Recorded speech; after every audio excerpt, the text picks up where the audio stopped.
Ladies, gentlemen, and fruit fans of all kinds, welcome back to CWC 2021. This is the quarterfinals, and today we get to see Hong Kong versus China. This is Snow Leopard, and I'm here with Quentin to cast this match. How are you doing today? Definitely.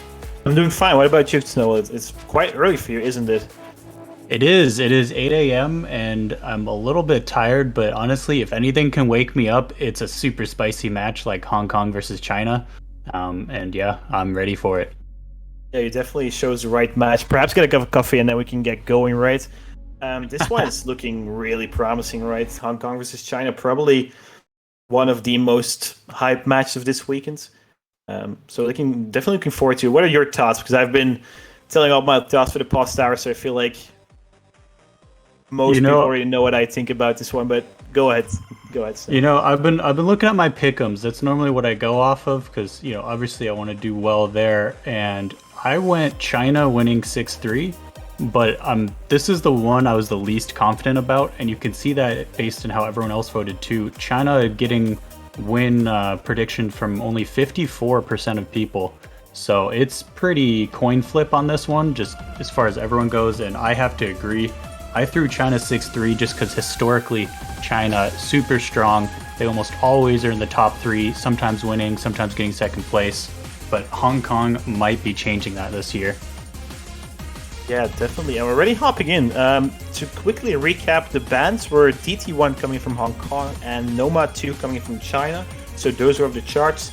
And I believe Hong Kong chose Nomad 3. And Nomad 3 is a map by GigaChat. It's Dutch Reunion.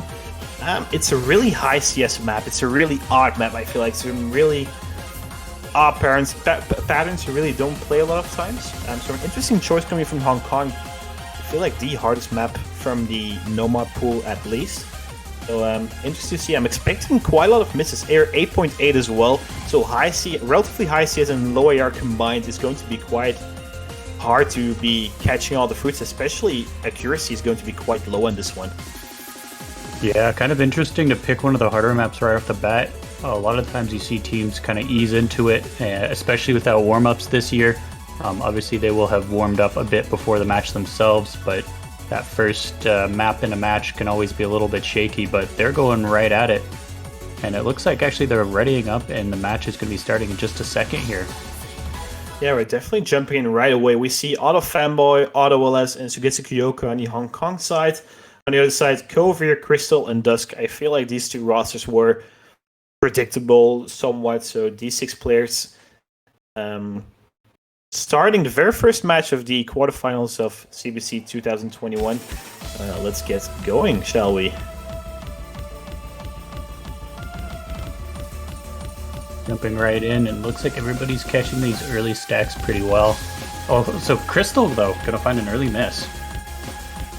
Yeah, clearly the map is relatively slow, and that is causing people to perhaps overdash or underdash quite often. So Crystal getting the first drop. Everyone hitting that wiggle, which is probably one of the hardest parts of the map, I feel like, definitely after that stream. Everyone else above that 200 combo mark, except for Crystal. The lead about 40,000 points, I believe. But not as huge as if one of Hong Kong was to miss, because the miss was before 200 combo. Yeah, that's going to help out China a little bit when they can plot back. They will need Hong Kong miss, and Dusk is actually going to miss. That is the second miss for China now.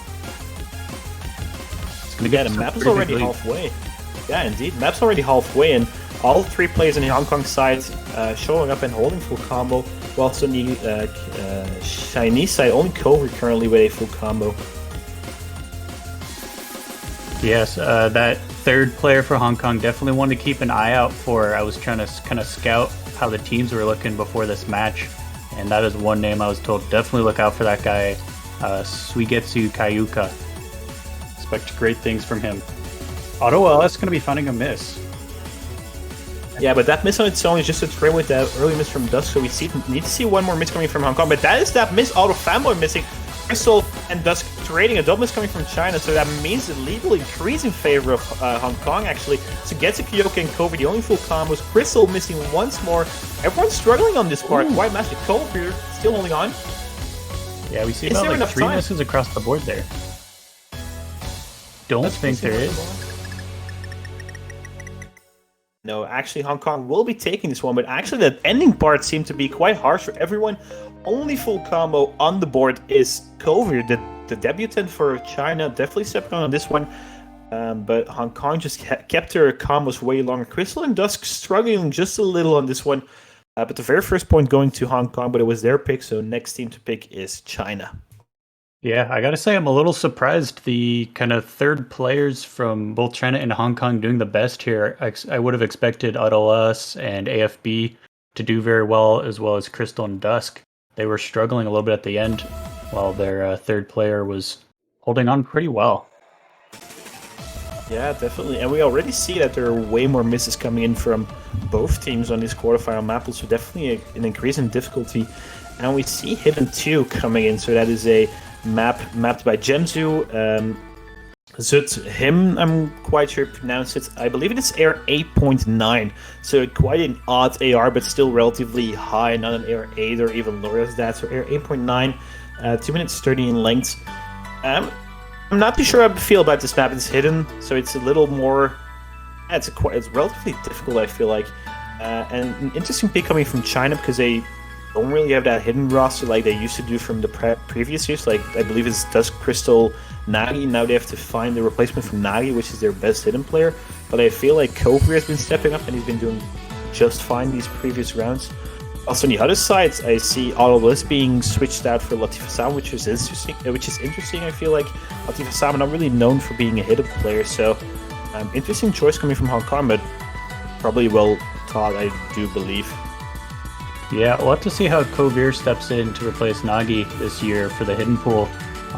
Like you said, kind of interesting choice to see China picking hidden. Hong Kong definitely well known for their hidden, but at the same time, China known for just being really good all around. So we'll have to see if it works out for them or if Hong Kong's going to get a little kind of advantage here, being on one of their better mods. Yeah, definitely. I feel like this is probably the hardest hidden map from the pool. Hidden 1 is a little higher AR, but it's relatively, I wouldn't call it easy whatsoever, but just feels more natural than this one. And then Hidden 3 is AR 8 convert, but not too hard either.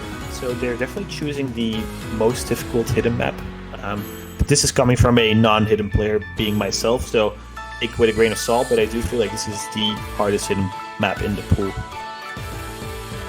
Yeah, we're still waiting on that third player from China. It's looking like it's probably going to be Kitakami, but we aren't seeing them on screen yet.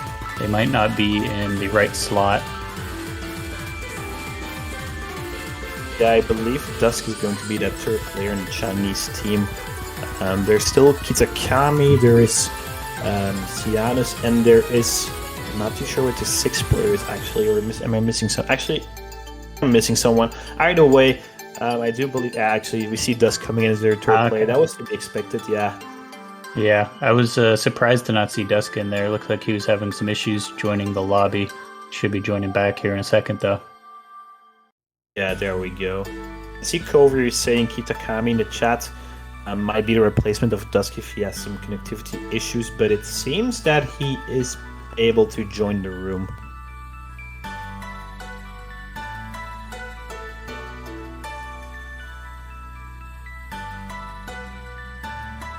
Yeah, it's looking like what you see on screen is going to be our final roster as we're going to get started. Yeah, so we see Latif Sama coming in from Autolus, and we see the same roster coming from the Chinese side. Hidden 2, 2 minutes 30, AR 8.9.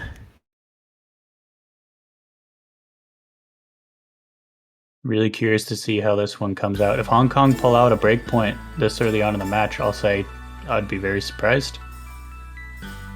Although if they were going to do it on any mod, it would be hidden. Yeah, breakpoint on this point of the match is not as huge as a breakpoint at a 4-4 scoreline or something, but then again, any breakpoint is welcome, right? So a 2-or scoreline and a 1-1 scoreline are two different things.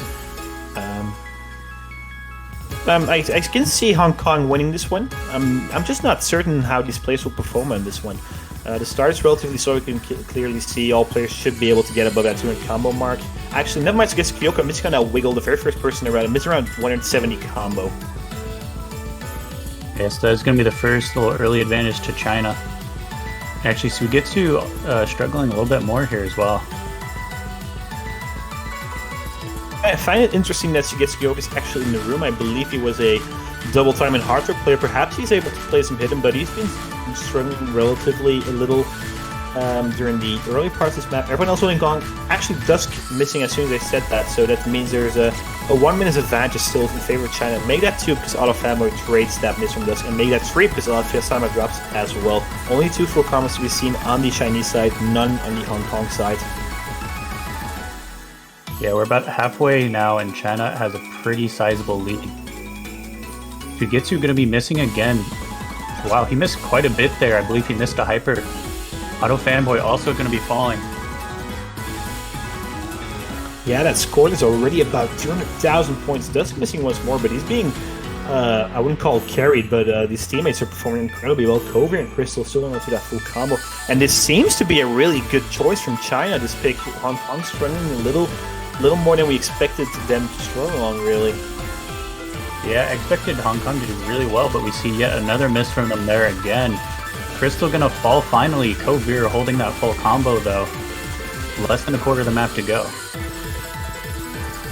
Kovir once again, the only full combo in the room. Full combo to last map is the only one in the room, and still holding that full combo. What a really great debutant coming in from him.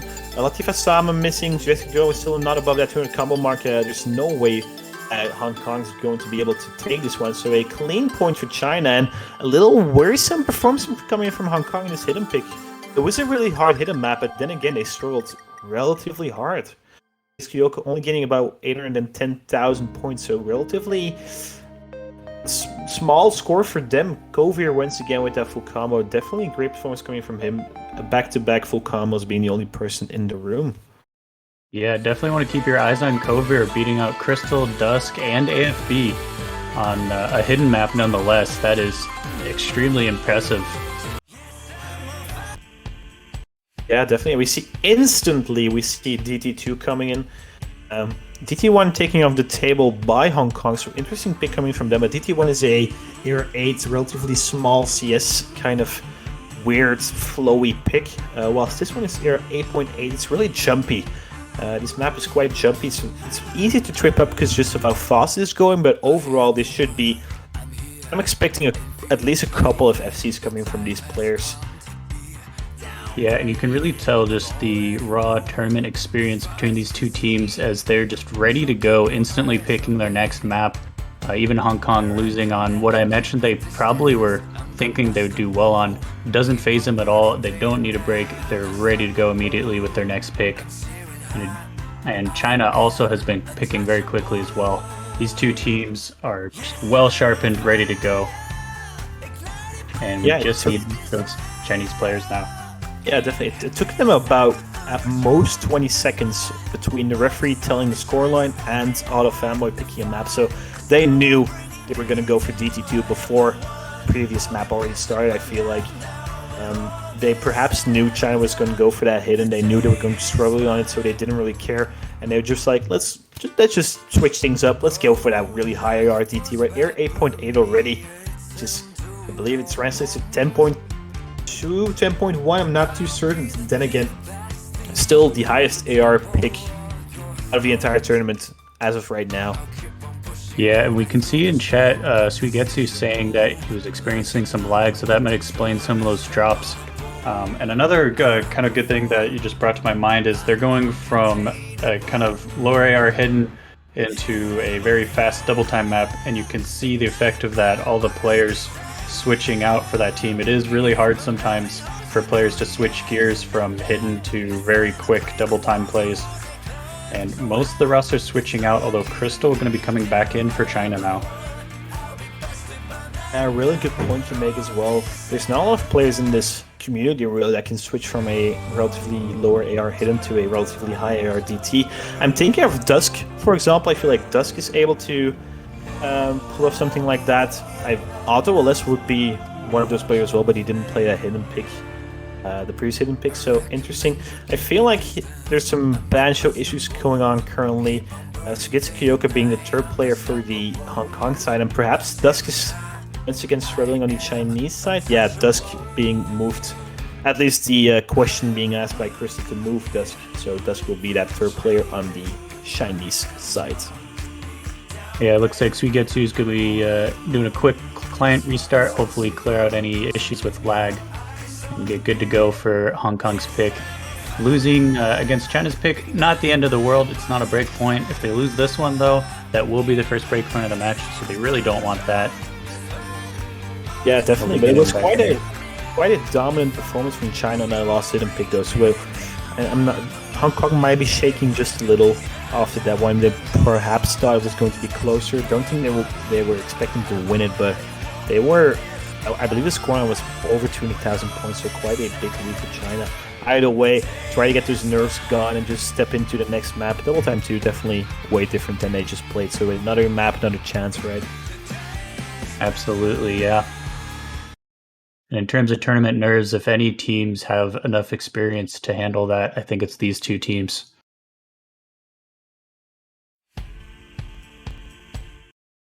We're getting into it. Ciano's making his appearance in this match. Everyone else already has played a single map as of yet. The client loading up. And then we should be ready to get catching. So a really jumpy map, as we can already see on Ciano's screen. So not really a lot of streams, just pure jumps, really. There we are, waiting for the client to catch up. Looks like Sanus and Dusk found a miss. Not sure if that's just stream bug, but I believe they did actually find those misses. Yeah, Latifah gets already missed in the first 20 combo, but then Ciano's missed as well. Dusk actually still holding on to that full combo. That was client lag. So that means that there's a small score advantage in favor of China until Cianos gets above that 200 combo. I believe it's going to be about tied or small lead in favor of Hong Kong. Not too certain, actually. It's quite close.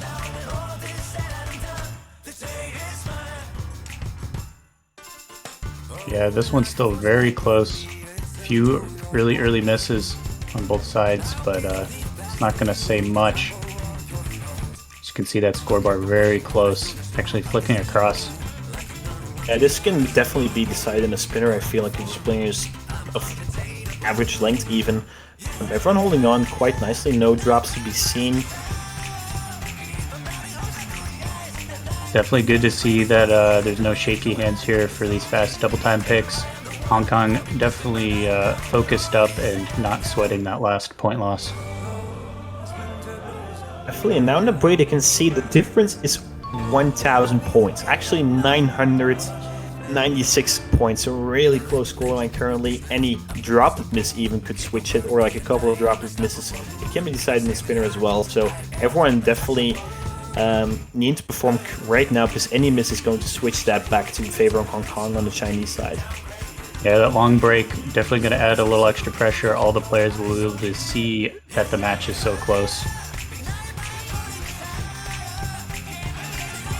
And no one giving an inch currently. Everyone's still holding on to that combo. They still, and Latifah Sam and Dusk trading actually, so that's just going to keep the scoreline tied actually. It's super close, and the map's come to an end. Not a lot of fruits left, really. Yeah, both of those players are covering instantly, keeping this super close. Dusk's gonna fall again, though. That could be the Hong Kong steal right at the end there. Definitely, that miss from Dusk is going to steal the deal for China, so a 2-1 lead for Hong Kong, but this one was really, really close. Only 3 misses on the Hong Kong side and 3 misses on the Chinese side as well. But the very late miss coming from Hong Kong is a little, from Dusk rather, is a little unfortunate for him, really. He's probably one of the best tournament players, but he's been performing a little shaky, I would call it. Missing on times that I didn't expect him to miss on, so hope he can step his game back on to that SS full combo rate from like last week when he only missed one single time, I believe, if I'm not mistaken, or something. So definitely shaky soccer from Dusk in Hong Kong. Okay, a 2-1 scoreline.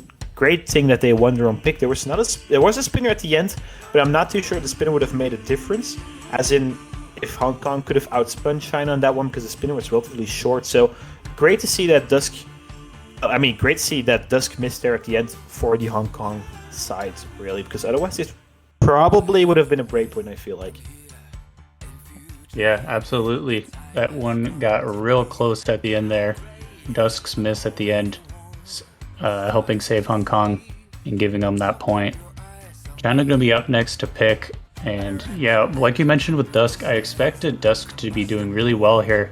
He's a person who's participated in many tournaments in the past, including a number of my own. And yeah, I've personally seen him succeed on everything from the easier maps to the just crazy, insane hard maps. So, a little interesting to see a little early stumble from him, but hopefully he can fix that up and get back into shape. Yeah, definitely. He's been around for ages as well. He's been a top player for like, what, close to 10 years, I feel like. So he's just filled with experience. And we see Hidden 1 coming in, the other specific hidden map. Interesting to see that China's just going to keep going for that hidden bracket. It's definitely perhaps spotting a certain weakness on the Hong Kong side. I do feel like Hidden is... It is still a strong mod coming from the Hong Kong team, but comparing it to their no mod hard can double time, perhaps it is their weakest mod. So interesting to see for China to be exploiting that up until now. But this one is different from the last hidden pick, so this might get back to them, and we might see a 3-1 scoreline. Yeah, we're seeing a newer map, I believe, from Crowley. Quite a bit of a banger and a nice map. I believe I've played a lower difficulty of this one, if I'm not mistaken. Quite well yeah, the mapped. song is nice. Yeah, the song is nice. This map is quite nice as well. I played it once. Once again, I do not play Hidden in my free time. I dislike Hidden, so I had like 10 to 12 minutes, but I felt like I could have done better. So I feel like we're definitely still going to be seeing a couple of full combos coming in. There's some really, how would you call it, snappy jumps. If you have to time perfectly, you're going to trip up, like those hyper jumps, right? So like left, right, really quickly. But I feel like that's the only difficult part about the map. At least that's how it felt for me. Once again, we see the third player from China missing perhaps Dusk. Once again, having some connectivity issues or something, and hoping he can get rep resolved, because that's definitely not nice to have. Perhaps letting a little bit of pressure on his shoulders because he's not able to get in that room and just start playing right off the get-go, having to worry about getting into the room, getting to play. So perhaps that is why he's been missing left and right. Can't be certain about that though. Yeah, sorry, go ahead. Oh no, you're good. Yeah, no, he's been having issues getting these lobbies. Hopefully that doesn't translate to issues that he's been having during the play. Although with his last play there, he only missed twice. It's possible that he had like a little lag spike that caused that last miss at the end. It's possible he just slipped up. Pretty hard to tell. We're going to be trying to get him back in. China definitely wants him as that third player. They're going to be taking Kitakami and Kovir for the other two. Yeah, Kitakami making his first appearance in this match on Hidden. I'm not too familiar with his Hidden skill set. I do believe he was playing quite a lot of group stage maps last year, and like maps against relatively easier teams that China knew they were most likely going to be winning. But they just put Kitakami in there, as he's less experienced than the rest of the roster. Obviously, still a very skilled player by all means, not trying to be rude to anyone. But interesting to see him here. Definitely against this match against Hong Kong. Perhaps Crystal was not feeling really nice on this Hidden 1 pick. I'm not too certain, but still expecting great things coming in from Kitakami, in particular, but all players really. Yeah, and we saw China preemptively called for a tactical timeout just in case Dusk was having more issues, but they didn't have to use that because Dusk was able to get in before that timer started, so they'll be able to save that for next time. Indeed, this is a relatively slow start in the map, and then I'm not too sure what combo mark, perhaps like 150 it gets faster, perhaps even now. Actually, no, definitely not now. Either way, all players catching those jumps relatively with ease. They seem a little harsh than they are, I feel like, definitely on the skin. So I'm not expecting... Actually, never mind. Kitakami, Sugesuyoka, and Autofam. Actually, never mind. Autofam was a ghost miss. So go for Kitakami and Sugesuyoka. Trading misses, but that is 2 on the Chinese side, 1 on the Hong Kong side. So that's early advantage going in for Hong Kong. Yeah, Kitakami found another miss there, so it's going to secure a decent little advantage for Hong Kong. Auto Fanboy going to be dropping now, though. And Auto LS, actually. Only a singular full combo remains, and that is on Dusk. The perfect play to have a full combo, and I feel like given all of the experience. Here are these snappy jumps, but everyone's hitting them, it seems like. There's a lot of players still not above that sort of combo mark, but currently the lead is slowly crawling back to China, but I'm not too sure if it's going to flicker or not, because Otto is about to hit that 200 combo mark as well. Yeah, it's going to be pretty tied up by the time everyone's at 200 combo, which we are now, and it looks like very slight advantage to Hong Kong, but just very slightly. Only halfway, and we've seen quite a lot of misses coming in, so definitely this hidden pool being quite harsh on the players. Cover actually dropping, so that's going to increase the lead in favor. Never mind. Oh, so yes, Kyoka and Otto is trading that mid, so that I believe the lead's going to switch in favor of China due to that combo of Dusking to Takami. Yeah, and there it is, switching over to China's side. Cover stumbling with 2 quick misses, but no problem recovering well, and Hong Kong applying 2 misses of their own, but on different players. That's going to be fine. And Takami as well, no use combos left. Cover as well, triple miss coming from China. This is huge for Hong Kong. They can clearly see right now they have the advance and they have 3 combos above that 200 combo mark. They have to get that score in favor of them as huge as they possibly can right now. This is their moment. Triple miss coming from China. Really unfortunate. Does get an odd miss, I feel like. Really odd place for him to drop. Cover into Takami as well, so huge leads for Hong Kong. 1 miss coming in from Auto Fanboy, but still 2 combos about 200 combo mark. So Sugesu Kyoka and Auto is just putting in so much score right now. It's cold and trading that miss from Auto Fanboy as well. Kitakami going to be dropping again as well. Score quickly going into Hong Kong's favor with not a lot of map left. I don't think China can come back from this. The end of the map is relatively easy. Actually, as soon as I say Auto Fanboy does drop, but China still does 2 combos, not above that 200 combo mark. So Atlas and Sugesu Kyoka after that break just will calm everything and putting in so much score. This pick is backfiring for China. Really interesting to see. They thought they had a solid exploit after that first hidden map, but this one is definitely going in favor of Hong Kong. So break points coming in from the Hong Kong team, I do believe. And yes, in fact, yeah.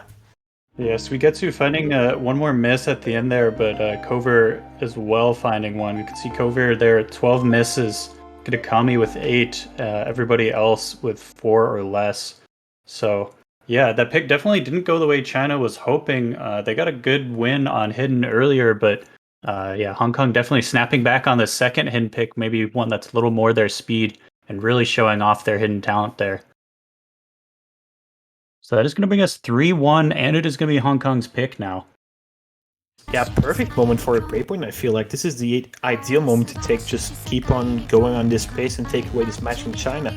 Kofi struggling relatively hard on that one. I was surprised. 12 misses coming in whilst the full combo the other hidden map. So interesting. Either way, double time 3 coming in.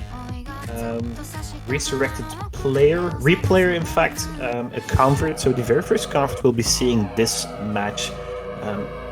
Hong Kong banning double time 1 and then just picking double time 2 and 3. Interesting to see, honestly. And once again, picking double time against China, I haven't even noticed, but there's not a lot of teams that dare to do, because China used to be this insane powerhouse in double time, but it's been showing that either Hong Kong is gotten in front of them on easier pools, or China has just been lacking a little bit on that double time pool. I'm not too certain. But either way, picking double time against China, ballsy, but it went right the previous time, so I'm assuming they're hoping it goes right this time as well. Yeah, Hong Kong, like you said, yeah, China picking hidden, Hong Kong picking double time, not what you normally expect. So far, we've seen it work out once and not work out once for China. Hong Kong has gotten their 1 win on double time. We'll have to see if they'll be able to get the second one, or if they're going to stumble as well. Trying to pick what used to be the preferred mod from their opposing team there. And like you said, this match is definitely going to be really close. A lot of people were probably expecting China to do well, as they have historically, but I think China has lost a little bit of power, especially like missing players like Nagi. Hong Kong definitely has stepped up their game in the last few years, and I think this is probably their best year yet, at least in quite some time. Yeah, definitely. The addition of Cianis and Kovir It's looking really promising for China. I do feel like um, I believe they do not have really a lot of tournament experience, so that might get back to them. But either way, Dusk, Crystal, and Sianos, that is a really strong double time roster though. But on the other side, Otto West, Fasam, Kyoka as well. So both of these teams neck and neck, but once again, picking double time against China, I find it ballsy. I mean, if you beat them on both double time picks that are available, you're clearly showing dominance on what used to be, or what still is, China's favorite mob rank, right? So, interesting strategy coming in from Hong Kong. I'm hoping for them it goes their way, because if they lose this one, they didn't really do anything with that breakpoint they have, right? Because then China just re-breaks, and then we're just looking at a 3-2 scoreline, China's pick, so perhaps 3-3 scoreline, right? So they definitely have to win this one to confirm the breakpoint they just had. Absolutely, yeah. They're kind of doubling down with the advantage they have, hoping to secure that 4-1. If it backfires, not the end of the world. Things will just be tied up again, but yeah, they'll kind of be throwing away that really nice breakpoint that they got. We are seeing Kovir step out now for Sanis coming in. Hopefully, maybe we'll perform a little bit better here. Like you mentioned, Kovir kind of coming in as one of those replacements. He's been doing really well so far, except for that last map, struggling a bit there. Yeah, overall, his tournament performance has been really well, but that last hidden pick, which perhaps is not his cup of tea, right? It can happen, but interesting pick coming from China, though. Perhaps Kitakami and Kovir played less well in the match than they did in practice, because if that was their average practice score, I would have never picked if I were China. So I'm assuming they just got a little nervous or something, perhaps just, I mean, hidden modifiers are really harsh if you're not a full-time hidden player, I feel like. If you're not constantly playing hidden, and you have to adopt to just playing hidden again and again and again in tournaments, I feel like it just doesn't really, it makes it quite hard, right? Like, it's, looking at a player like Nagi or Roido from the Philippines, those are people that can switch between Nomad and Hidden without any issues, but those players have been around for ages and they have a lot of tournament experience, whilst Kovir is relatively new in terms, I feel like, and then switching between Nomad or Double Time and Hidden, probably a little harsh for him, and that showed in the last map or something. We saw Dusk having struggles once more, but he is in room, so we can get going in this fifth pick, so Resurrected Replayer, Air 8.5 Convert DT. Yeah, and like you mentioned, being able to switch from Hidden to Nomad, definitely a skill in its own right. Hidden can be hard for some people. You kind of have your hidden players, your non-hidden players. It's rare to find someone that can very easily switch between the two. Normally, you kind of stick to one. Yeah, indeed. First Convert, we're seeing this match, also something to look out for, because Convert tends to be maps where people miss more than on specific, just because they feel more awkward, I feel like. This one, Air 8.5, it's about 2 minutes 44 in length. After double time is added, so the original map set is 4 minutes long. Everyone cashing at the beginning, everyone at the double S tight scoreline, as to be expected. The beginning is not that harsh, I feel like. Yeah, it's always interesting to see what players do at the break. We see Sinus warming up his fingers, some quick left rights, everyone else staying calm.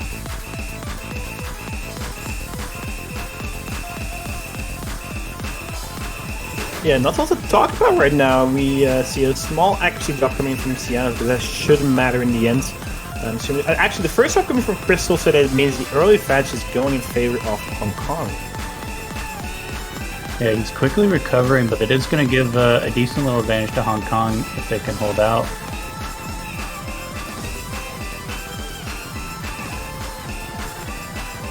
All other players holding on to its triple S even on the side of Hong Kong, so already halfway through the map, so we need to see at least one miss coming in from Hong Kong to tie the scoreline.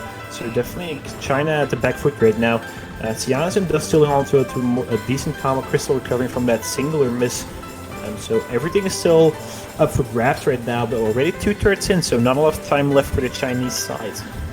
Yeah, and with Hong Kong holding on until Crystal hit 200 combo, they're taking full advantage of that miss, getting the full score advantage they can out of it. Spinner, I believe it's a small spinner advance even for Hong Kong, so China should probably see even more than one miss, but I'm not too certain on that. But Kyoka had a really good spinner, I feel like. Either way, we're going into the last corner of the map, and everyone is holding out to combo. Really huge combos all across the board. Crystal up above 500 as well. Yeah, if Hong Kong can hold on here, this should be a pretty good win. But like I said, or like you said earlier, they're only one miss ahead. Dust going to be falling first. Dust dropping there is going to seal the deal for China, I feel like. So this is going to be a 4-1 scoring. All three players in the Hong Kong side still holding a doublet. This is absolutely insane. Crystal dropping once more, Sienna's dropping as well, so no full comps to be seen on the Chinese side. But look at Hong Kong right now. Triple doublets coming from them. Not even a single drop of miss, not even a single slip up coming from Hong Kong. And they win this map by 150,000 points. Pure dominance on double time 3, and this was the perfect pick coming from them. 4-1 scoreline. This is the situation China doesn't really know what to do. I feel like they haven't been in this situation for so long, right? I mean, the only team that could bring them in this situation is probably South Korea in the past couple of years. But look at Hong Kong right now. What a performance. Absolutely, yeah. Like you mentioned earlier, a little ballsy to pick double time against China, but Hong Kong showing that they're willing to throw down on double time, no problem. Triple double S, absolutely smashing China out of the park there. And yeah, that's going to secure them a 4-1 victory. So already my predictions ruined score-wise on the pick'ems. But like I said, this was the pick that I was the least confident in. I originally predicted a 6-3 victory for China, just going back to China's long history of, scoring top, 3 in CBC, but Hong Kong really fighting for it this year, and I think they have the team that can help them do it. Yeah, definitely. I mean, a triple SS on a quarterfinals pick, that is not something we see a lot. I believe we're not going to be seeing that this week, and obviously that's my prediction. Hong Kong definitely really solid performance.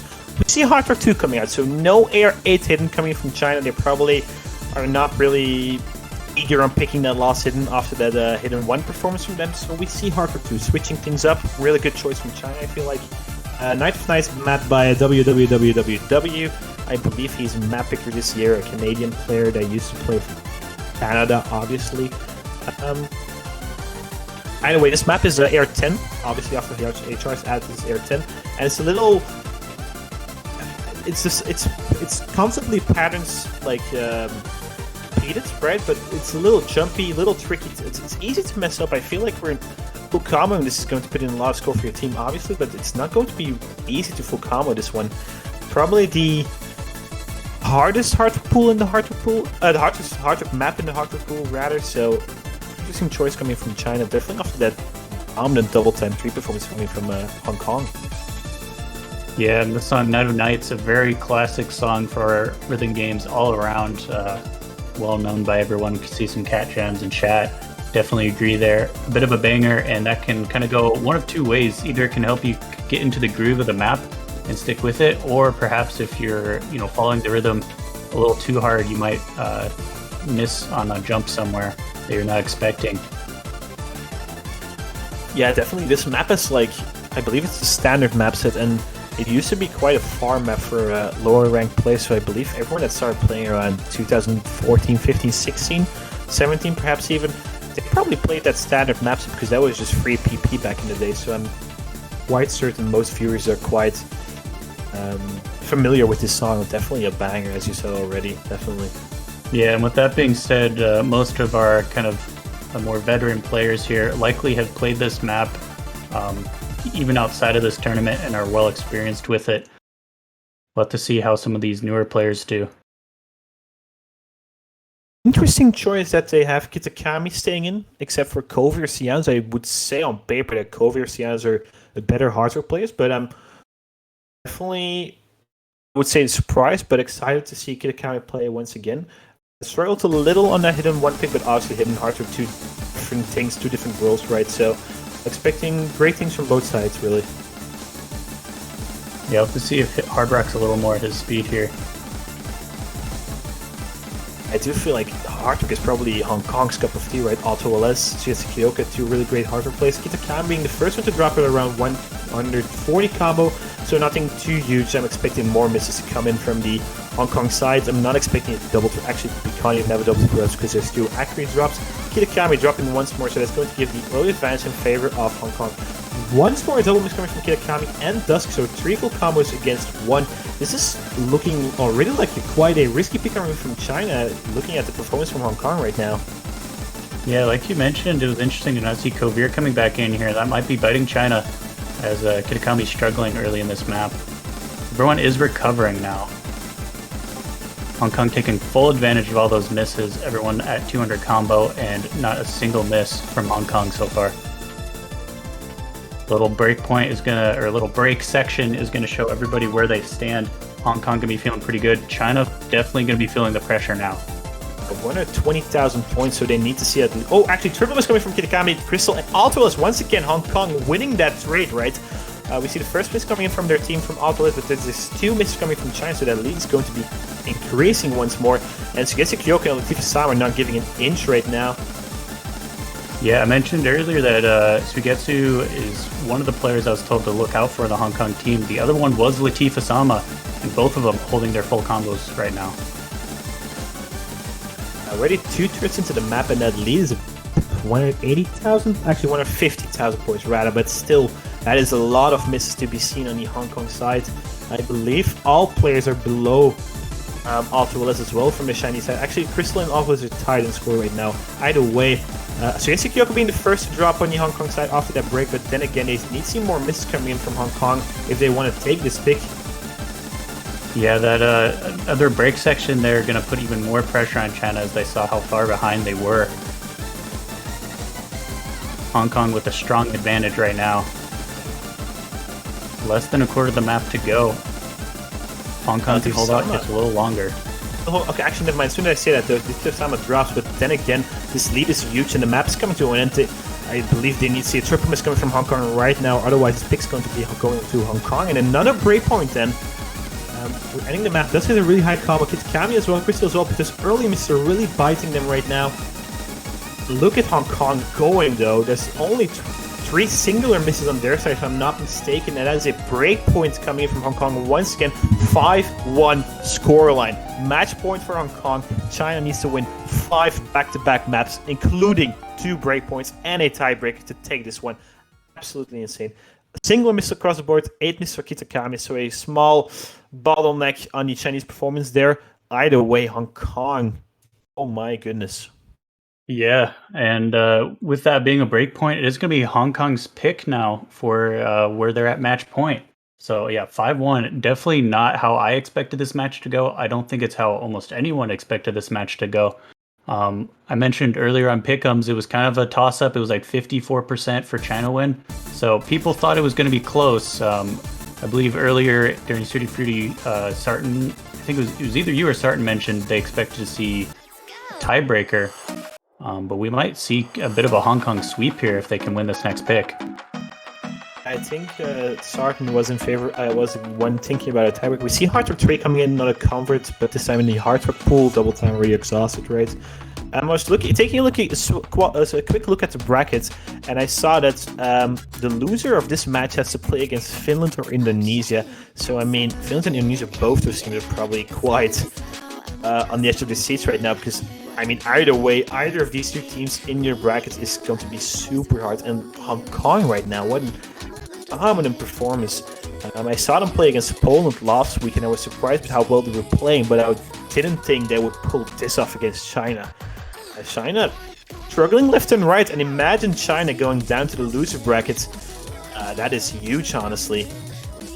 Yeah, speaking of that match against Poland earlier, I saw that, and my reaction to seeing that is, oh wow, Poland just had a bad day. They really didn't perform that great if Hong Kong's going to just full sweep them 6-0. But I'm kind of rethinking that now because it looks like Hong Kong's just, they're scary, very scarily strong. And normally I would expect, oh yeah, China's going to be in the top 3 for sure. But with Hong Kong beating them so handily so far, I could see Hong Kong very easily being in the top 3.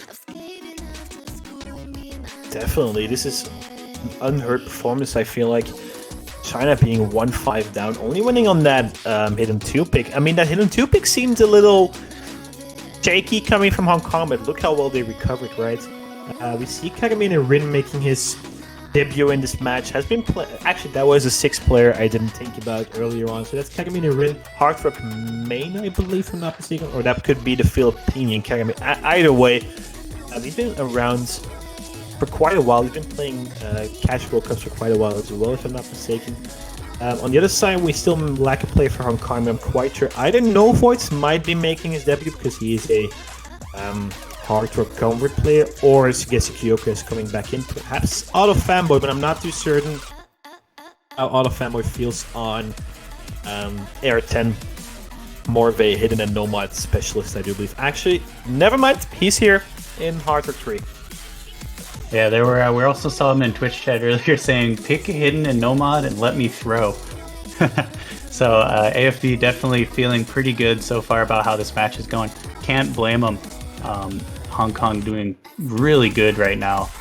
Putting China into a 5-1 position is, I don't think anyone was expecting that, and yeah. Going into this Heartthrob 3 pick, match points already for Hong Kong. Auto LS, Latif Sama, all the family have to bring it home for them. On the other side, Dusk Crystal and Kagamine Rin, but they have to win 5 maps in a row, which is going to be hard, but obviously never count China out, right? They have the possibility of pulling this upset. Kagamine Rin and Auto Family choosing a hidden modifier. Once again, this hidden modifier is just purely for reading purposes. It does not add any score bonus whatsoever, but certain players just prefer not see half of the screen for some reason. I can't imagine as to why, but it probably helps for someone, for certain people. The fanboy being one of them.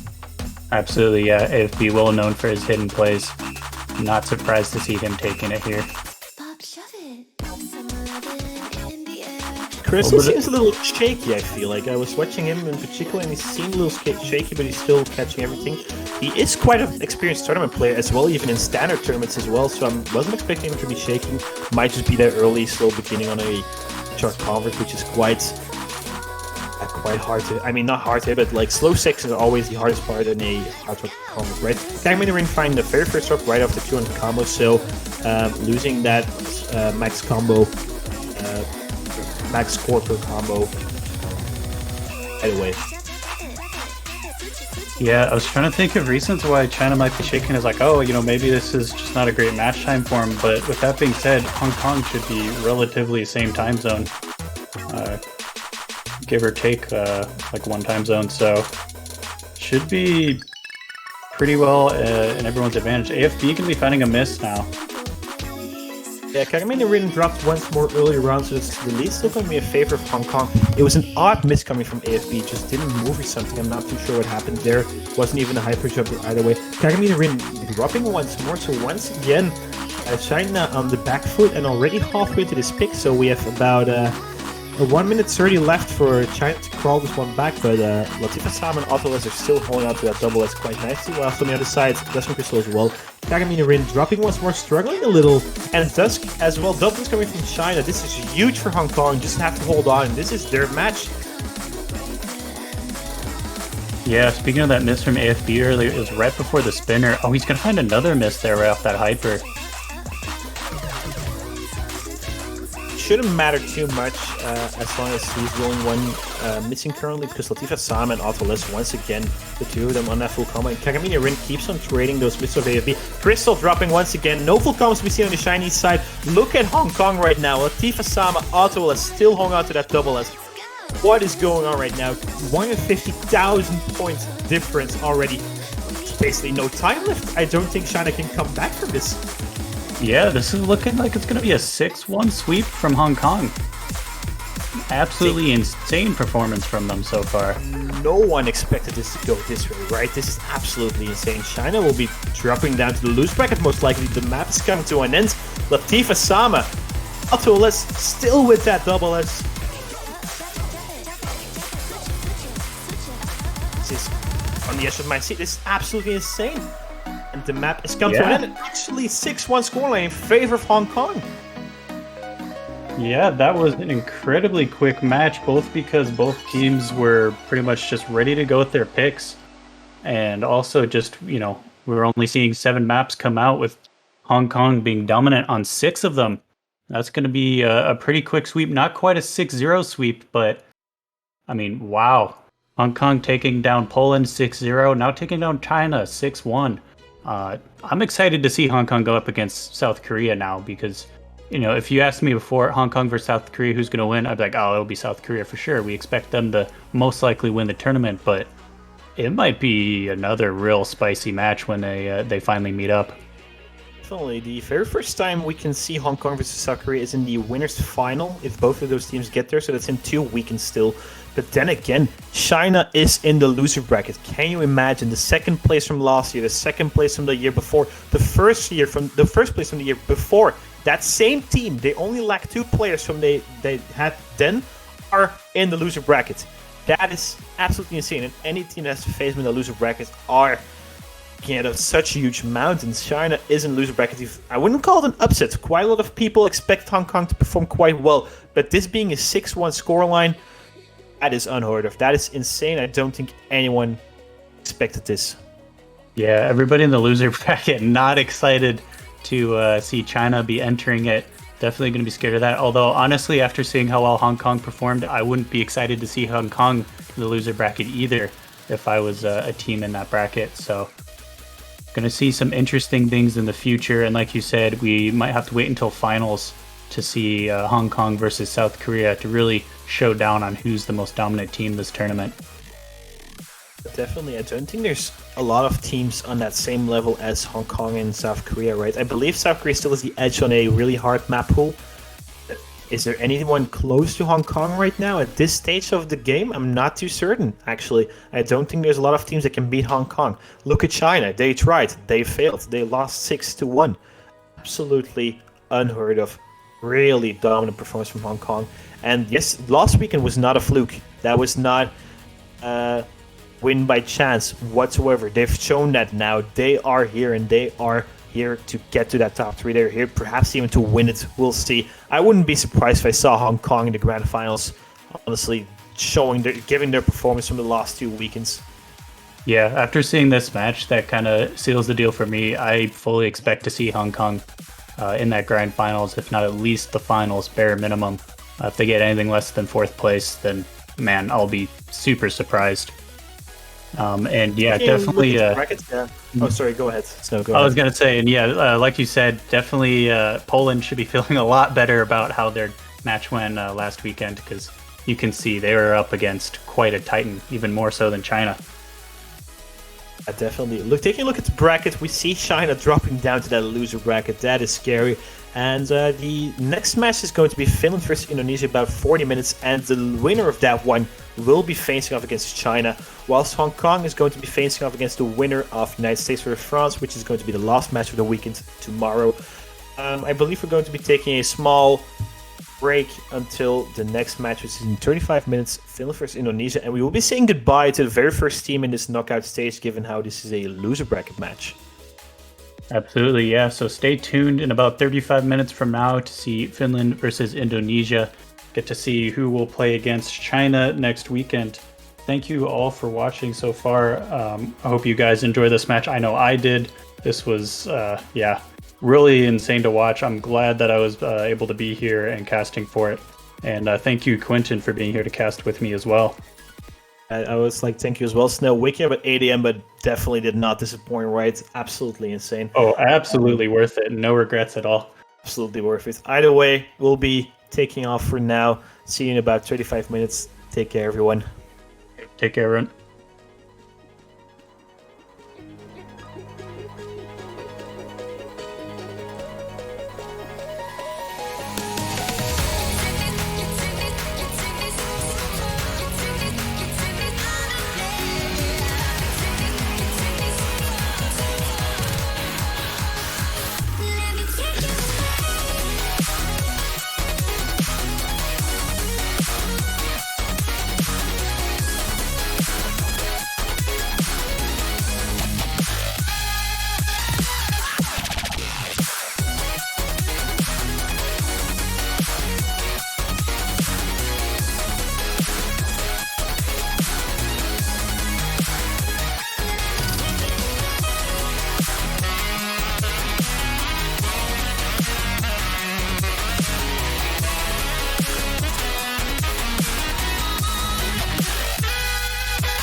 can feel the evolution.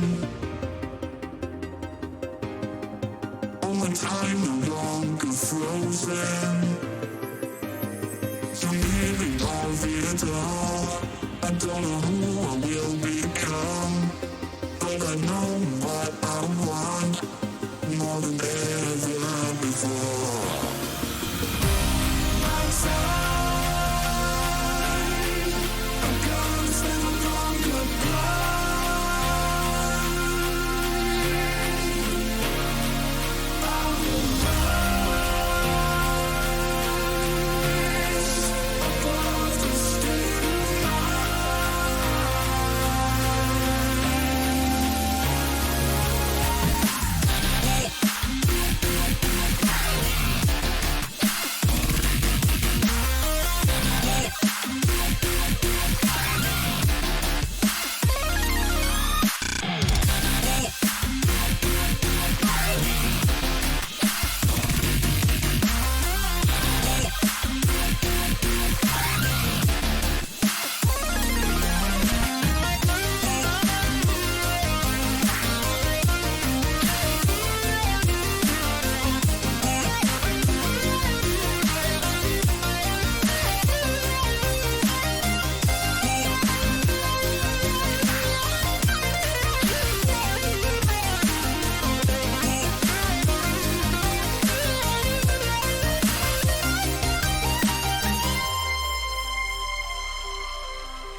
I can feel the evolution. All my time no longer frozen. So maybe I'll be it all. I don't know who I will become, but I know what I want more than ever before.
radio contact has been attempted but cannot be established.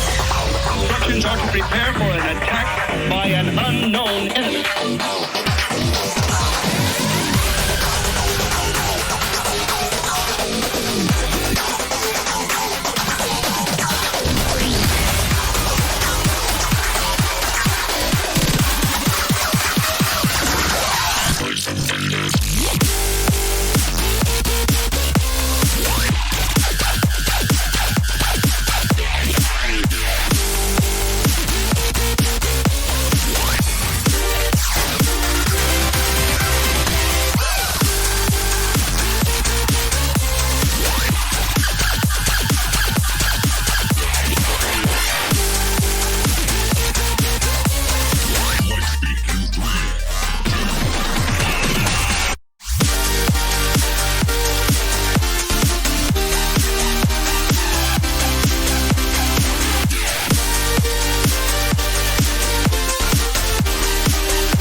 beasts as far as the eye can see. A plague on the surface, a disgusting swarm in the skies.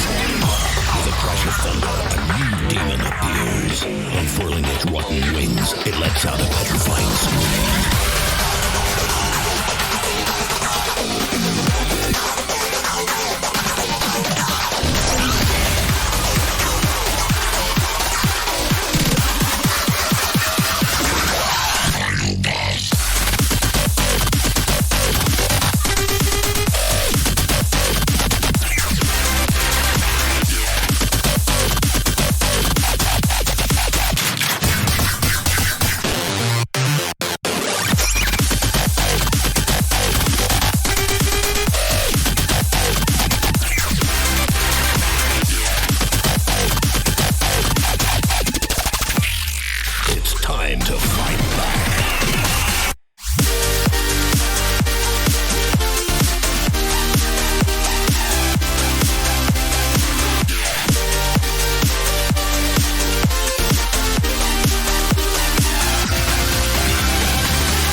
find something, don't be panic. You're tainted already, true and true. Show every another, that's all my body.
Hello, and welcome back to Us Catch World Cup 2021, and we are coming back from an exciting matchup, Hong Kong beating China 6-1. I'm Elux, and joined with me in the commentator booth is Nelly. How's it going, my man?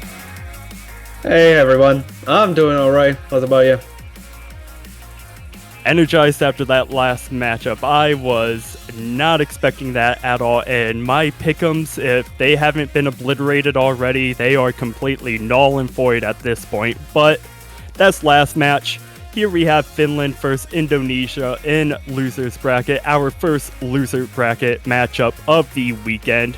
Whoever loses this match, unfortunately, their World Cup run will be over and they will be sent home. And the winner of this, I believe, will be facing China. Is that correct? Probably. I honestly haven't seen the brackets, so I can't really tell. Like, actually, not really. Yeah, like you could imagine, I haven't really seen the bracket.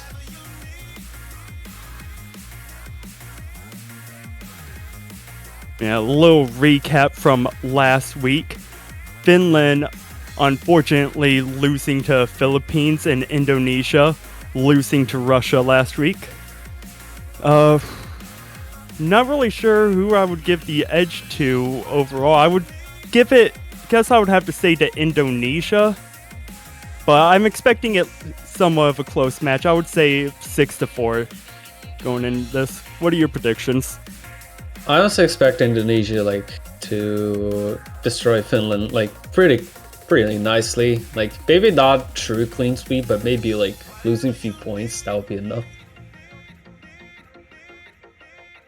But yeah, Indonesia should definitely proceed to the tournament, in my opinion. But we'll see the match. Maybe Finland can actually impress us this time, just like in group stage.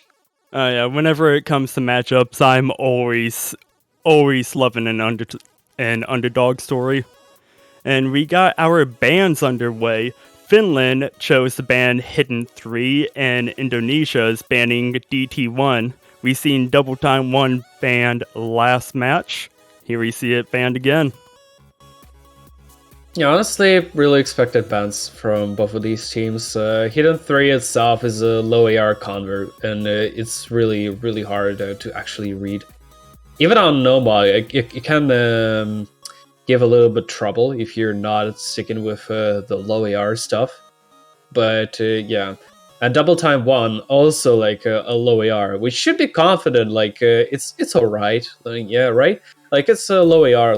Everyone can read this, but no, you have those. I would rather say old school patterns, probably for 2011 or 2012, but really modernized. Oh yeah, I would almost argue that it is a catch specific that plays a lot like a convert. Yeah, in theory, yeah, it plays like a convert, but with catch aspects. Meaning that you could practically side read Double Time, not to full combo, but at least passive, confidentially. Well, with confidence, I mean. And there is our first pick of the match. Hard Rock 1. Yeah, it seems like Indonesia won the role, so their pick is going to be Hard Rock 1. A solid consistency map featuring Hard Rock with practically no pixel jumps except for few parts that can be a little bit tricky with spacing. And as of right now, we have Kaguya, Naksu, and Nikolai for Finland. Botburger coming in, filling out that third slot for Indonesia. As we've seen, they have Dika and Groneko.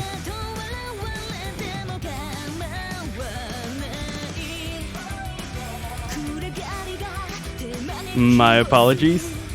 Botburger going over Finland, tricking me up there, and Nidamaru going over for Indonesia.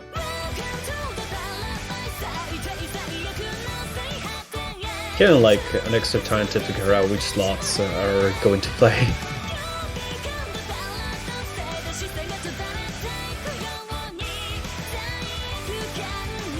I would have to give the edge to Indonesia in this Hard Rock pick. They have a really strong lineup. Yeah, their lineup is insane for this kind of roster. Unfortunately for Finland, they're quite weak against even into Indonesia. You can see like those names like Dika and Netamaro, hell, even Kroneko, showing really good performances. So being Kroneko as an old guard, of course.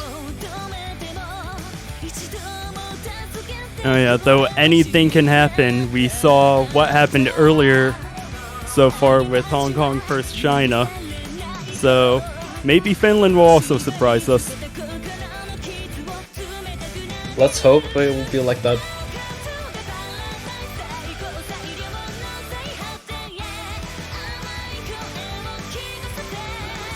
Our referee just making sure all players are in their correct spots. And there is the start command. Good lucks are in the chat, and we are about to get round 1 underway. Finland versus Indonesia. First match of the losers bracket. We see Nikolai being the only one with that hidden modifier. If you are new to Ozcatch World Cups, hidden with Score V2 does not give you any extra points. In Double Time and Hard Rock mod pools, it is purely players' preference whether they want to read the map with it or not. Yeah, hidden and Score V2 used like, well, I want to say like a little bit easier for raiding, but as an example. Like if someone prefers to play hidden all time, so he can play it, but yeah, if you're really confident, you can actually try to play hidden. Oh, and we have actually 2 misses from Finland. Bobberger and Nikolai, unfortunately missing on the streams. And it appears that Kroneko missed about 20 combo in as well, but there he is, catching up with the rest of their team at 200 combo. Kaguya, the only one holding 200 combo and a full combo for side of Finland as the rest of their team slowly starts catching up. But an early score advantage for Indonesia so far, but plenty of map left to go as Kroneko finds a drop. Actually, another drop for Kroneko, but quickly again, Nikolai straight in it. Then unfortunately, Nikolai actually failed. It's a good thing that we have that no fail mod on as Dika drops as well, finding his first drop of the map. Now it's just Kaguya and Nidamaru holding on to full combos for their team. Yeah, it's actually true, 2 full combos on this map, but if you look at the score difference, Indonesia is still leading. Despite their this is Finland missed quite a lot compared to Indonesia.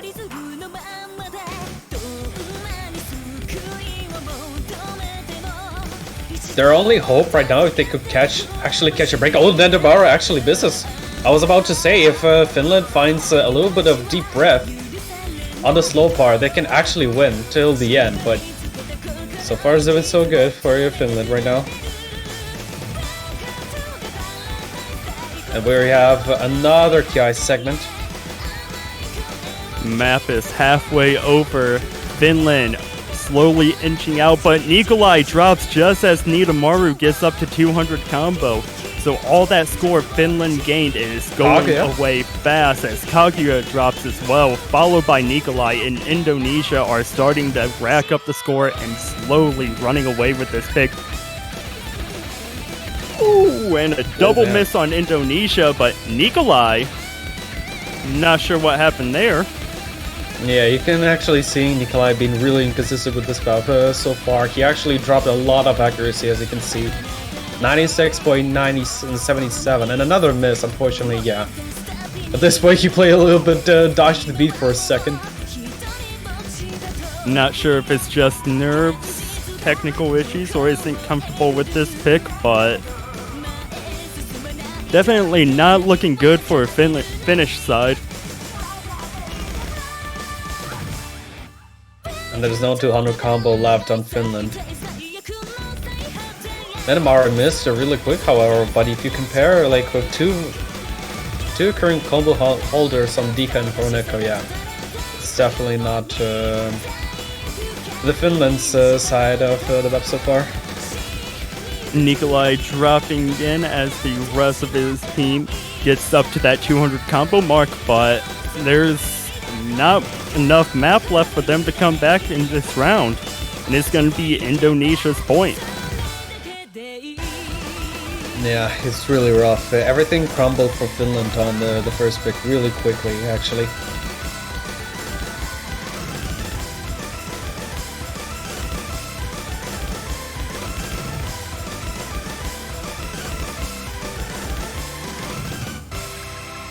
Everyone sees after the third KI segment, which is really good, but yeah, the score difference is really huge. Less than 200,000 points, and the only A rank is from Nikolai. As we said before, not sure if it was nerves, technical issue, or something, but it's Finland's pick. See how they're going to answer back with. I'm going to take a guess in that they're going to go with either a consistency no mod pick or a hidden pick. Yeah, I would really think Finland will go to either no mod and probably hidden. Though they banned a hidden 3, they can still do a little bit surprises with hidden. See Nikolai playing a hidden a little bit, especially for converts, but unfortunately, the convert is banned, so they have specifics only left. And I don't really think they can pick hard rock or double time, so it's gotta be probably no mod. And I would assume it's gotta be either 1 and either 3. I was about to say that. A Giga Chad map with the funky sliders. No mod 3 reunion.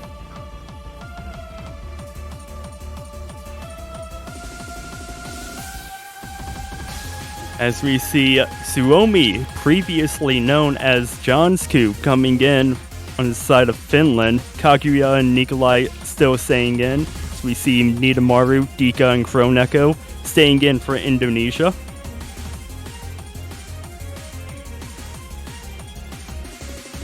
I wonder when Jaxo renamed to Suomi. I assume it's really recent, but I have no clue. Yeah, I've seen it just happen within the past couple days, so not the only name change that we've seen so far in this tournament.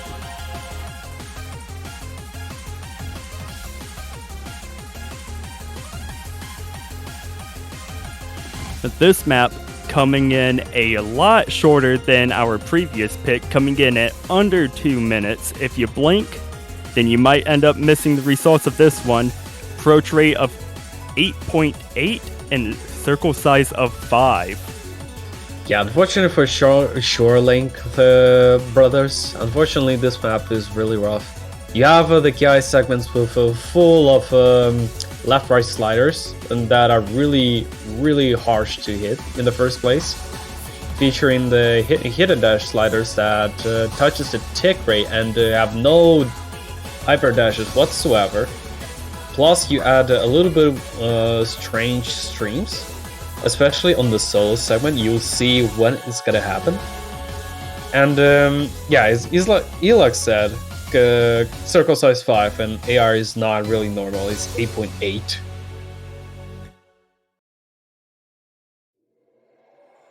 And we see the good lucks entering the chat as Soliloquy ends up coming in last second for the side of Indonesia. So it's going to be Suomi, Kaguya, and Nikolai looking to get a point on the board for their team. Soliloquy, Dika, and Kroneko looking to get a break point and make it a 2-0 match. Surprised to see Soliloquy, like, at least on the commentator side for the first time. I'll be incredibly honest.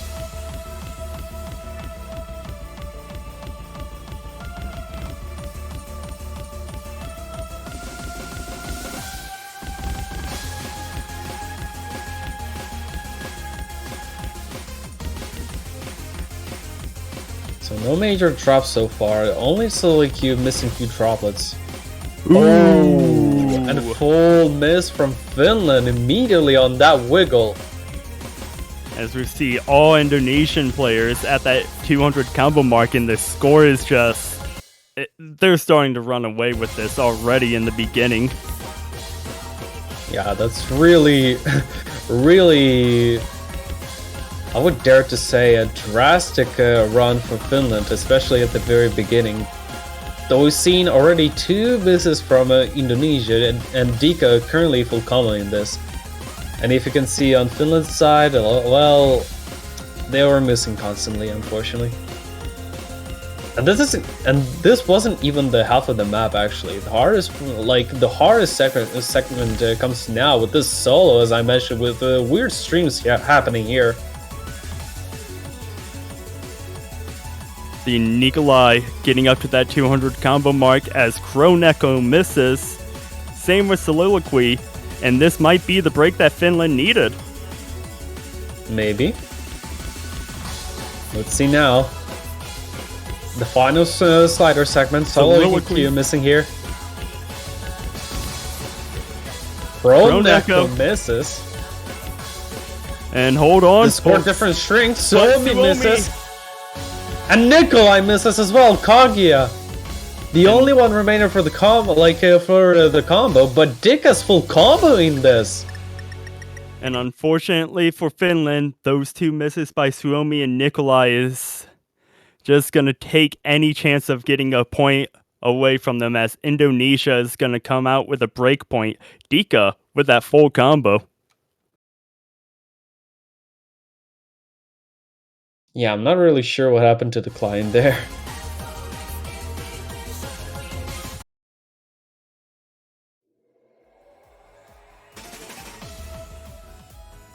Give us one moment. We are working on getting the client set back up for you guys. And while we have a small pause in the map, I think this is a perfect time to talk about banners. If you haven't yet, swing on over to the Off store, pick yourself up a country banner. Our very own commentator Snow Leopard is modeling. If you wish to see how they look before purchasing, you can find his profile page right there as our model. I myself have a nice United States one, gotta represent the home country.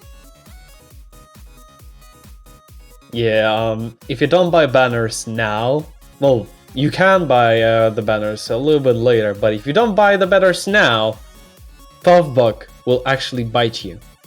I'm not sure where. I'm not really sure where or where the hell he will bite you, but he will. So buy him now.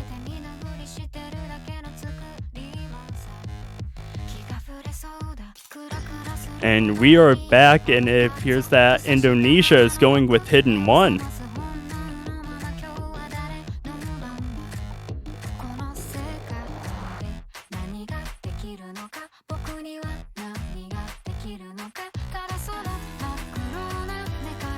The Kaguya staying in on the side of Finland, Botburger and Naksu coming in, and Soliloquy, the only one staying in for Indonesia right now as we wait for those 2 other spots to fill up. But Indonesia quickly with the 2-0 lead so far in this matchup.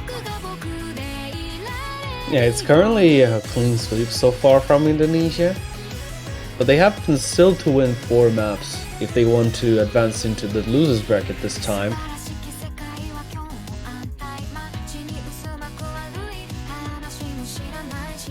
And it looks like that they're trying to get this 3rd point, trying to play off Finland's ban, see if they're weak at all with Hidden.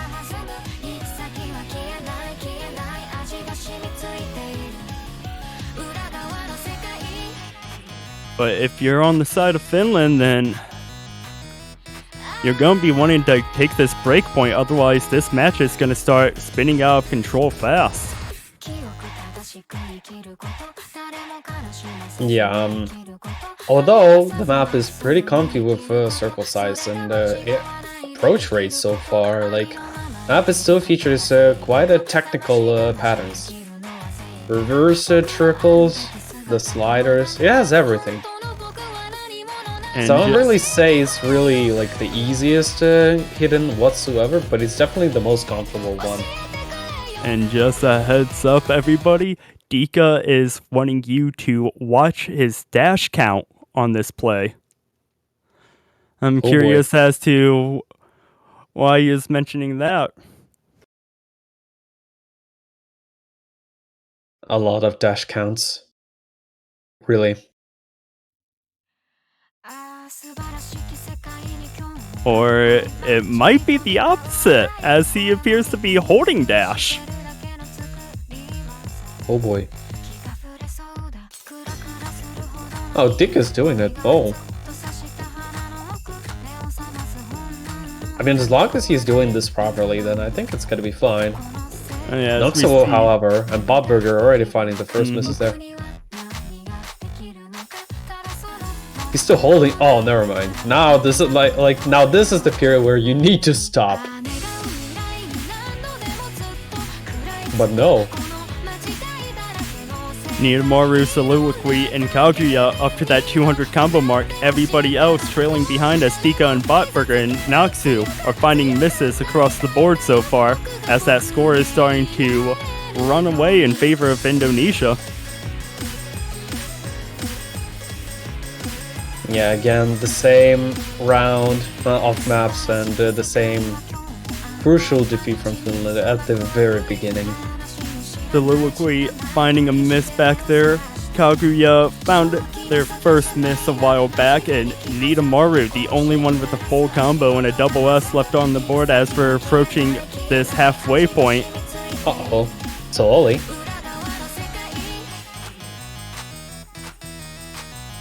As you can probably see, the score difference is getting closer to Finland this time. And there another it miss from is. Soliloquy. But Kaguya, Noxu, Nidomaru, and Soliloquy are all Everyone gonna drop. don't have 200 combos in Indonesia. Finland will actually have some kind of moments here off the lead. But Diga gets up to that 200 combo mark to stop the bleeding for Indonesia. Small combo advantage in favor of Finland right now, but not by much. As Noxu and Soliloquy are gonna trade misses there. Not that crucial. Kaguya, misses, Noxu. no. And just like that, the score is back in favor of Indonesia as Kaguya finds a miss before the break, and Indonesia knows this. Oof, that was quite quick. And Dika still holding down dash. He actually has a decent score with only one tab dash. Kaguya dropping, and Nidomaru dropping. No more full combos left on the board. Botburger, Noxu dropping, Dika dropping. Soliloquy up to 200. 200. Noxu dropping. Yeah, he's the only one so far. Kaguya, Botburger, and Nidomaru is trying to catch up. Soliloquy misses though. Just as he hit 200 combo, but Kaguya and Noxu treating it.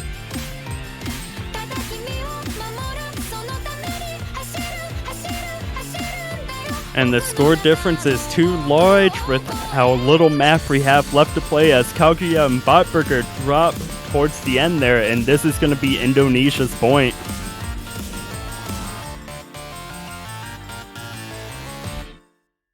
And Dika held down dash that entire map.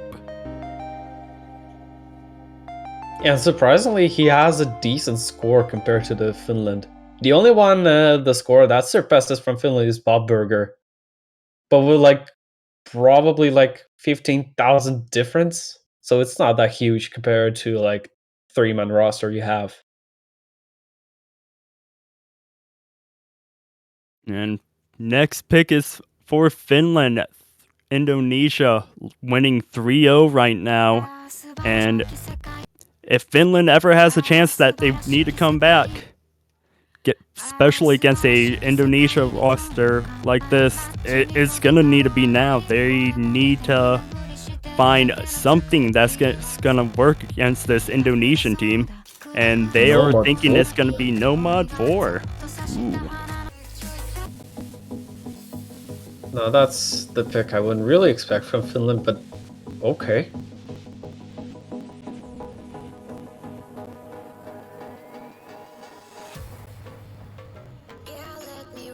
Well, okay. I get it why they picked this, but I wouldn't really expect like picking Converse.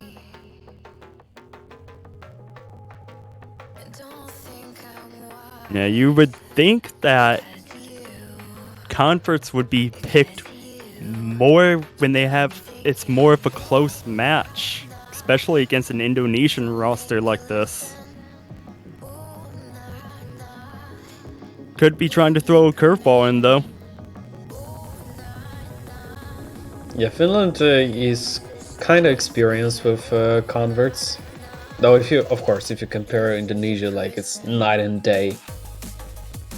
Maybe we'll see the actual random misses from Indonesia if Finland wants to take some points.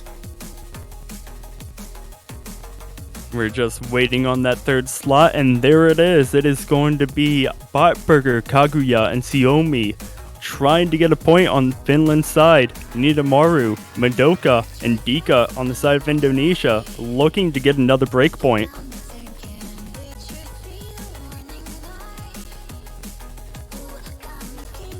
And what would you say some of the spots to really look out for this pick would be, Nelly? Call again? What would you say for this pick inside the map would be some key spots to look out for? Well, of course, as a convert, you would pretty much miss on the huge, like in the highs, like at high spacing changes. That's pretty much the whole convert. Like the map itself is quite tolerable with the current BPM, which is not that huge, but not low either. So it's pretty mediocre. So the only thing you will actually rely on is hitting those huge spacings. Here we go, round 4. Finland trying to get a point on the board. Indonesia wanting to keep this clean streak alive. We've seen early miss from Madoka. Not very crucial so far. Now, this is a bit longer pick than what we've seen last map, but Kaguya dropping as well. So it's going to be a slight combo advantage in favor of Indonesia right now, but so far all misses were before that 200 combo mark, so not the end of the world yet.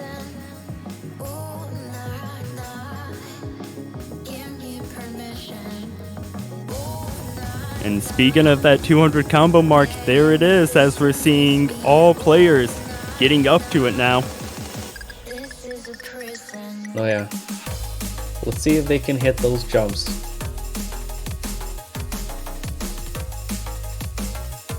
Looking about 15,000 point advantage in favor of Indonesia right now, but other than those early misses, not really much to talk about as all players are holding strong.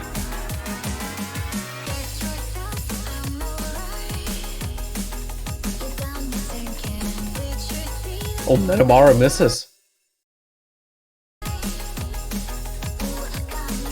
And with a third of the map already gone, that is the break that Finland needed. Yeah, just as I mentioned, like the only thing that can, like everyone could miss is those huge spacing changes, which would happen with Neymar, and this is the only one you'll see. And Kaguya's gonna drop. Same with Suomi. And as soon as Finland found themselves in the lead, they find themselves trailing yet again as that score is increasing for Indonesia as Nidamaru is up to 200 combo. That's alright, this isn't the only one you'll see, like that kind of KI. The score difference isn't that huge compared to like the previous maps.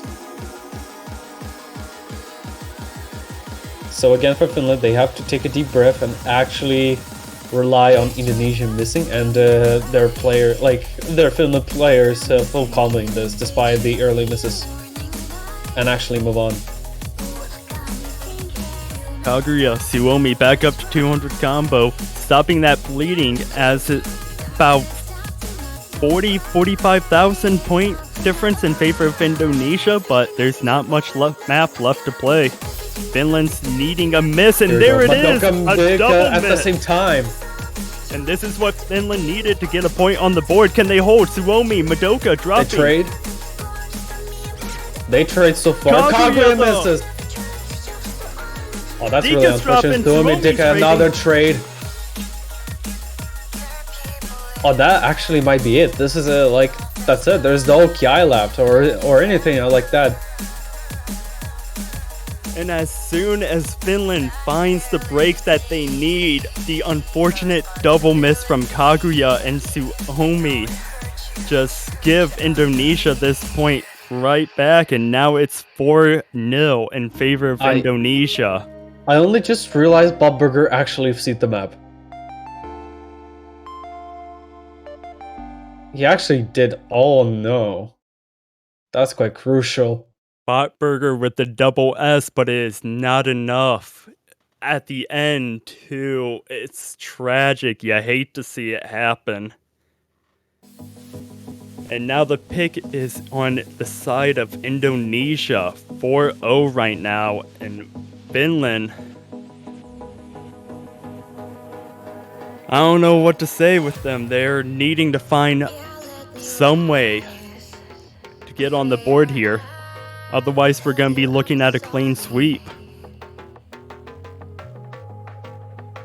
Yeah, that would be really unfortunate if Finland would be clean sweep by Indonesia, especially on the lower bracket.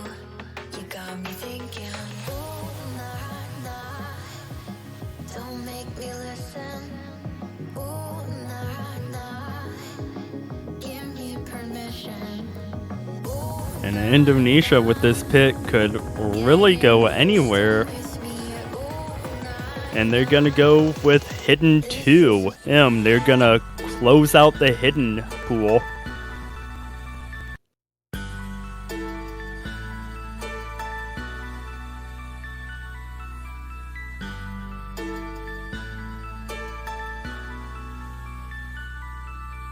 We see some substitutions underway. Botburger Kaguya staying in for Finland. Niitamaru Dika staying in for Indonesia. Just waiting on that third spot to get filled by both sides.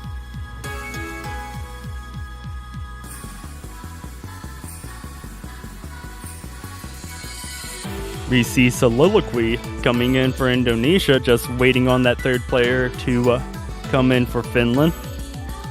And it is going to be Naksu.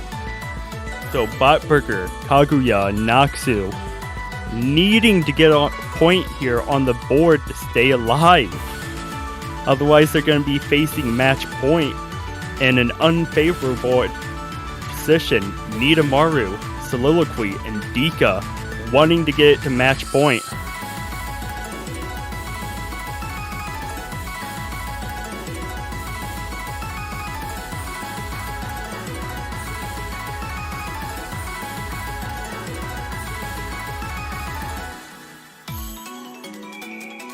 The Hidden 2 coming in at a length of just under 2.5 minutes. Approach rate of 8.9. Circle size of 4.5. So, bit slower than Hidden 1, but not by much.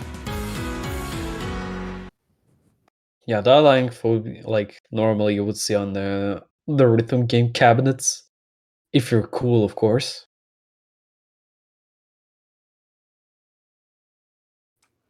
And here we go, round 5 underway.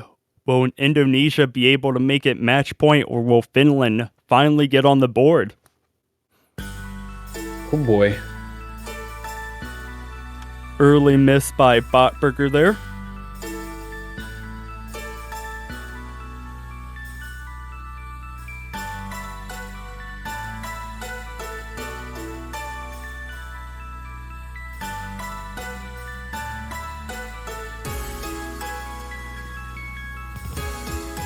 There comes the BPM tempo change right there.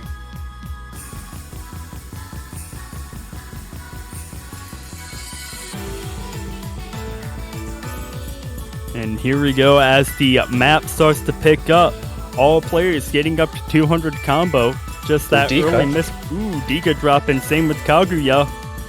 But with that early drop from Botburger, That's going to give advantage to Indonesia. Finland's going to be needing more drops on the side of Indonesia if they want to get back in this. But Noxu is going to drop.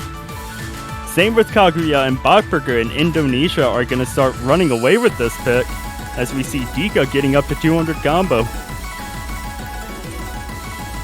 Yeah, so Oliq and Nanabaro doing a fantastic job as I hit the players. Nanabaro, though, finds the first miss here. And so Oliq so far the only full combo here. Dika finds the miss. Oh, never mind. There's not gonna be any full combos, but look at the score difference. Just that finish side struggling with this pick. And yeah, that score difference, like, almost guarantee that you will never come back. Yeah, with less than a fourth of the map to go, with the score difference, there's no way for Finland to come back this, and it's going to be 5-0 in favor. Finland, unfortunately. Yeah. And it's going to be 5-0 in favor of Indonesia match point as that score keeps continuing to grow in favor of Indonesia.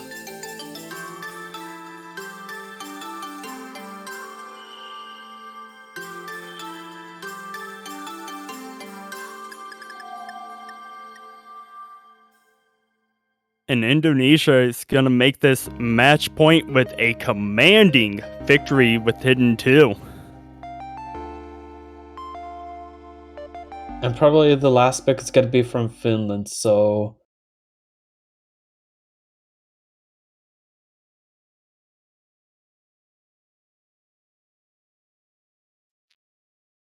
And I would not blame Finland if they want to take a timeout here and just compose themselves. It's match point, but they're not out of this yet. We've seen this earlier in group stages when they were facing match point against the Netherlands and had that amazing comeback victory. We've seen it happen once. Will they be able to do it here against Indonesia? Well, it's completely different map pool, and you have actually stronger opponents, so I don't really think it's gonna happen. At this point, seeing Indonesia not losing a map once at all, and it's 5-0, almost likely, like, it's not gonna be repeated the same as the group stage, as an example. And Finland's desperately picking double time 3 at this point.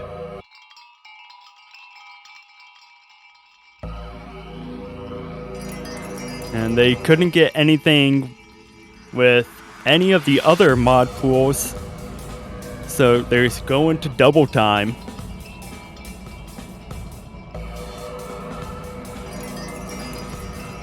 We see Botburger, Kaguya, and Suomi still on the side of Finland, Nidamaru, Madoka, and Dika on the side of Indonesia.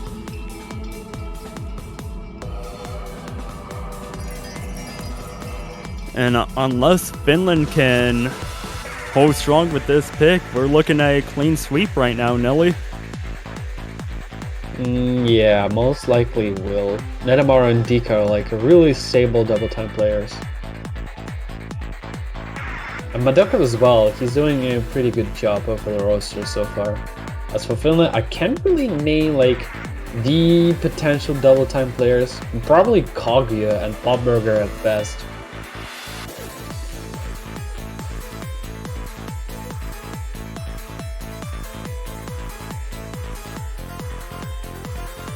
And if you compare with like the tournament performance, Botburger like is the only like, I would say like the most active tournament player from Finland. Meanwhile, Indonesia like probably like in this roster, like in their current roster, I think everyone individually played a few tournaments, I guess. Not mentioning Dika and Lewand, even Netamaru, which they've already won countless batches at this point. And unfortunately, it looks like Nidamaru was having some issues, and we're going to see Kroneko come in and replace them.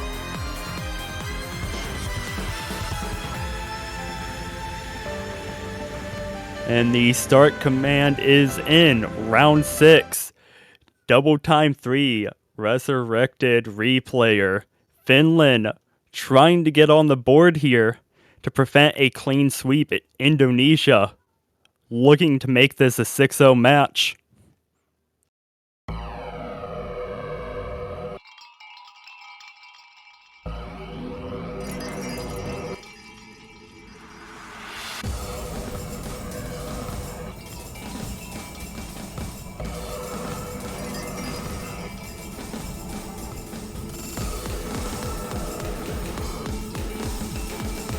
All players getting up to that 100 combo mark.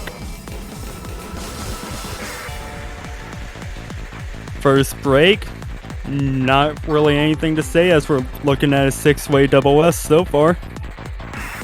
Yeah, the scores are really even, but you'll see like throughout the map, this isn't the only break here. Well, break, the actual break, slow part I mean. Either way, you still need to remain really consistent on this double time. Even though it's kind of like, oh never mind actually, Suomi's first one to miss.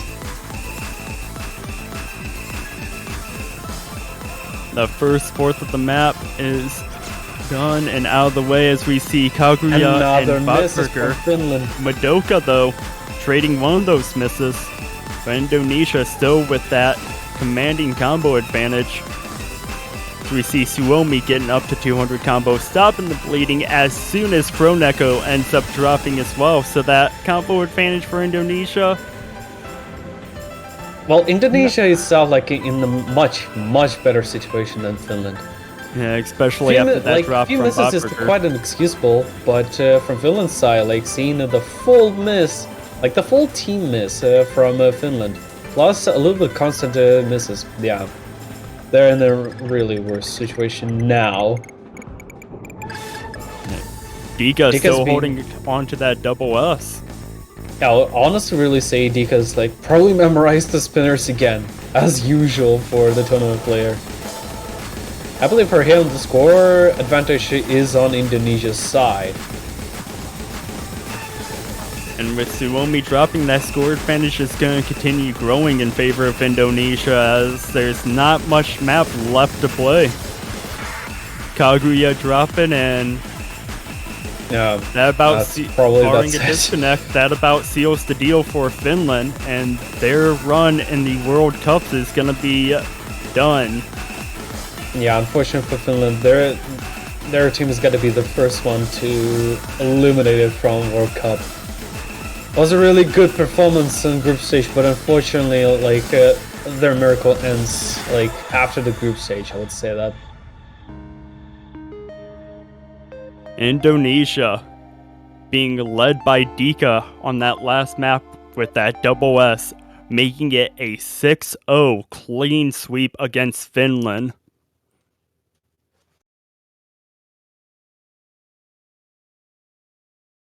And as unfortunate as it is, in a tournament there has to be losers, and unfortunately Finland, your tournament run has come to an end.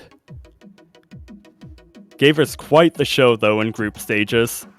That is a casting moment I am never going to forget.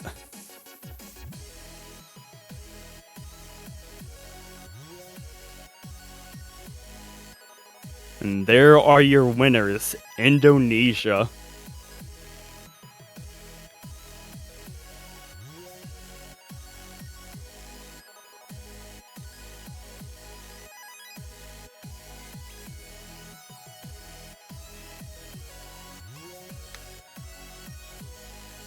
So this isn't the only match I would assume for today.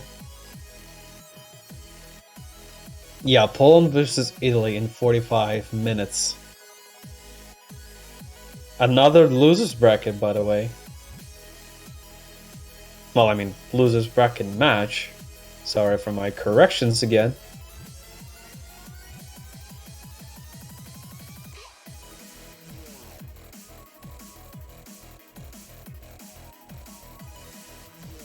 Just pulling up the schedule currently, and we are going to be having Poland versus Italy as our next streamed match coming up here in about 45 minutes from now. So you've seen with our bracket, Indonesia going to be facing China, and next week that's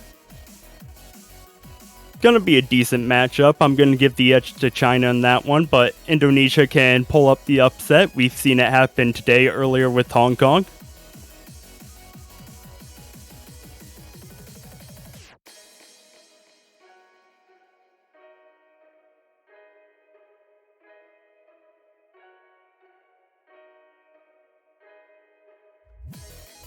Well, Nelly, so far, seen some interesting matchups, some shockers, some not so very much shockers. Poland versus Italy. Who do you think's going to win that one? They faced off against China, which I honestly expected them to play until tiebreaker, seeing the roster probably going to be even, especially in that map pool, like, but unfortunately it's not their day. But I do think like Italy can take against Poland. Probably losing like few points, 1 or 2, but that's probably like at best. Yeah, I'm gonna predict a 6-2 match in favor of Italy on that one.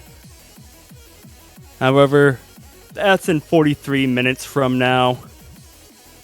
Elux joined with you with Nelly, and we will see you in 43 minutes from now.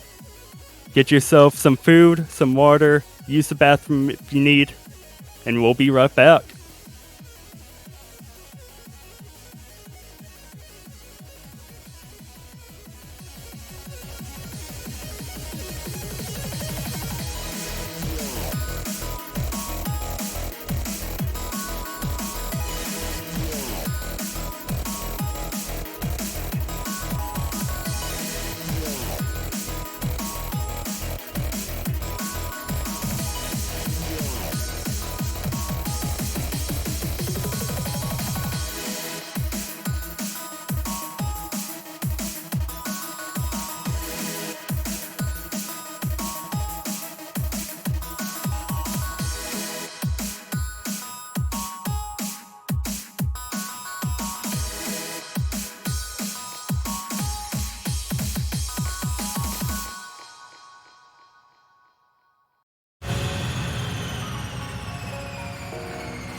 you around you, next to you.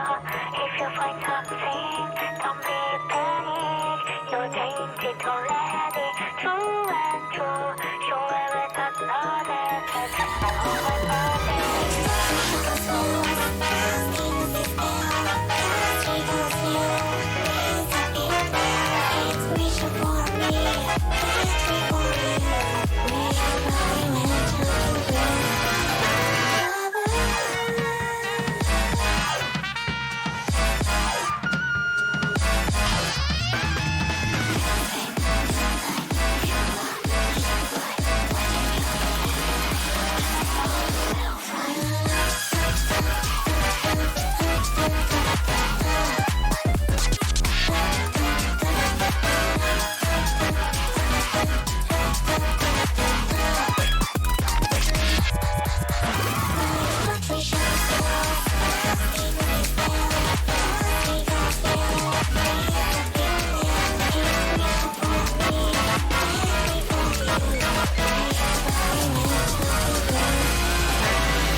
When I feel down, I try not to forget and look around. It's a beautiful place.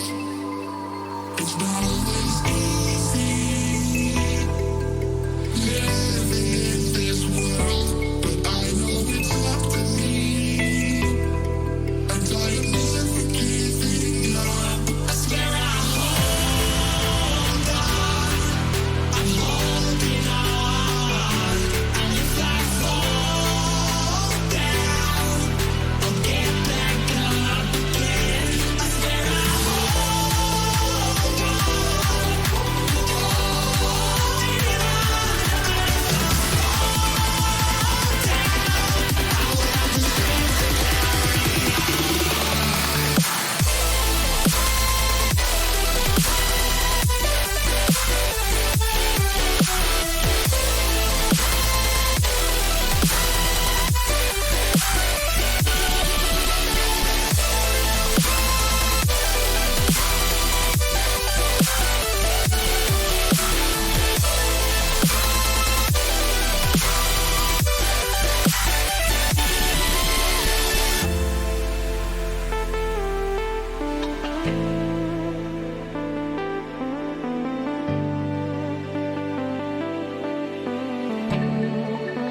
around.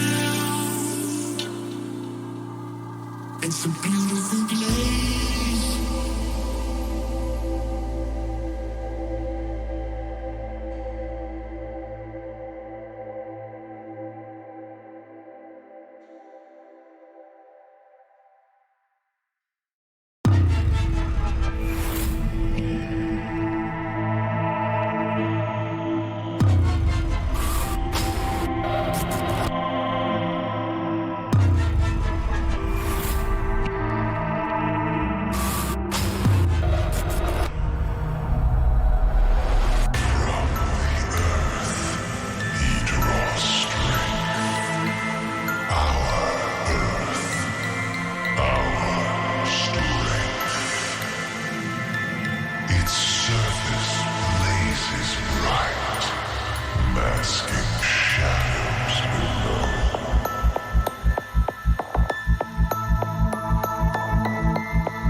Hello, everybody. Welcome back. If you've been away, if you haven't, then nice to see that you remained here. I'm JB Hyperion, joined by Snow Leopard for the final game of today in the quarterfinals of the Oscatch World Cup 2021 between Poland and Italy. How are you doing, Snow Leopard? I'm doing very good. I'm excited to see this match after seeing that Hong Kong match earlier. I feel a lot better about how Poland performed, so I think this one will be pretty interesting. Yeah, Hong Kong looking pretty unstoppable against China a little earlier today. Not something that everyone necessarily predicted. They looked very strong against Poland last week, but China was considered something a little step up once again, but they looked very strong still. So Poland will hope that they have recovered from that loss and are ready to tackle Italy. Italy also played China in recent memory, so that was the 6-3 victory for China in the round of 16. So they'll be looking to bounce back from that as well. They did pretty well to take quite a few points off of China there. But we're not quite sure if it's China looking a bit weaker or if they're as strong as ever and Italy just performed pretty well there. Yeah, it's a little hard to say at this point, but what are your predictions for this match, Poland versus Italy? I think this is an interesting match because both teams are, in theory, very evenly matched. Poland have looked very strong at times and quite weak in others. They looked very strong in their group until they lost that match to Russia that decided the victor of the group. Italy also had a little bit of a kind of shaky group stage. I believe they were second in that group C, with Philippines looking very strong there. But then they looked really quite strong against China, which I don't think anyone expected them to win. But they certainly managed to take 3 points, which was pretty impressive. So both teams have had a few ups and downs, looking to cement that upward trajectory, that momentum going forward. Absolutely, yeah, I agree with that. And normally for my predictions, I just go with what I put on pick'ems. So for that, I had a 6-1 Italy victory. After 6-1. seeing that Hong Kong match earlier today, though, honestly, I wish I would have thrown a few more points Poland's way. I thought Poland was, struggling quite a bit with their last match, but yeah, it's looking like it might have just been Hong Kong being unstoppable rather than Poland not doing well. Yeah, whilst we were discussing the teams and their kind of what's going to happen to them, the picks and bans have already gone across at lightning speed. Italy won the roll and have elected to start with DT1. I'm going to have a quick look. Yeah, there we go. Thank you very much. We can see that Poland banned first and got rid of Hard Rock 2, Night of Nights, the streamy specific pick with some slightly odd stream shapes and patterns. And Italy, for their part, have opted to take Hidden 3 away from Poland. So that's Stellaria.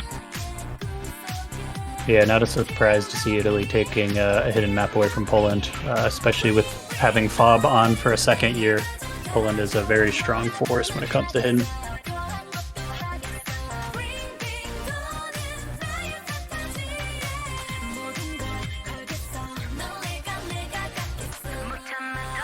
Yeah, as you said, that approach for 8.5 hidden pick, that convert, something that FOB and I think Poland as a whole, pretty solid hidden team. Italy more favouring the speedier picks of Hard Rock and Double Time, so this is why we're seeing a Double Time pick coming out of them first up. Pretty wise of them to remove a hidden pick from the board, which is exactly what they've done. And it looks like we're going to be getting underway very quickly here with game number 1. Once the players ready up, we've got Kozmit, Lekucheku and Jakubon subbing into beginning for the side of Poland against Kama79, which is Karim, a recent name change, and Sir Waffle and Armour on the side of Italy. Yeah, Sir Waffle, a new addition to the team this year, but he's been really promising so far, kind of in the off season. So I'm excited to see how he does on the grand stage here.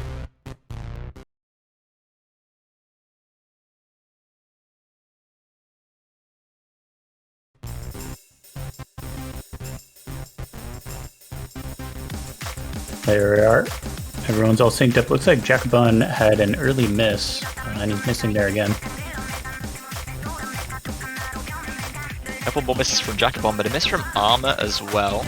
Doesn't allow Poland to fall too far behind. There's another miss from Armour.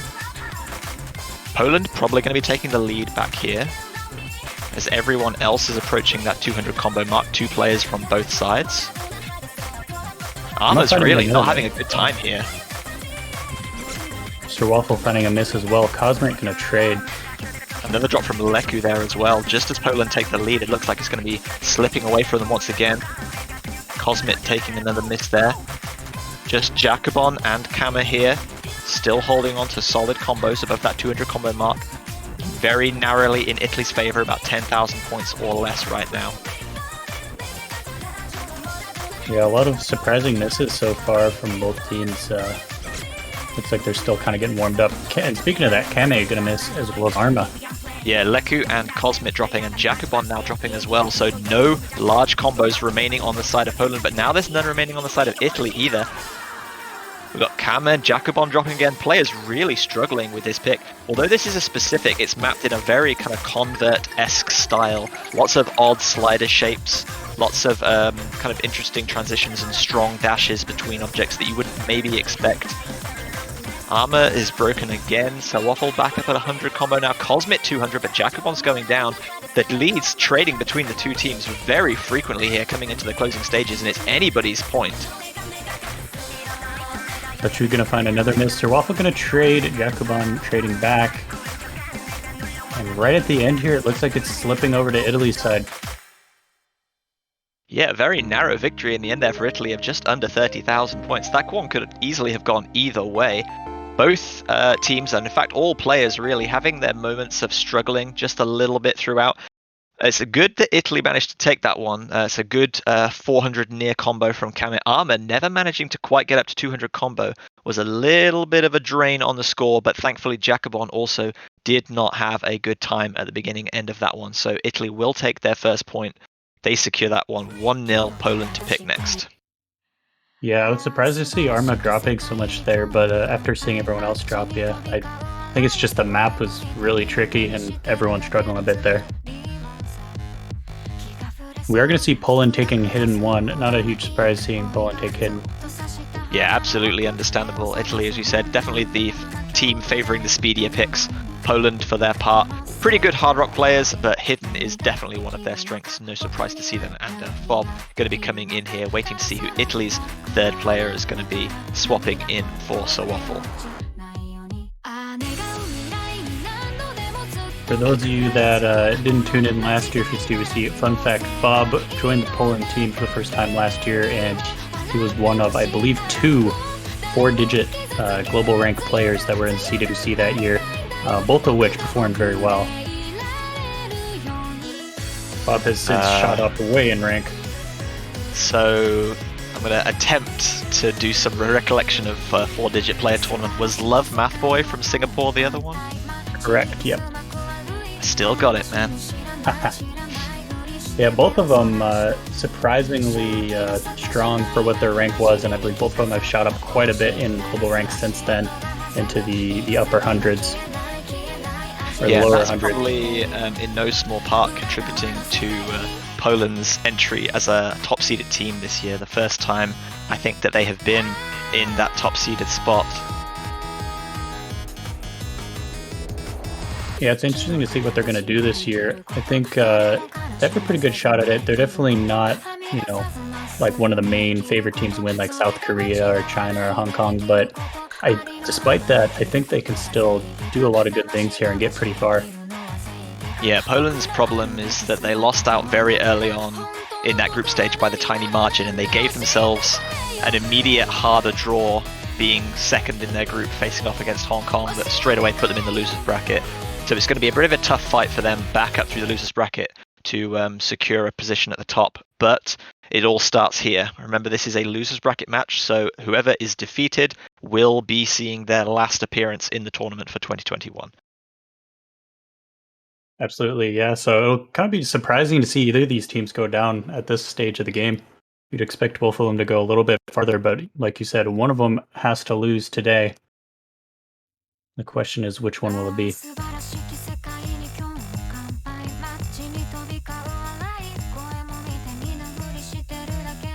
See, Fob finding very early misses there.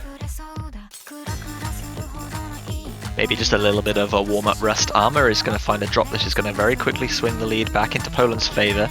Early misses, not hugely problematic. It's those misses at or close to 200 combo which really impact your score. Armor just undershooting one of those doubles there, and Sakhalin is going to do the same. Bobber's going to fall, but those misses from Italy earlier are going to matter a lot more. Yeah, Kama going to find a drop now, so no combos remaining on the side of Italy. Effectively 2 full combos if you discount the very early miss from Fob on the side of Poland. Poland steadily building up a lead here as we come about a quarter of the way into the map. Armor and Sakhalin going to be approaching that 200 combo very soon as Bobber's going to drop. That's going to shorten the gap slightly, bring Poland slightly back in towards Italy. Everyone on Italy now at that 200 combo mark as Leku is going to drop. That is going to very quickly. No, that's not. Armor is going to trade. Armor's going to trade. Italy still reeling in Poland very slowly whilst Bobber catches back up to a 200 combo, but that is going to increase things further. Another miss there on those little quick wiggles. It's going to be very close by the time Bobber is back up at 200 combo, if not in Italy's favor. Yeah, Poland keeps getting these small advantages and then just barely letting it slip away. Although Kami's going to drop, and that's going to help him back out. There's a lot of misses there, though. Everyone except Leku and Armor dropping there, so double miss on both sides. Leku at 200 combo, Armor doing the same. Everyone else pretty much doing the same thing, same combo, same score. Score difference sitting at about 15 to 20,000 right now with just under half of the map to go. Going to get back into some of those fast wiggling sections. And we see Kami first one to drop. Sakhalin following shortly after.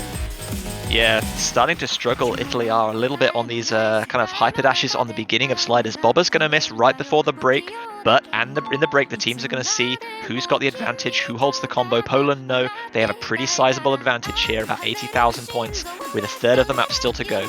They have 2 combos in hand, only 1 Armor's on the side of Italy. They're still extending their advantage, and we're going to see if they can continue this through for the remaining about 30 seconds of the map as Bob drops and Bobber reeling in Poland now. Bob going to be dropping again, and Bobber dropping again as well. Italy quickly catching up to that score lead. There is going to be enough left in the map here if there's no further misses. The score is going to flick over to Italy now. Very little left in the map. We need to see a miss from Italy here to give Poland that point, or it is going to be a break. Italy are coming on real strong here at the end. But that's a lot of misses, but there's more misses from Poland than there are for Italy. Sakhalin going to drop there right at the end, but I don't think that alone is going to be enough. Going to come down to these final wiggles. Sakhalin dropping again and again. There's a lot more misses from Sakhalin there. It's going to be so close. Leku's going to trade. It is just going to go over to Italy. It's a break point. First up, Poland losing on Hidden. Wow. Yeah, that was a really close one. Came down to just slightly over 2,000. Very easily could have won either way at the end there. Yeah, a little nervous. Sakhalin had quite a lot of drops there at the end. But wow. Italy clutching that one out, as you said, by just 2,000 points. Poland got to be feeling pretty upset. They would have thought that Hidden was a fairly comfortable kind of start off for them, something to settle the nerves, start off strong, get some points on the board. Italy are going to give them no time to stew on that, though. They're going to go for Hard Rock now. Pop Shove It. This is Hard Rock 3, so this is a converted difficulty.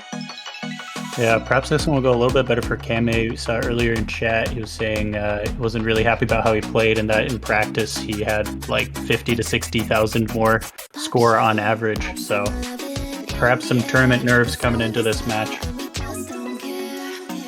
Yeah, if you're going to have tournament nerves, the knockout stage in the losers bracket against an equally matched team is unfortunately not the place that you want to have them. It all rests on this. And unfortunately, the loser will have to go home, as you said. Neither of these teams we would really have expected to be going home at this stage. Poland have a 5th to 6th place finish, although that was quite a way ago now in 2015. They've had regular appearances, regular wins in the knockout stage in 2018 and 2016.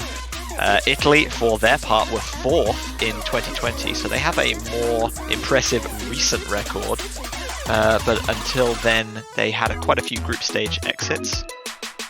But yeah, one of these two teams is going to go home, and right now, Italy have all the momentum going forward, taking that break point, leading 2-0. Yeah, definitely advantage going to Italy so far. We're going to see Trillingor coming in for the first map of the match for him. And on Poland's side, Cosmic making an appearance in that third Poland slot. Both teams seemingly fairly content to just swap one player in and out each time. No full roster switches decided upon at this point. Really pulling out the tried and true Karima 79 combo, Karim and Arma. Yeah, there has been quite a few times in the past where Italy have really been considered just the Karim and Arma show, and it's been desperation to find a third player to really kind of carry with them throughout the harder stages of the tournament. But they have improved significantly. They're kind of third to sixth players in recent years, and they're doing very well, very admirable thus far. Yeah, Trellingor and Vito, two of those newer players to the team. I believe they joined in last year, at least for Trellingor. I don't remember if Vito had played previously, and they've been doing really well so far. I'm pretty sure Vito was in at least 2020's World Cup. And speaking of him, I'm kind of confused as to why he's not playing this. Like, hidden hard rock converts are really his jam.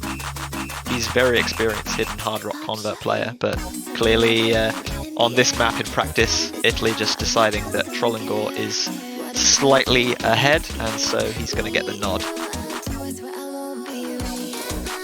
We can definitely tell that Italy has been practicing and keeping track of how well each player is doing on each map, with Karim being able to just off the top of his head remember what his average score was on the previous map.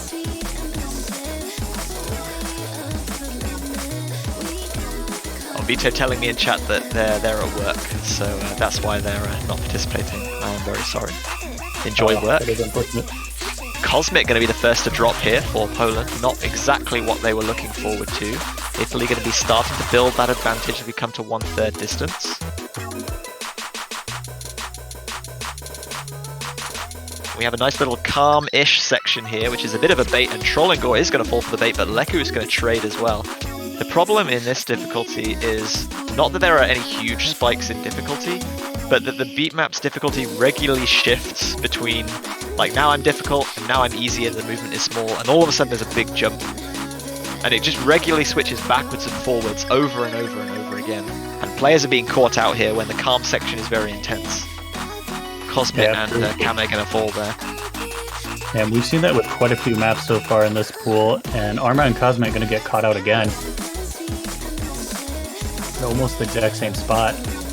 Yeah, Leku and Trellingor both back up to 200 combo. Kame going to do the same very soon.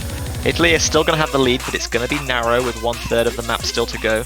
And it really depends on Arma missing here, and Cosmic once again trades. I was going to say, when one team misses and the other one doesn't immediately trade, that seems to have been a little bit of a feature of this pick so far. Leku going to drop now, and there doesn't look like there's going to be another miss from Italy here. They will be extending that lead with about 30 seconds left to go in the map.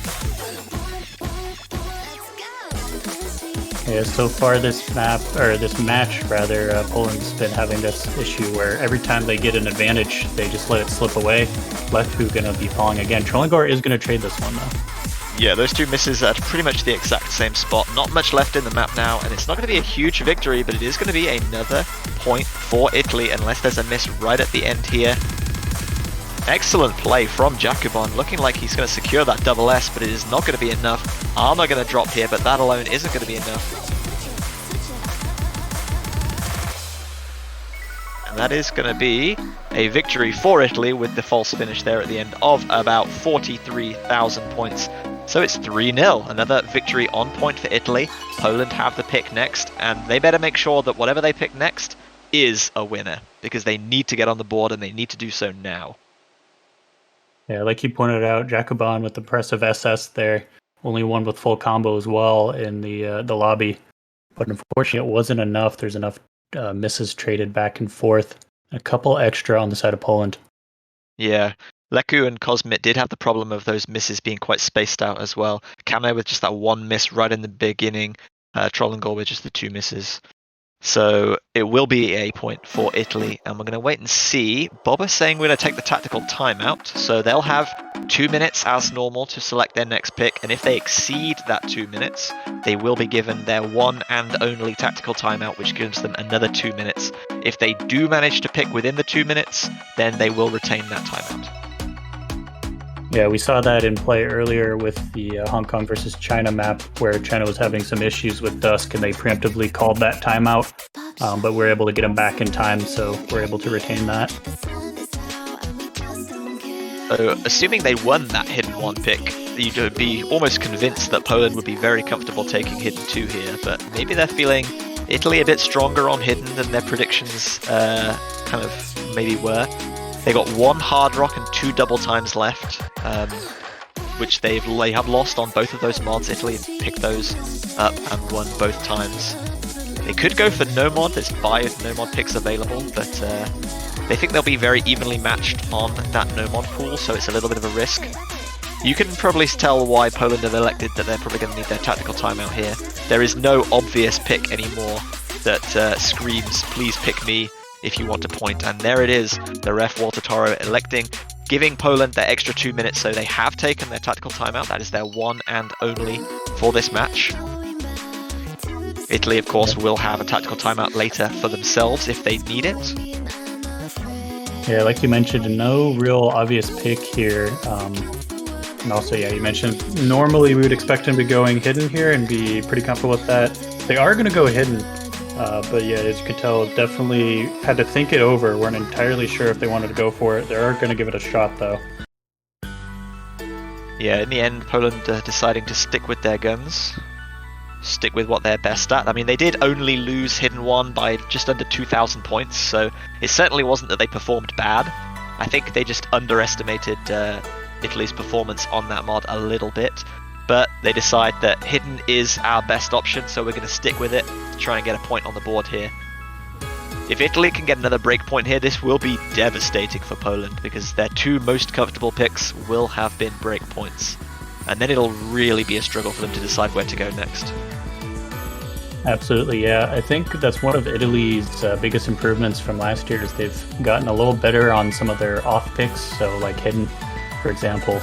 They're looking a bit stronger than in previous years, trying to get a more well-rounded team going. I'm not sure if this is some mind games coming out in the chat here. Cam is saying, Poland, do you guys have FCs on the map? I'm kind of curious. Maybe thinking that they're picking this not because it's their strongest pick, but because they just feel they'll do less bad than Italy. Karim saying his best is 98%. So we could see quite a few drops here based on the mind games going on in the player chat right now. Absolutely, yeah. That's definitely a very valid strategy. If you know the enemy team is stronger than you in a head-to-head fight on comfortable mods, but you can do better on a different mod, even if you're not going to do well. That's plenty fine. You just got to take the win. It doesn't matter by how many points. Yes, for all intents and purposes, a win by 1 point is the same as a win by 1,000,000.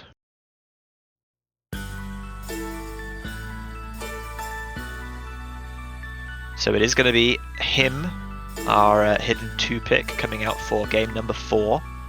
Italy currently leading 3-0. Boba's going to see an early miss for Poland here. We're just going to give Italy the early advantage. Facklin is going to be trading that a little bit later, and that's going to be a slight advantage to Poland once they get up to combo, assuming no misses.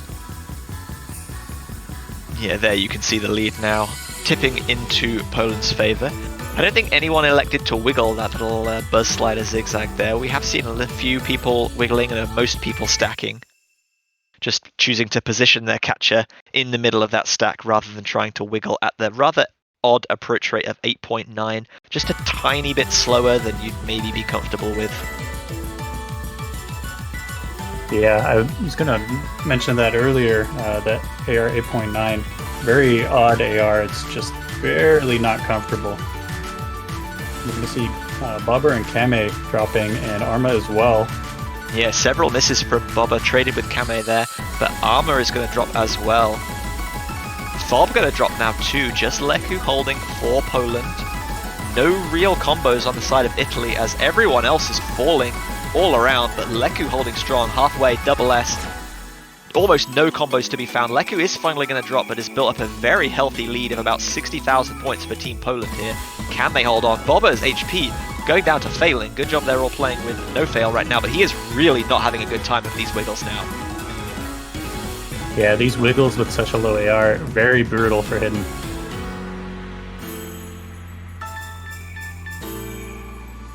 We got Kama down at 95%, Armor at 97, Sakhalin currently leading for Italy with 98, Fob with just that one miss, and Leku with one miss I believe as well. Fob, few more misses now, gonna go fall down. Poland aren't having the best time of this map at all, but Italy are having a real stinker of the Hidden 2 here. Yeah, this definitely seems like the strategy we predicted earlier where neither team was confident on that, but Poland was like, well, we can at least get a little bit of combo going and squeak out a win. It is going to be a very convincing, is not quite the word I would go for. I mean, by the scoreline it looks convincing, but Poland would probably have struggled on that pick against most other teams. The Hidden 2 is certainly the lesser of all the evils available here, and it is going to be about a 200,000 point victory here. They're first on the board. Italy did not like that one bit, but it is actually Boba of Darkness who really struggled the most. Almost 100 misses there. Really struggled in that 1/3 anti-flow section in the middle there. Yeah, and there we have why is Hidden a mod coming out of Karim there. I personally would agree, but yeah. It's a beast. Some people are for it, some people aren't.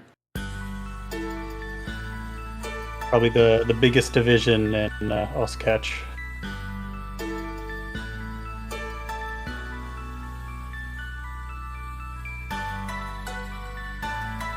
I think we can justify in that lobby that 25 misses was really close to FC.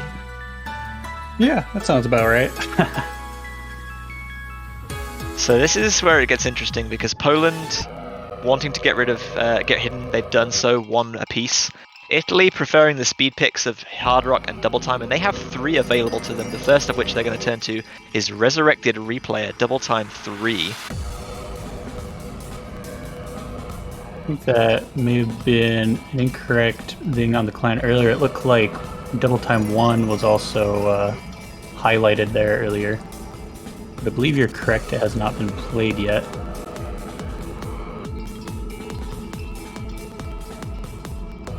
Double Time 1 was the first pick, I'm pretty sure. Oh, okay. Abra. Okay, never mind. Yeah, it was Italy's first pick.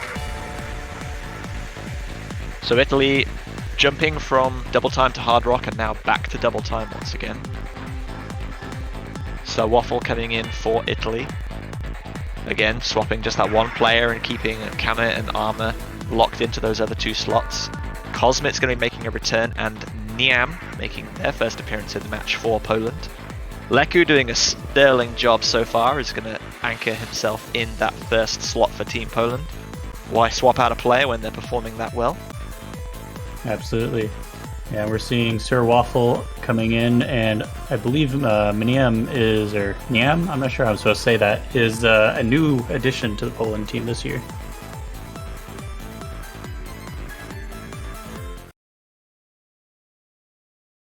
Yeah, it looks like he's swapping in for Verdi this year. Yeah, so just that one change to Poland's roster from the previous year.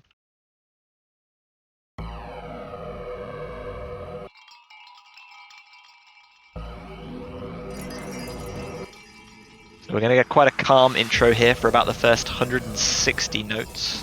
Haven't seen too many misses here, and then we'll get a break, but Kame is going to be the first to drop. There's a break after that 150, 160 object combo kind of mark, where the players and the teams will be able to see each other's scores. So in theory, Poland will know they have a slight advantage going through into the rest of the map, but the map gets significantly more difficult after this intro, so I don't think they should feel that they have any kind of significant advantage. Yeah, you can never count Italy out when it comes to Double Time. This is the mod that they're known for, especially with that Krim and Arma combo.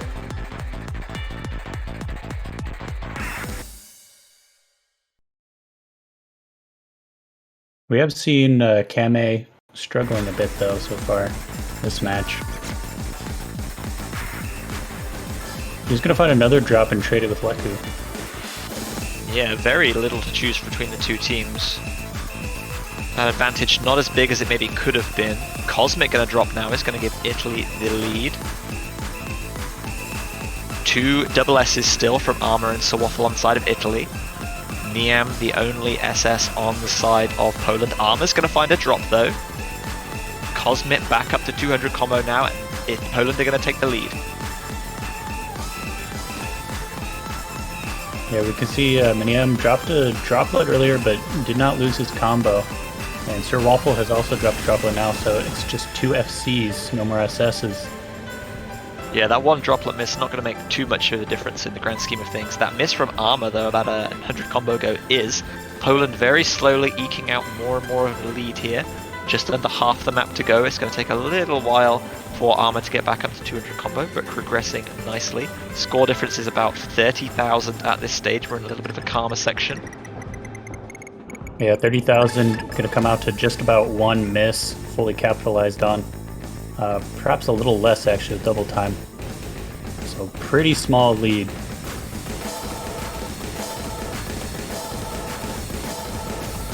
All players managing these strong dashes after slowly winding streams. Okay, not being caught out. Dash is becoming a little bit thicker, faster, more frequent now. So Waffle is going to drop there though, and Niam and Cosmic are going to trade though. Italy are going to come back here. Yeah, those are the drops that Italy was looking for. This score is slowly going back their way. Cosmic going to be finding a few more drops here as well.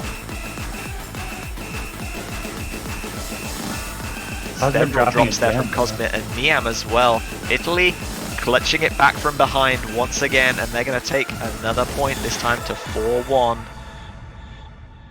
Yeah, we have it again. Poland having the advantage there, possibly going to steal a point, and then at the very end just losing it out. Not quite stable enough to hold it all the way to the win. Yeah, Cosmic started to struggle a little bit towards the end there after performing really well for the first 3 quarters of the map. And unfortunately, Italy just stealing that one out from underneath Poland. A breakpoint there would have been really helpful for them, but it is going to be 4-1 Italy now, and Poland have no hidden left to pick. They've lost on Hard Rock, they've lost on Double Time. There's a whole no-mod pool available, but I don't imagine they'll feel hugely confident against Italy on that. It's been a match of narrow margins so far, but very few of the kind of coin flip moments have gone Poland's way.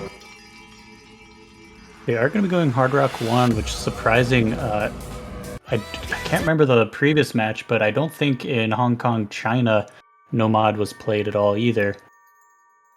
Actually, we might have had Nomad 3. But yeah, Nomad been avoided quite a bit so far this stage. Everyone wants to play each other on mods.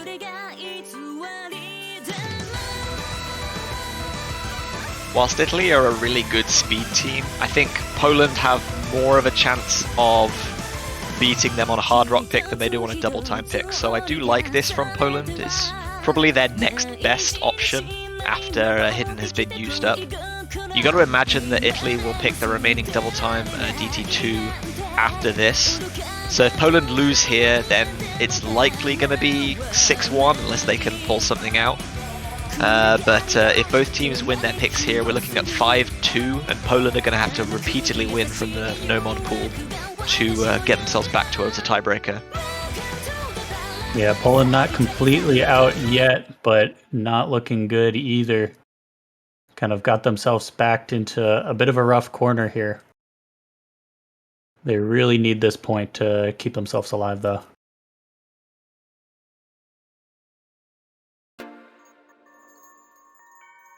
A little bit of an endurance test now, 4 minutes coming up.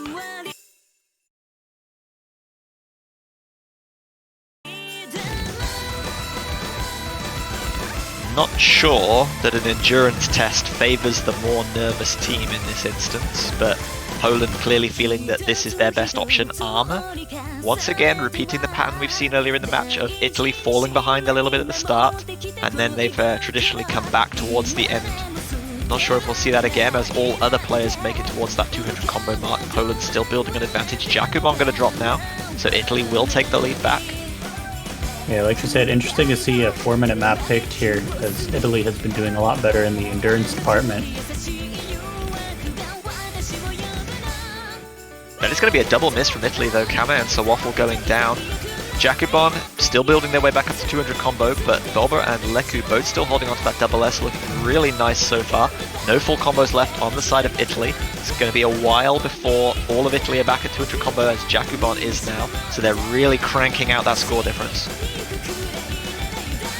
Yeah, Poland once again getting a bit of an early lead. Hopefully they can hold on to it this time. Lehu gonna fall right as the other two Italy players get up to 200 combo. Yeah, score difference about 30,000, and it's going to be shrinking whilst Leku's going back up towards 200 combo. Another miss there is going to hasten the reduction in the score, but Kame is going to trade, keeping things a little bit more even. Only about 15,000 points in it right now. Leku going to drop once again though. Again, score difference teetering back towards Italy. Yeah, with that last drop, that's going to get it real close to even by the time everyone gets up to combo. I think Poland are still just about going to clutch this in terms of score difference once Leku's back at 200 combo, but we're only halfway through the map, still lots to go. Everyone else has rebuilt nicely. Kame now back at 200 combo as well. Boba still holding on to that FC with just a single droplet miss thus far. Armor, no droplet misses, but one early combo break. Everybody holding on for dear life as we have about a third of the map left and score very close.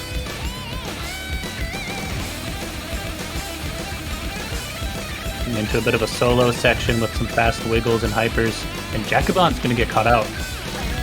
Yeah, just not quite twisting that stream at the correct timing. Going to be dropping down there, moving a little bit too early, giving Italy the advantage. There's still about a quarter of the map left, but seeing Italy pull the lead towards the end is not a good sign. Armor going to go down though. That's going to give Poland the lead, and that miss from Sawafel is going to give them it back even quicker. Jakubon now back at 200 combo, perfectly placed for Poland to take advantage here.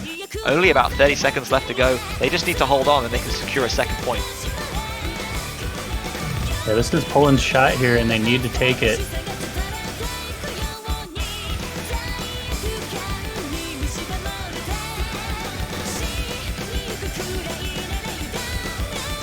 Everything looking pretty stable so far. Coming into the final section now, Armor. Sawafel back at 200 combo, but the score difference is just too big for Poland here. It's going to take several misses to eliminate this gap, but I don't think it's going to be. Coming into the final section now. Everyone's still holding strong, looking really, really good.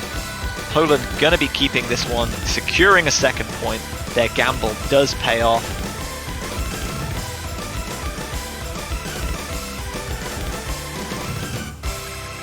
Oh, I'm going to fall right at the end there for Armor, yeah, as you said. But it is going to be not changing anything. Poland would have taken that one anyway. They secure the victory by a little under 50,000 points. And they can think to themselves, well, okay, Hidden's gone, Hard Rock's gone, the two mods that we won on, but now with next pick we have to go to something different once again. It doesn't buy them much respite, but it is keeping them in the match. Yeah, and it does give them a little bit of protection against this next pick that we can assume is most likely going to be double time from Italy. Even if they lose on that, they're not quite out of it yet. It is going to be a big fight of Nomad back and forth to finish out this match, though. Boba redeeming himself a little bit there. Oh yeah, I was just going to say, no misses, just that one droplet miss there from Boba. Excellently played. Leading from the front. Oh, interesting. Italy's going to go Nomad 5. They're leaving that double time pick. I wonder if they're going to wait until they're at match point and then take that as their kind of secret weapon to secure the win. That is a nice coup de grace left over the head of Poland, knowing that we only need to win one more thing and then we've got this double time pick left over to secure it out. So it does put a little bit of extra pressure on Poland, but if Poland can secure a break point here, it relieves a lot of the pressure and it puts the momentum all back in Poland's court. So this is a little bit of a gamble here from Italy. I kind of like it, but it does have some potential to backfire. Absolutely, yeah. Poland taking a break point here would be incredibly good for them. That double time pick lingering over their heads is not going to be fun once Italy gets to their next point.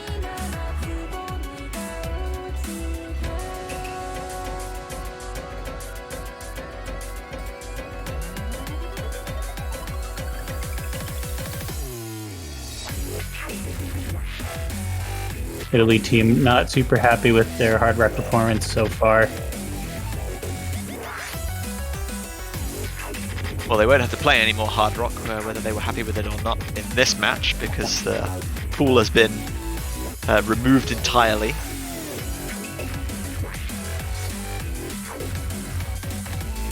Going to be getting underway now with game number 7. This is Italy's pick, no mod 5, Subaki. Currently leading 4 points to 2. They got 1 double time pick still available, which you think they would use to get to match point or to secure the victory when they were on match point. But they got to get there first. The whole of the no mod pool is still available. This is going to be our first delve into that pool of 4 other picks beside this one.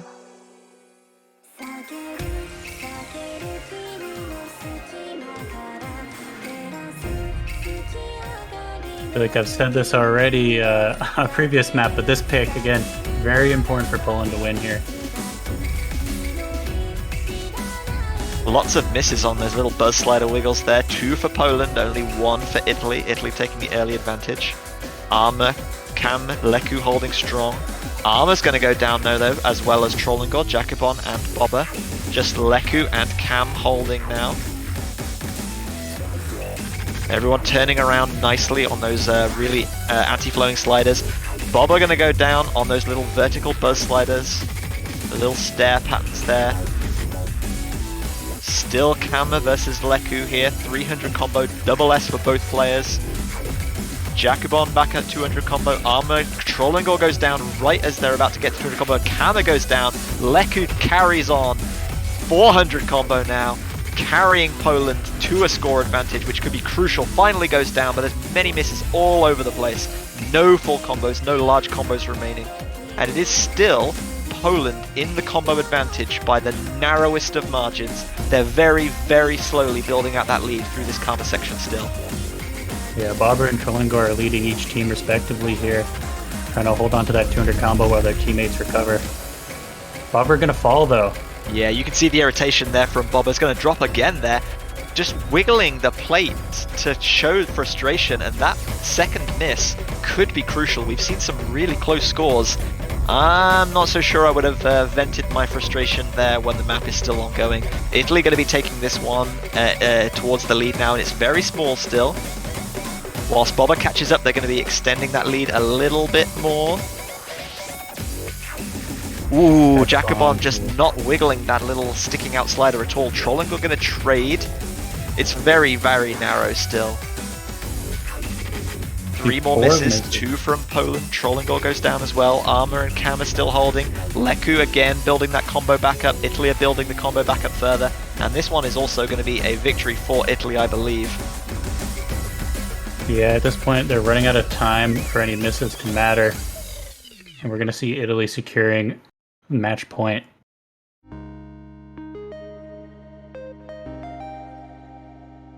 Leku with the 1 miss again, looking really strong, but unfortunately Bobber just not quite able to keep up with the rest of Team Poland. And you can see here from the chat there, not happy with his performance one bit. Italy are at match point, but it is Poland to pick next. They have to win 3 points in a row, 2 of their own picks and 1 break point. They're going to stick with no mod. They're going to go no mod 3. Reunion. Lots of long sliders, hyper dash sliders. Yeah, we'll have to see if Bobber stays in for this next pick. He's been really hit or miss this match, going from a lot of misses to the only FC in the lobby, I believe, for that previous map. So as captain, Bobber will have the decision here. It looks like he's going to put Fob and Niam in, opting to remove himself, clearly just not happy with his performance there. Yeah, and that might be the better move if he's feeling this frustration now. You mentioned earlier he was wiggling to show his frustration and found an extra miss there, which definitely not what you need in a tense situation like this. You need people who are calm and collected and ready to play their best. Italy's going to be using their timeout though.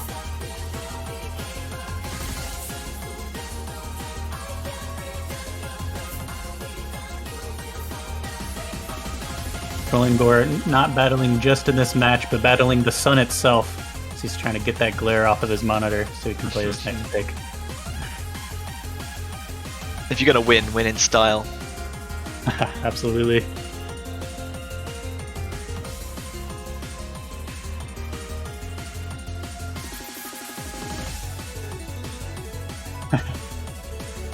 So Poland fans memeing in chat.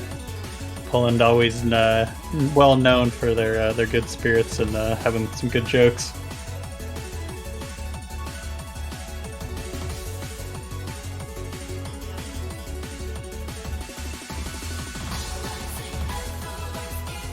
They're not out of it yet. As I said, they got to win 3 games to force a tiebreaker, but it is still active. There is still a chance. Italy, for their part, need 1 point. Trollingord figuring out that he can't battle the sun. That is just one fight he's not going to win.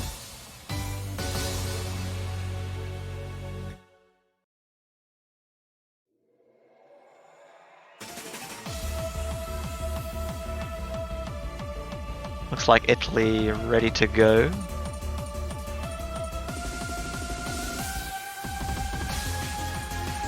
Yeah, Italy's saying they're ready to go just seconds before the timeout counter started, so I'm not entirely sure how Walter's going to take that. I would imagine that they will retain their timeout, since the message did get in there before he started the timer, but... If Italy get a break point here, it might not matter, but hopefully that doesn't come to be pivotal later on.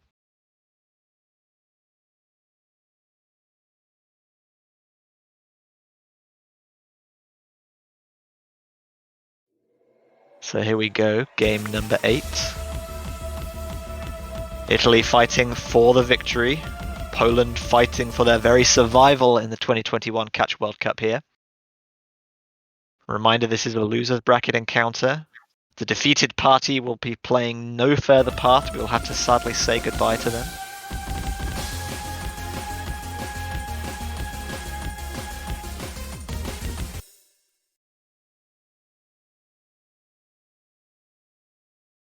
The only difference between the two teams is a droplet slipping off the side of Fob's plate very early on here. There's going to be a miss there from Fob and Armor just before that little wiggling buzz slider. No real difference between the two teams yet.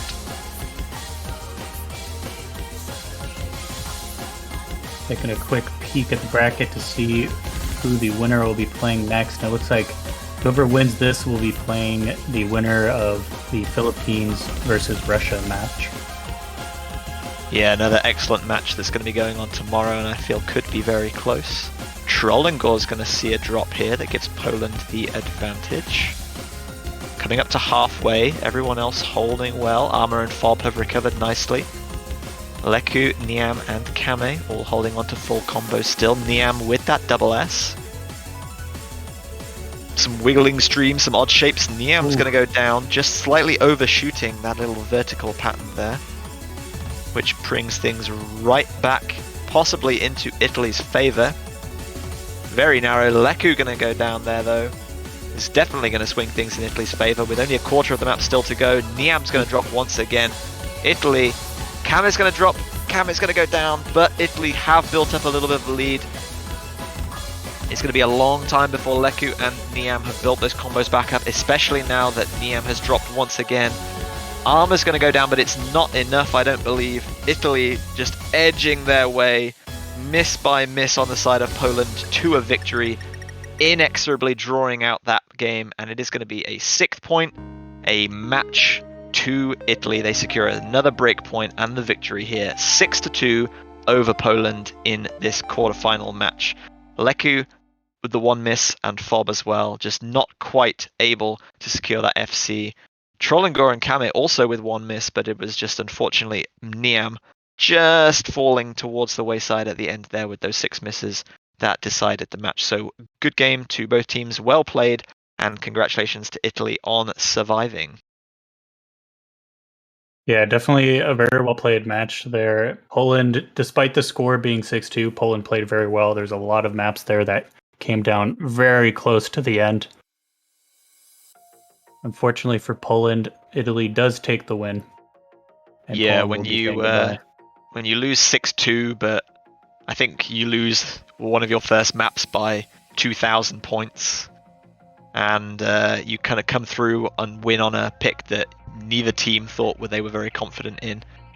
I think a lot of those points could have gone Poland's way, and they'll consider themselves just a little bit unlucky, but no credit taken away from Italy at all. They did perform very, very well, and will have more competition remaining in the tournament as we proceed.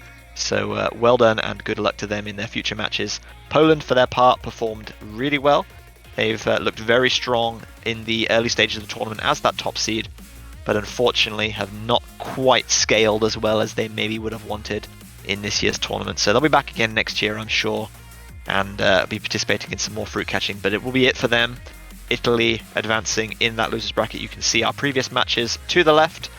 Indonesia being victorious 6-0 over Finland, and Hong Kong with a very impressive performance 6-1 over China. Yeah, so coming up tomorrow, we're going to first see Korea versus Chile, followed by the next 4 matches: Canada versus Taiwan, Australia versus Germany, Philippines versus Russia, and USA versus France. Yeah, those first 2 matches, Korea, Chile, and Canada, Taiwan, are going to be in about 9 hours from now. So in the middle of the night, if you're European, or early mornings for the Asia representatives, and you might be able to stay up and watch some. For the fellow Americans, such as yourself, Snow, I'm sure you'll be tuning into that one. I probably won't be able to watch, but I hope it'll be an excellent match all the same. Yeah, I'll have to see if I can tune into them. Those first ones are going to be a little bit early, but certainly the following ones I'll be able to catch. So that will conclude our stream for today. 9 hours from now, as we said, is our next match, so we're going to obviously end the stream here. We'd love to let you listen to 9 hours of our wonderful featured artists, but unfortunately we're not going to do that. We're going to let you go get some rest, get some food, get some drink. Go outside if it's a nice day, catch some fruit in real life, and stay healthy. And we'll see you all very soon again for some more fruit catching. Before you go, do make sure to follow us on the Twitch channel, of course, and you get notified when we go live, and Twitter as well. That's Osu Live. And of course, banners, if you want to support your your quarterfinals and your round of 16 teams, everyone who is still participating in the tournament, please feel free to swing by the store where our fabulous Snow Leopard is modeling the banners. How do they look on your profile? Oh, they look absolutely fabulous. Yeah. Really cheap to pick up, goes in towards the prize pool and helps support your favorite team right up from your profile page. Hard to ask for more than that. So we'll be concluding then. Again, thank you everyone so much for watching. We'll see you again in a little over 9 hours for Korea versus Chile when the stream will be back up. Please have a wonderful day, night, or morning if it's turned over to Sunday for you. Thank you so much for watching. From myself, JB Hyperion, and from Snow Leopard, thank you for watching, and we'll see you all in the next one. Take care.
Hello everyone and welcome back to the 2021 Osu Catch World Cup. I am Dolan, joined by Elux for this winner's bracket quarterfinal match between South Korea and Chile.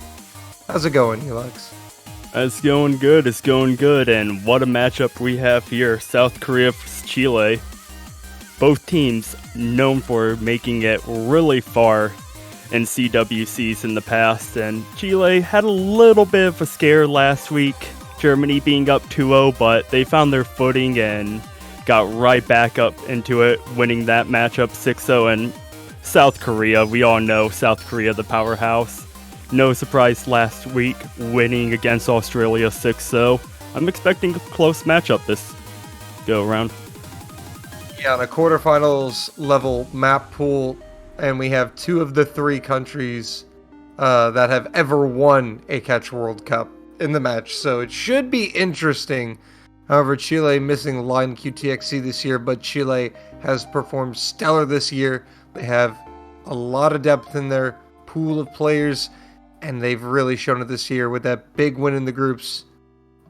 If they could topple the mighty South Korea, would be their biggest accomplishment yet. We've seen what happened earlier, though, with Hong Kong versus China, and nobody was expecting that, so we could see another upset. So South Korea wins the roll, Chile banning first.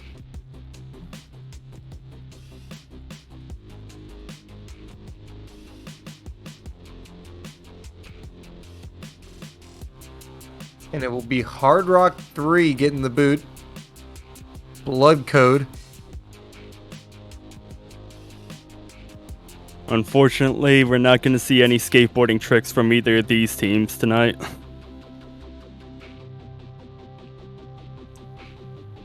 We will have to wait for another match. And next it will be South Korea's band, followed by their pick. Hidden 3. 2 convert bands. Okay. I am a fan personally. Let's be honest, you're a fan of almost every hidden map, Dolan. Almost. Keyword there is almost. So South Korea will open up the picks.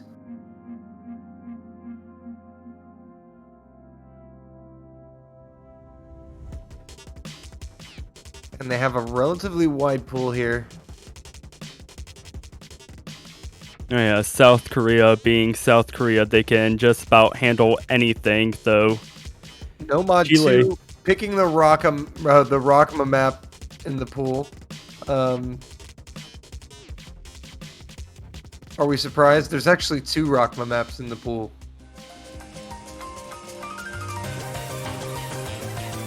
To be honest, I'm surprised that they're going with the Nomad Rockma map. I figured that they would take the double time Rockma map first. Yeah, well, Chile have historically always been decent at double time, and again, we're only at quarterfinals here, so perhaps they want to go with something less risky and more safe, given that their opponent is Chile. But it will be Nomad 2. We do see Eldenel, Mogu Mogu, and City Pop Shark in for Chile. Rels, QWH, and Hyper in on the side of South Korea.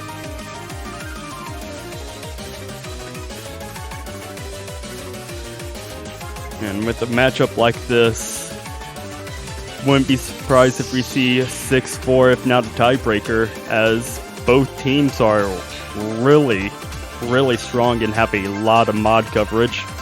Yeah, it's just going to be interesting to see how Chile stacks up to this South Korean roster. With this new Chilean roster, the absence of a line, we see just a lot of new faces, and we've seen that all across the teams this year. We've seen a lot of new players.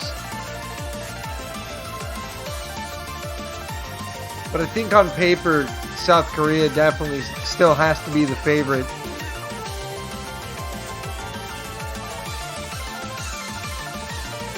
Yeah, yes, we are live. But with a player like Hyper W, it's no surprise that they're favorites, as really just all around their players are just absolute beasts when it comes to not only tournament play, but regular play as well. Well, and also they scale they scale to like grand finals. Do you know how many teams can actually scale to a grand finals level pool? Not many. And the fact that South Korea can just is a testament to the insane amount of skill they have in their pool of players.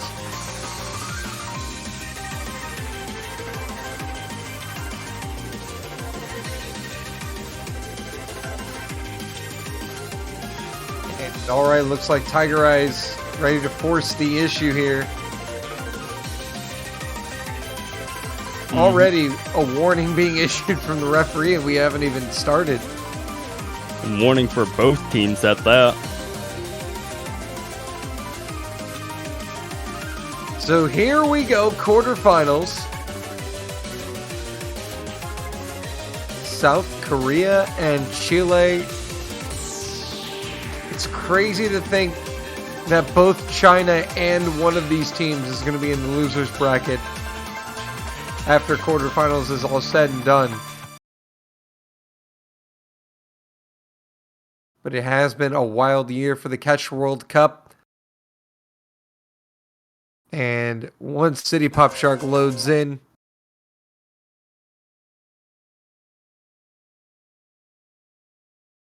Waiting for the client to catch up, seeing City Pop Shark doing a little solo performance while we wait.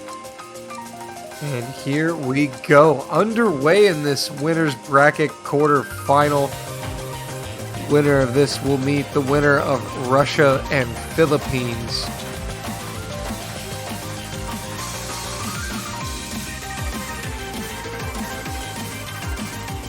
And this is a matchup where I believe that all points will just be decided by one or two misses, if that. We see all players easily getting up to 200 combo, but Hyper W being the first one to drop. Yeah, that's actually pretty unfortunate for South Korea. Mogu is going to trade it back, but right as we get to 200. So that miss is actually going to help South Korea even the scoreline here, assuming everyone holds combo.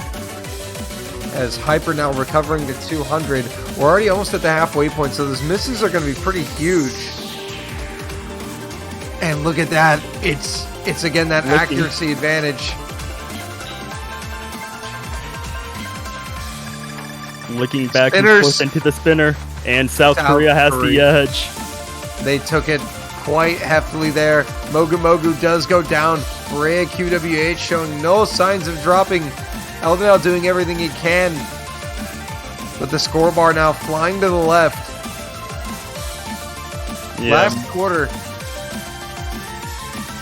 Mogu Mogu getting up to 200 combo. Chile's gonna need a couple drops. South Korea, but Rhea drops. Eldenal and Mogu Mogu drop. And that is pretty much going to seal Chile's fate here as Eldenal does drop once again. South Korea will take their opening pick.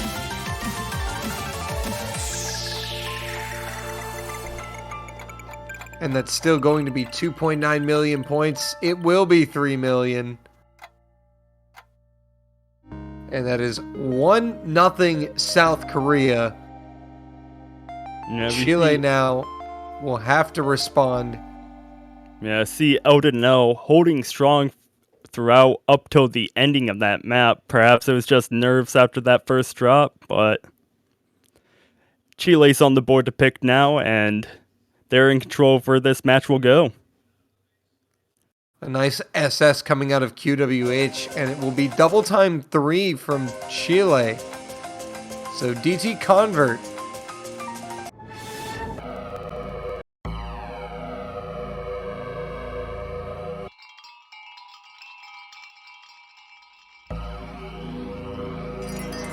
And this could be massive if Chile can take a point in double time. They've got to have quite a bit of confidence in it to choose it as their opening pick against South Korea.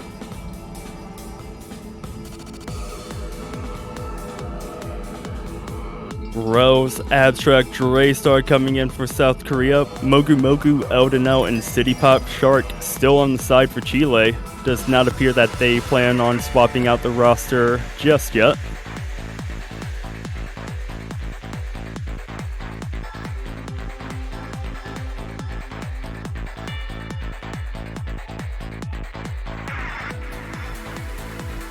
near full team swap there for South Korea.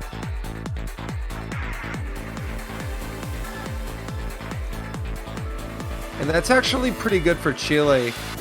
That's something you want to see as a team when you make your picks. You see the other team having to substitute multiple players, especially if the other team's been riding a wave of momentum. But Draystar will tack on hidden. No surprise there.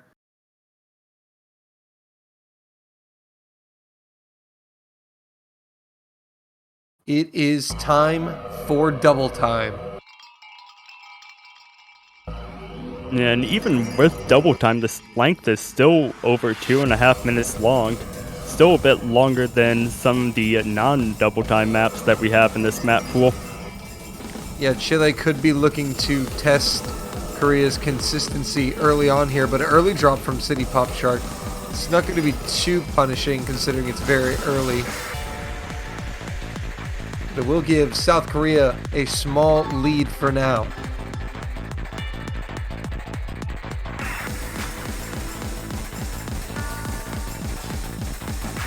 All other players getting up to 200 combo with relative ease, but Draystar is going to drop as soon as he gets there.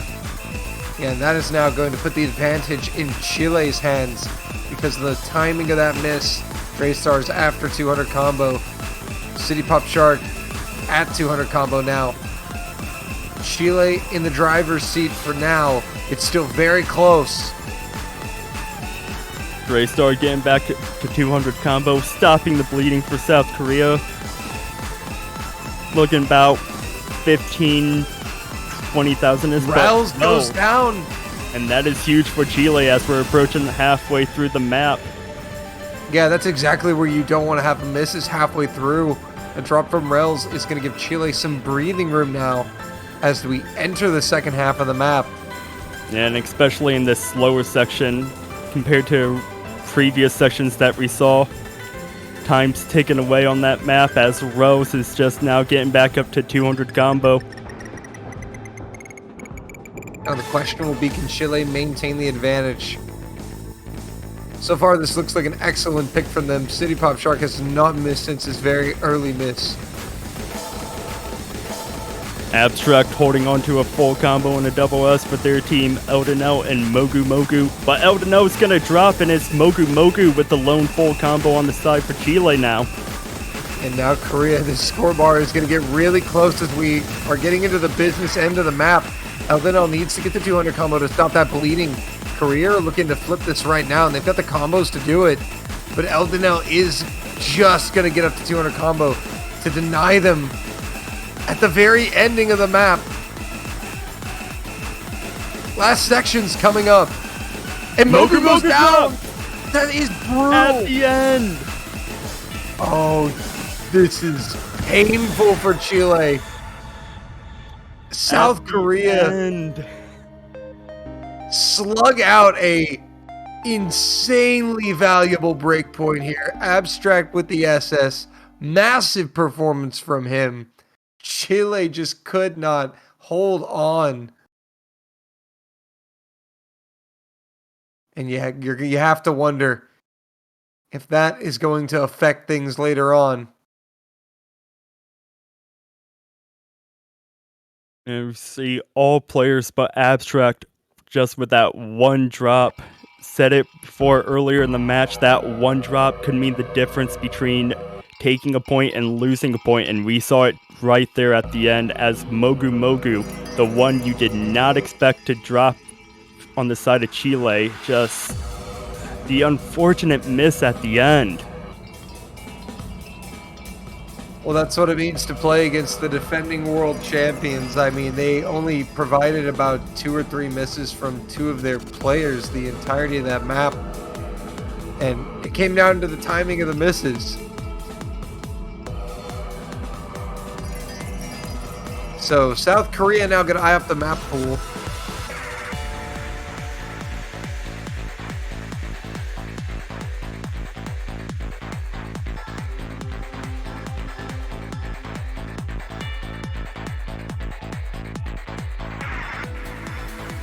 They have a breakpoint win on double time. You have to wonder if DT1 is in their sights.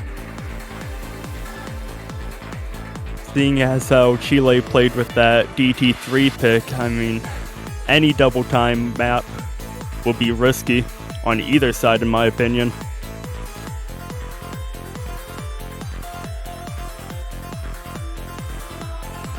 They did play it relatively safe at first with that Nomad 2, but they're going to go with Hard Rock 1, Absolute Castaway.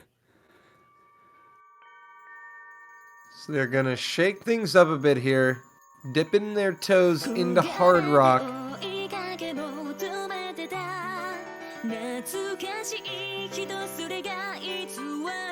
And not just any Hard Rock, 4-minute long Hard Rock. Chile wanted to test South Korea's consistency with one of the longer double time picks. South Korea wants to test Chile's consistency with a long Hard Rock pick. And this is a map that no player should be a stranger to.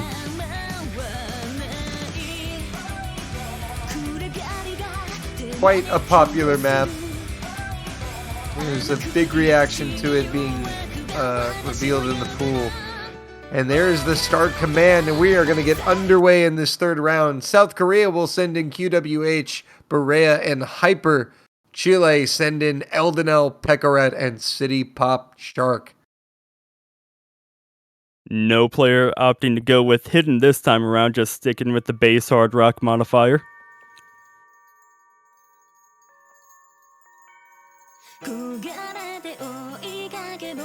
And with it being a little over 4 minutes in length, a miss or two in the beginning does not mean the end of the world, as we see Hyper W dropping there. It is a more marathon and lengthy pick. It is a jog, not a sprint. It's the early miss strat. Get the misses out of the way early on. Now Hyper won't miss for the rest of the map. I'm keeping your word to that, as we see all other players getting up to 200 combo. Hyper W right there behind them. Yeah, so only a very small lead for Chile, as you mentioned, though. It's a very early miss on a very long map. It's not going to affect too much in the end, especially if we get one later. But that miss from Berea is going to put Korea even further behind on their own pick here. And that is going to shake things up a little bit, as that miss was when all three players on the side of Chile were above 200 combo. Yeah, they still have trip FCs on the side of Chile, so they are punishing all of these misses from South Korea. UWH holding the full combo, the lone full combo for South Korea. Berea up to 200 combo, stopping the bleeding, looking about roughly a 30 to 40,000 score difference, give or take. Yeah, it's about 35k at the moment. Pretty good place to be if you're Chile, but they had the lead the last pick, and we saw how things turned out in the end. So, but right now they're doing a great job still. 3 FCs. South Korea literally just, they can't do anything unless we see a miss. And there's a miss from Pekoret. However, I don't believe that is going to pull Chile out of the lead just yet, as South Korea did miss 2 times. Yeah, but one of those misses was very early, so the scorebar should get very close here, but it should be a very small lead for Chile. Unless we see some more misses here. Coming into the final third, there are no SSs on the side of Chile. QWH is the lone SS.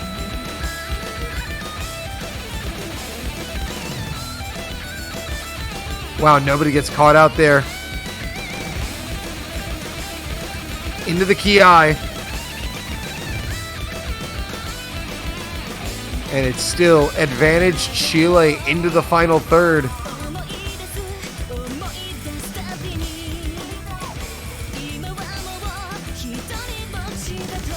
Roughly 30k now. Only a quarter of the map left. As long as Chile can make it through these final sections. And a miss from either side right now will swing things drastically as we're approaching the end point. This would be a huge break point for Chile in this match. They really need to get some momentum going. And it would be massive to get a break point. But Eldonell's gonna drop. Will Korea trade one, or will they steal another one at the end? Now Chile at the mercy of South Korea.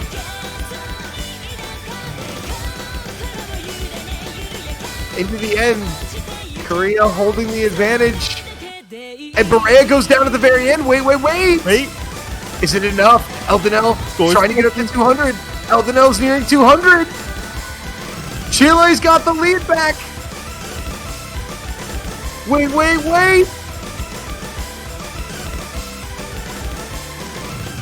And they're gonna take this break point. Almost Chile. 2-1. A Little break scared there at the end. Thought we were about to witness a repeat of what happened last pick, but the drops by Brea at the end just propelled Chile's score just enough to take the break point. Those are two 3.3 million scores on this map, by the way. An SS coming out of QWHJ bleh. I cannot speak. But Chile with a massive break point. Now they have a shot to tie it up here.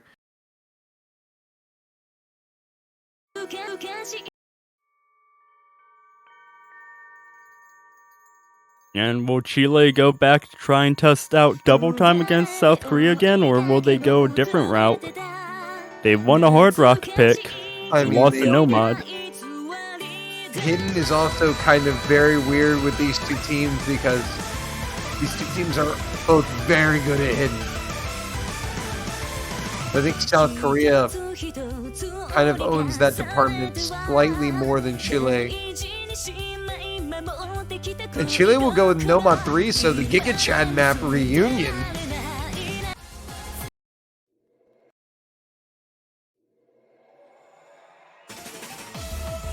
And we've seen a number of players so far just getting caught out of place with those weird, wacky sliders in this map.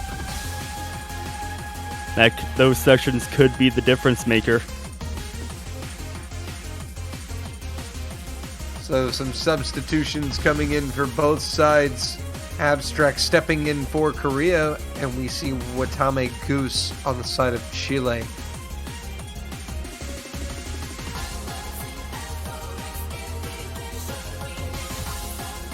And we go from having a more consistency pick into a map that is less than 2 minutes in length. Yeah, these teams picked all the long maps at the start of the match. So now the misses are going to be punished a lot harder.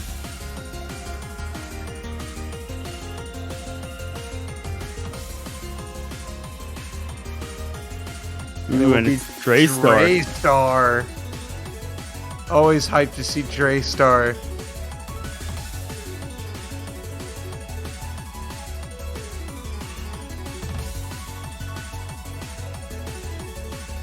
But yeah, as you said, you mentioned earlier, the sliders in this map are absolutely brutal. Oh yeah, and if you get it out of, in my opinion, if player gets themselves out of place on one of those sliders, it's not just going to be one miss, but a couple. Yeah, that's the danger here. And it's also such a short map too, so... Again, it's so interesting to me that Chile's picking this into South Korea.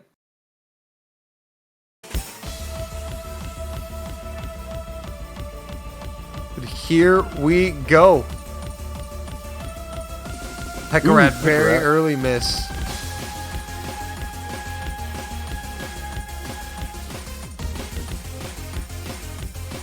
So advantage South Korea as everyone works their way up to that magical 200 Eldonell mark. dropping though. And things are not looking too good for Chile at the start of this one. Two very early misses. And there's the sliders as we hit a quarter of the way through. Pekarat, Hyper, W, Hyper. nothing. Still 2 FCs remaining for South Korea, though. Abstract and Draystar SSing.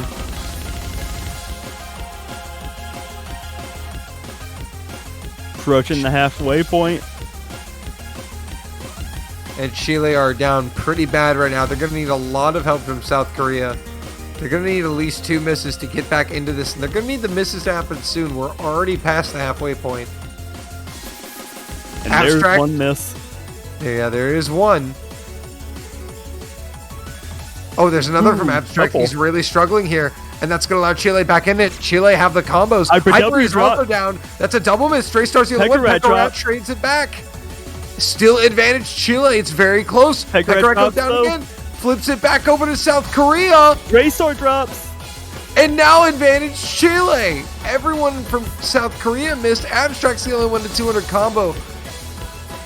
And Chile have Eldenel and Watame Goose, who have come alive in the second half of Pekarat the match. dropping though, that's gonna be Pekarat! huge. Wait, Pekarat trades it! Unbelievable. Another South drop Korea. at the end. South Korea have stolen it with that drop from Pekarat. This match! Another drop at the end on the side of Chile cost them another point. Literally every map, aside from the opening pick, has been decided near the very end every single time. And that is a 3rd breakpoint in a row. Watame 3. Goose. Lone full combo on the board, just not enough for Chile though. I mean, these two teams are absolutely bringing it, but it's 3-1 South Korea. They have the pick. And now, once again, Chile are in a tough situation.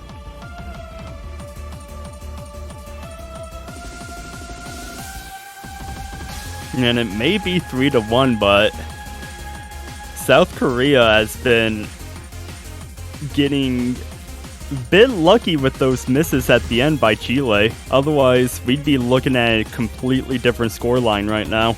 Yeah, this match could have very well easily have been 3-1 Chile if just a few misses don't happen. So, all things considered, it's been an incredibly close game. But if Korea are able to convert their next pick here, they're going to be in a really comfortable spot.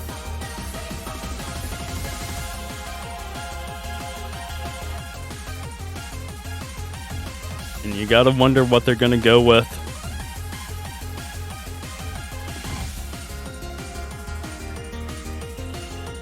It will be Nomad 4.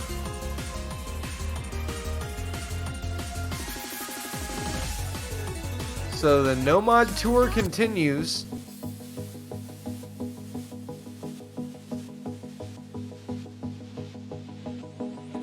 And that leaves only Tsubaki as the last convert yet to be either chosen or banned on the board.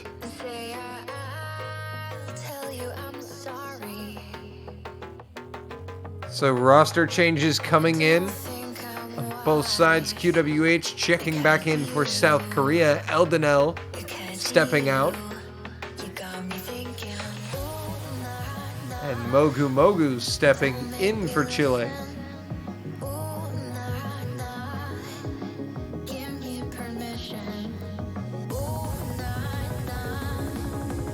In Chile, they seemed so good on that DT convert earlier.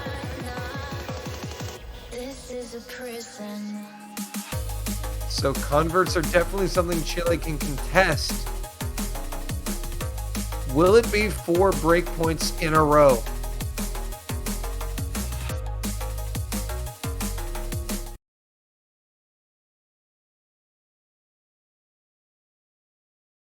And aside from that first pick by South Korea, breakpoints has been the name of the game so far in this matchup. And Chile are desperately going to need another one here to keep South Korea from running away with it.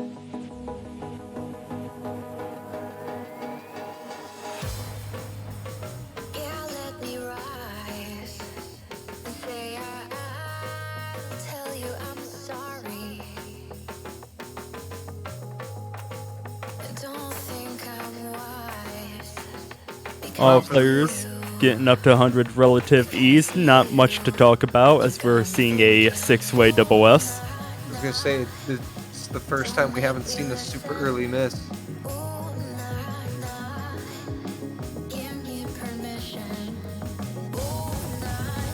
And now everyone at that 200 combo mark. We are tied. 6 SS's still on the board into the spinners. This should break the tie, and it's advantage Chile off the spinner.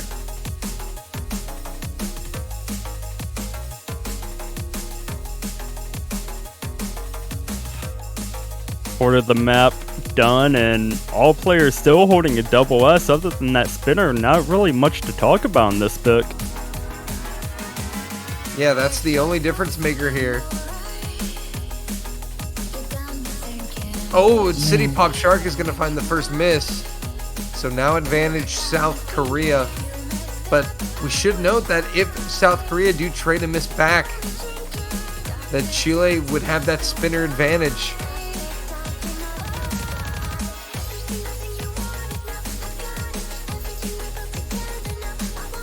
But so far, there are no misses from South Korea. Trip FC's Mogu Mogu.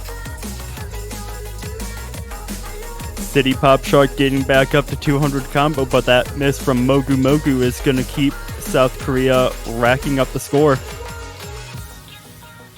Yeah, now Chile need 2 misses from South Korea, and now there's a break. They can see the score.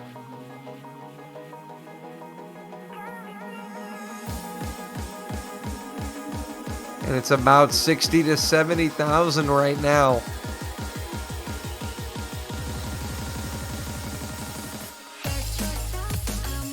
South Korea just looks so comfortable, though.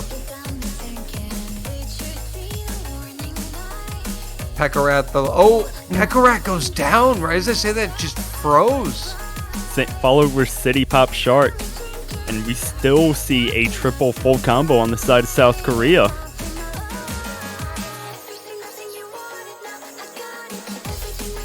Yeah, it looks as if South Korea are going to convert this. QWH is going to be the first drop for Korea, though. But Chile are going to need much more to happen. As Hyper does go down.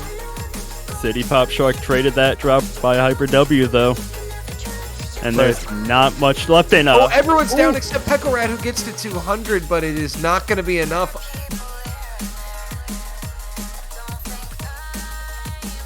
Oh, and Pekarat does go down, and that is going to seal it. South Korea are going to take a 4-1 lead here.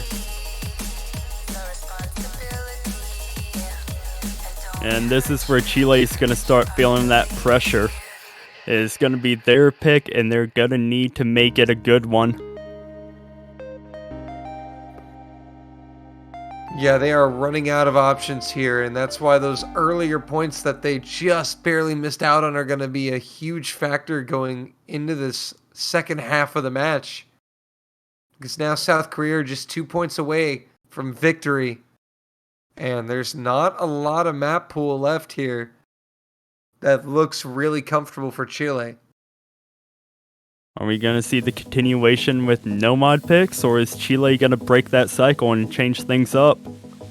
I think they have to at this point.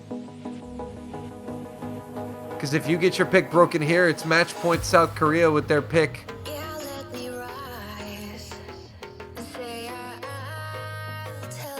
We may see a timeout. No, Chile will dive right into Hard Rock 2. And that completely removes Hard Rock from the board, the last Hard Rock option being picked.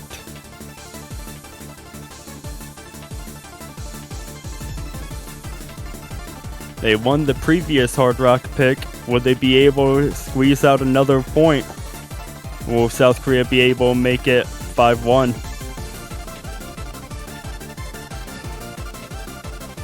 We will see El Danel back in for Chile.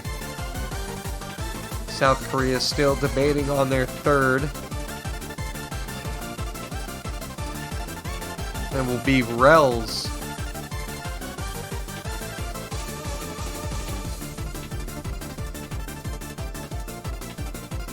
So the rosters are set.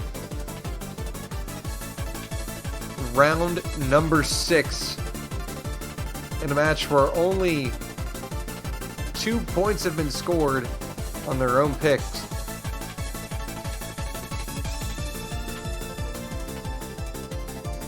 Four to 1, but it's been a really close matchup. A couple points being decided right at the end of maps.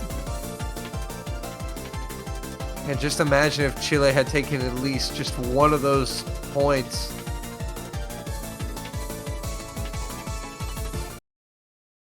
Be in a much better situation, but there's nothing they can do about it now as we go on to the 6th round.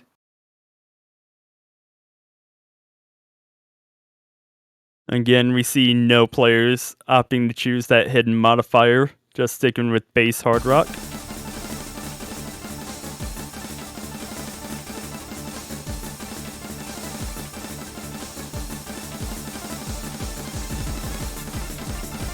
QWH and City Pop Shark will both go down very early, so some early misses traded. Oh, and City Pop Shark struggling even further there. Just a few notes.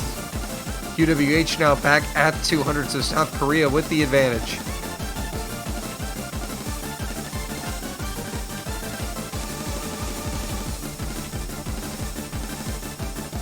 City Pop Shark getting back up to that 200 combo, stopping the bleeding for Chile. Looking to be about a 40,000 Eldenel difference. goes down right as City Pop Shark recovers. And Rails will trade though. So that is going to keep Chile in it, but they're going to need some more help. Only a third of the way home on this one.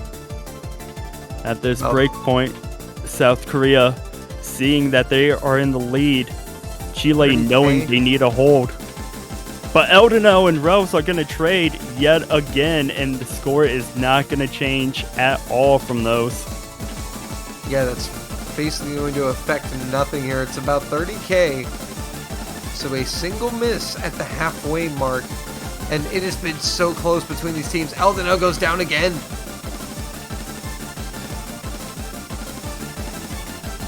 So now South Korea looking really good on this pick. Only a third of the way to go. They've got a little more than one miss lead.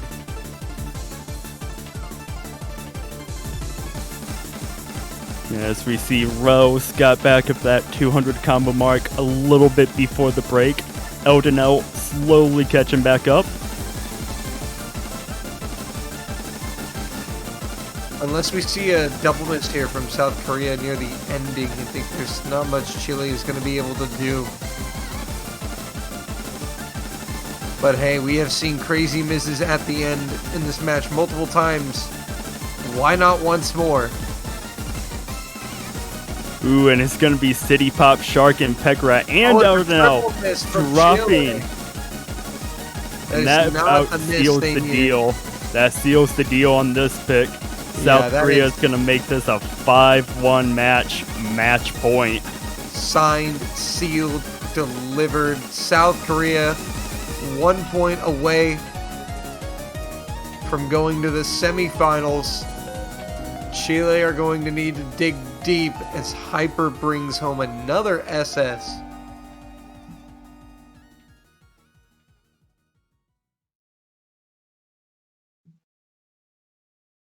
And not only is it match point in favor of South Korea, but it's also their pick, and they can control how they want to close out this match. And both teams still have their timeouts. No timeouts have been called. And I don't think we're going to see one called. Unless Chile go on a insane comeback. Which I would be down to see. I would as well. So you gotta think about the mental toll that looking at a scoreline is gonna be taking on Chile. Just a few points decided at the end of maps that really were the difference makers. If those weren't happening, then we could be looking at a total different match happening. Yeah, those 2 points, those 2 maps where they missed at the very end. They go the way of Chile. It's a tie game right now. But sometimes the scoreboard does not tell the full story, and Korea will fire double time 2.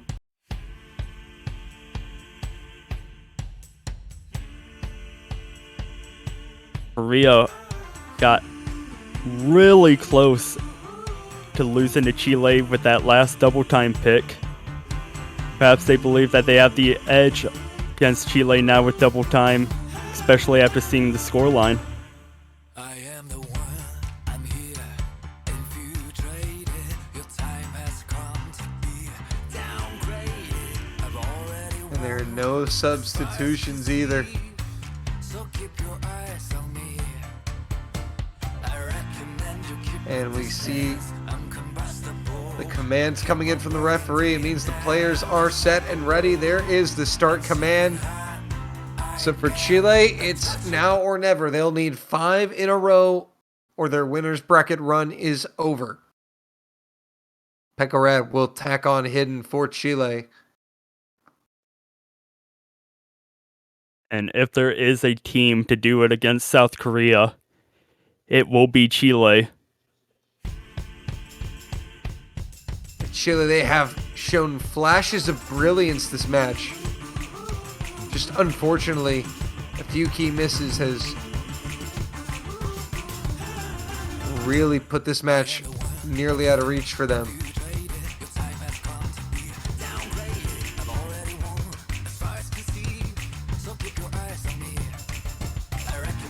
But hey, we've seen a reverse sweep in this World Cup, so expect the unexpected as all players make it up to 200 combos safely.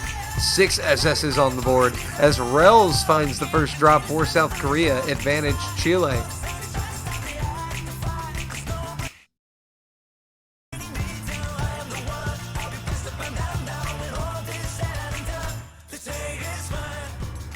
And as of right now, aside from that one drop by Rose, all other players holding on to a double S.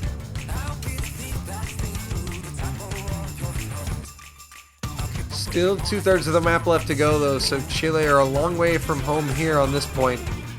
Rose back up to that 200 combo mark as we approach the halfway point.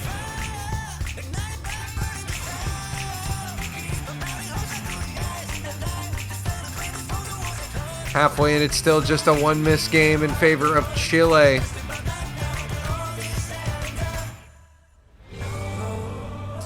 And now there's a break. 43,000 point difference in favor of Chile, and they know that.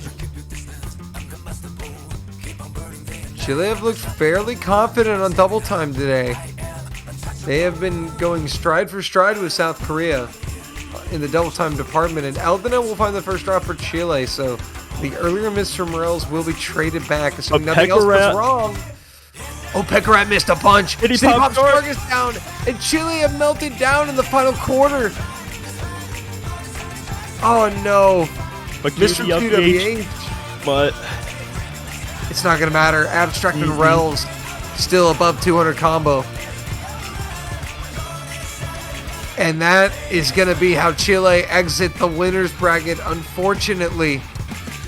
it's been the storyline all match, but just the ending portions of a few maps really decided the way on how this would go. Flashes of brilliance from Chile, but South Korea with the consistency and with the dominance bring home the 6-1 win. They will be going to the semifinals to meet the winner of Russian Federation and the Philippines. Chile will be going to the losers bracket. They're not eliminated. And we will see them next week as Abstract gets that SS in the final map to close it out 6-1 for South Korea. An interesting match there, Elux.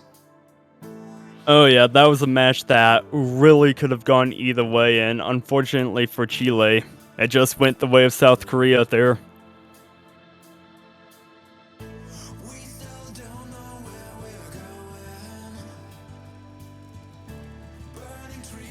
And So- it's, as you said, South Korea, the victors are going to be facing the winners of Philippines versus Russia. Chile dropping down to losers. They are going to be facing the victors of the Canada-Taiwan matchup. which is coming up soon. So you don't want to go anywhere because you got to find out who Chile is going to play. But here is a look at the bracket for the 2021 World Cup.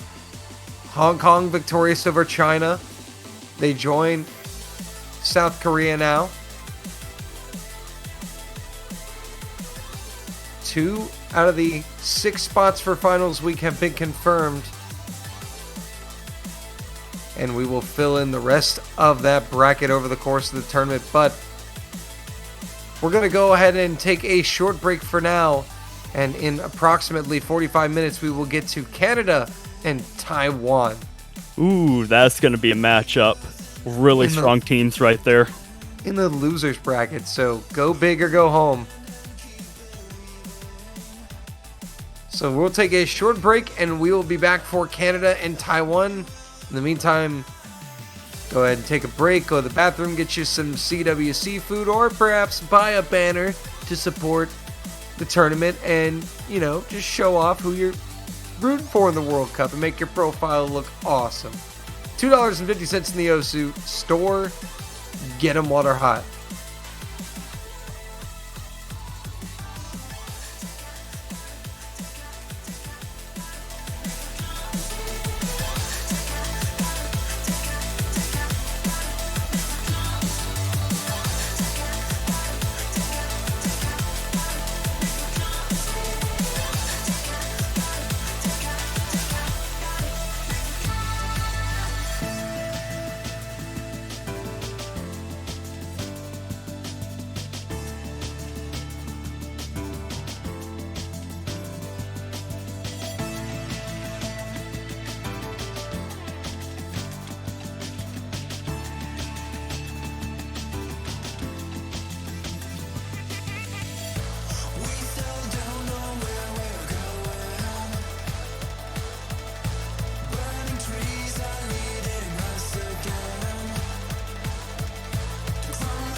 Are you afraid of the night? Close your eyes and discover a new world. Leave the world behind. Feel the tune of my mind. Scream of my soul.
next to you.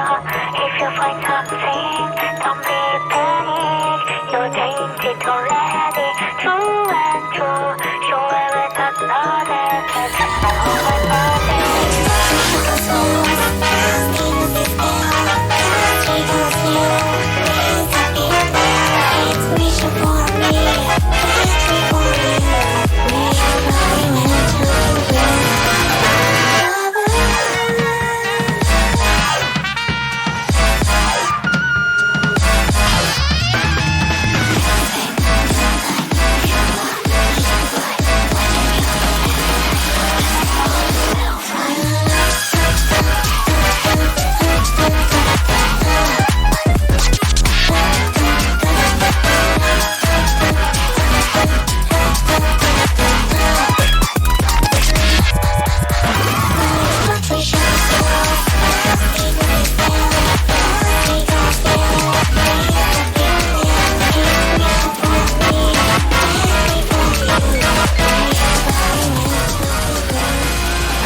技術は小説よりも奇なりですね。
frozen. I'm living all Vietnam. I don't know who I will become, but I know what I want.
I know what I want more than ever before.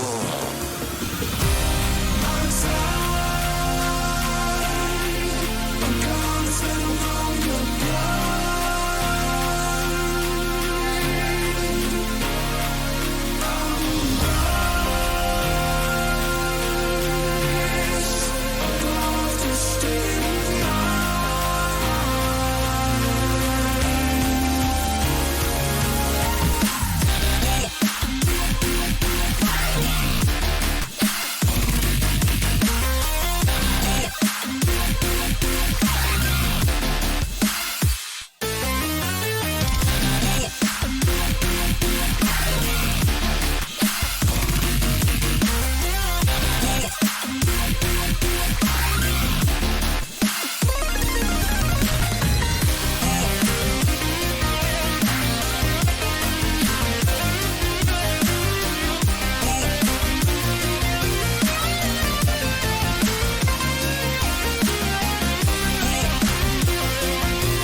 Hello, welcome back from our break on OS 2021 Catch World Cup. I'm Elux, and currently with me right now is Trosk while we wait for Dolan, who is supposed to be showing up. So Trosk, what did you think of that matchup that we seen last go, Chile, South Korea? I wish it would have been closer, but yeah, it definitely could have been a way closer match than it was. But yeah, hopefully this one will make more justice to how the match was. Oh yeah, even though 6-1, there were a lot of points decided right at the end of a few picks. Just a couple heartbreaking drops on the side of Chile really decided that matchup, but we got Canada versus Taiwan coming up for you guys. The winner of this match is actually going to be facing Chile in the losers brackets, and unfortunately, the loser of this match will be sent home. Two really powerhouse teams going on the Canadian side.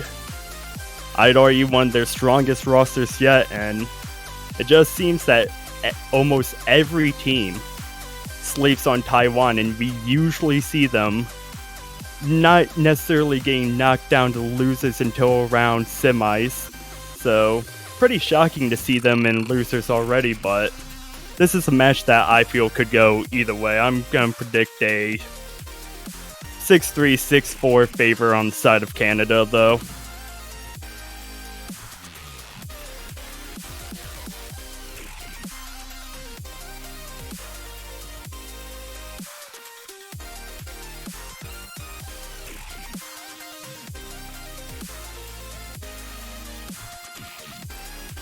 We see Sicarian, Yoshi Green, Unlucky W, formerly known as Fast Yoshi, Fui, Henrik, and Had on the side of Canada. We have Bipu, ZX, Dodo Epi, Sanami, Eternity Move, and XZ, not to be confused with ZX on the side of Taiwan.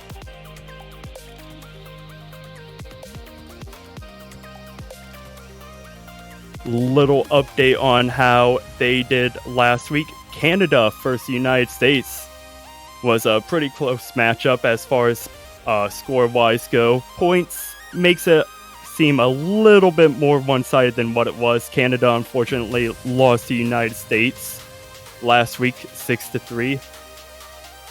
Chile beat Taiwan lost to France in tiebreaker last week. France ended up winning that and moved on 6-5.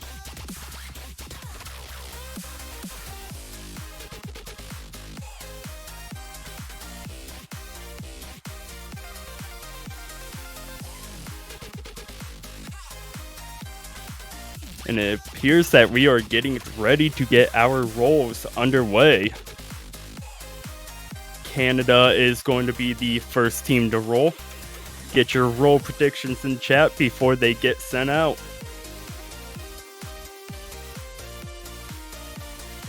Canada's gonna roll a 78, Taiwan is gonna roll a 62. That's gonna be my predictions.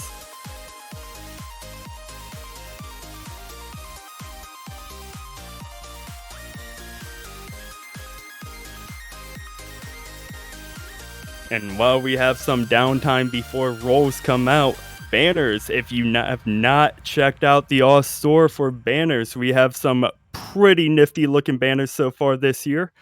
Our fellow commentator Snow Leopard is the model. In case you want to check out how they look before you purchase them, you will be able to find his profile right there on the store page. Relatively cheap, only costing about $2.50 USD, so whatever country you're from, just easily convert that over. I have myself a nice United States one. It looks pretty good. In my opinion, they're looking a lot better than last year's.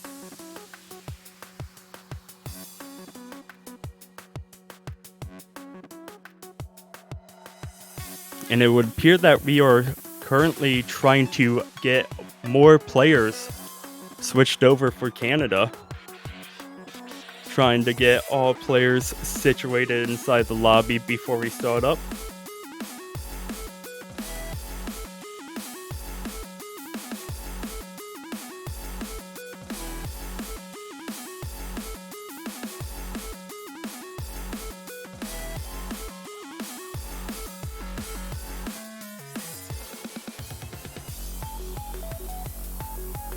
Trying to locate where Unlucky W is. He appears to be currently not online. However, the Canadians are going to get the roll underway. Zagarian rolling an 11. And Bipu rolling a 99. That's about as night and day difference as you can get. So Taiwan are going to end up being the victors for this roll-off. Canada bans first. Taiwan is going to ban second and get the opportunity to pick first. And Canada is going to ban Pop Shove It, Hard Rock 3 Convert. Unfortunately, it appears that we are going to be seeing no skateboarding tricks from either team tonight or last match, as Taiwan answers back with banning Hidden 3.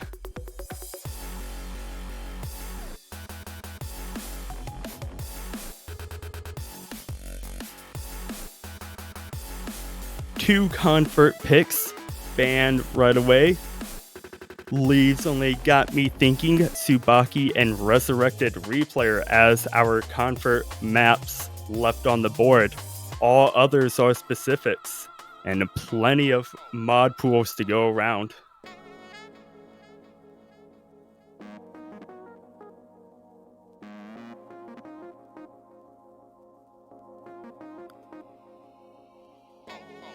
Taiwan giving this first pick a little thought.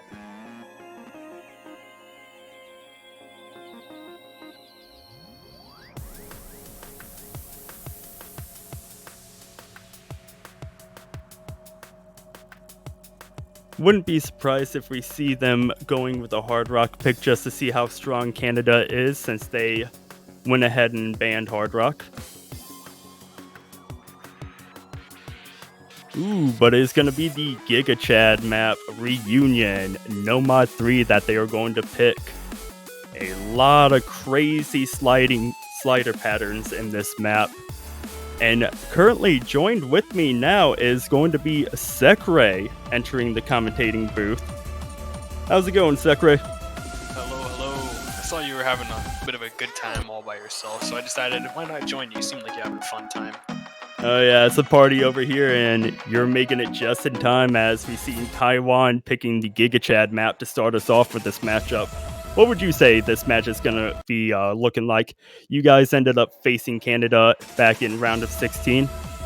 We did, and Canada is also USA's biggest scrim partner, actually our only scrim partner. We play against them every week, except for last week, of course, because we had our match, but Canada is really strong, from what I've seen at least. So, I'm expecting Canada to come out. They don't want to lose here. No shot they want to lose here, but Taiwan's going to give them a pretty big run for their money, I think. Oh yeah, we've seen Taiwan appear to be slept on in previous tournaments. Surprised that both of these teams are actually in losers brackets. Yeah, honestly, they had pretty strong opponents. Not the strongest of opponents, but still pretty strong in their regard.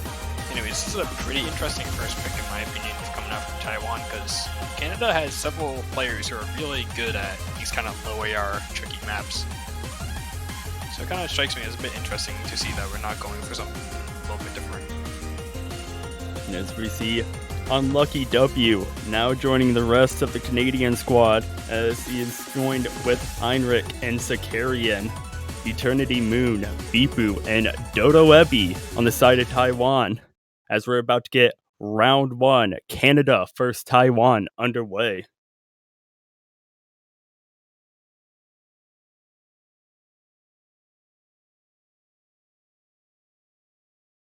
Relatively fast map, coming in at just a little under 2 minutes, approach rate of 8.8, circle size of 5, but the tricky sections are going to be those sliders, as we see Sakarian with an early miss that is going to give advantage Taiwan to start things off.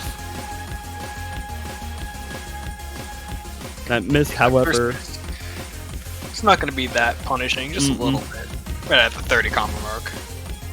But Dodo Ebi, that miss is going to be a lot more punishing, as all other players getting up to that 200 combo mark. Sakarian with that early miss, joining the rest of his team at 200 combo. And there are the sliders. Unlucky W being the first victim to fall to them. Oh yeah, I don't think we've seen the single team kind of get through these unscathed at this point. You know, these sliders going to make you feel pain in so many ways that you never thought was possible before. See Henrik and Dodo Ebi trading misses right there. See Canada coming out with a bit of a lead out in here. Not that much of a lead, maybe like half a miss at this point, you know. 100 combo miss. Sakarian. It's a very... gonna switch things up.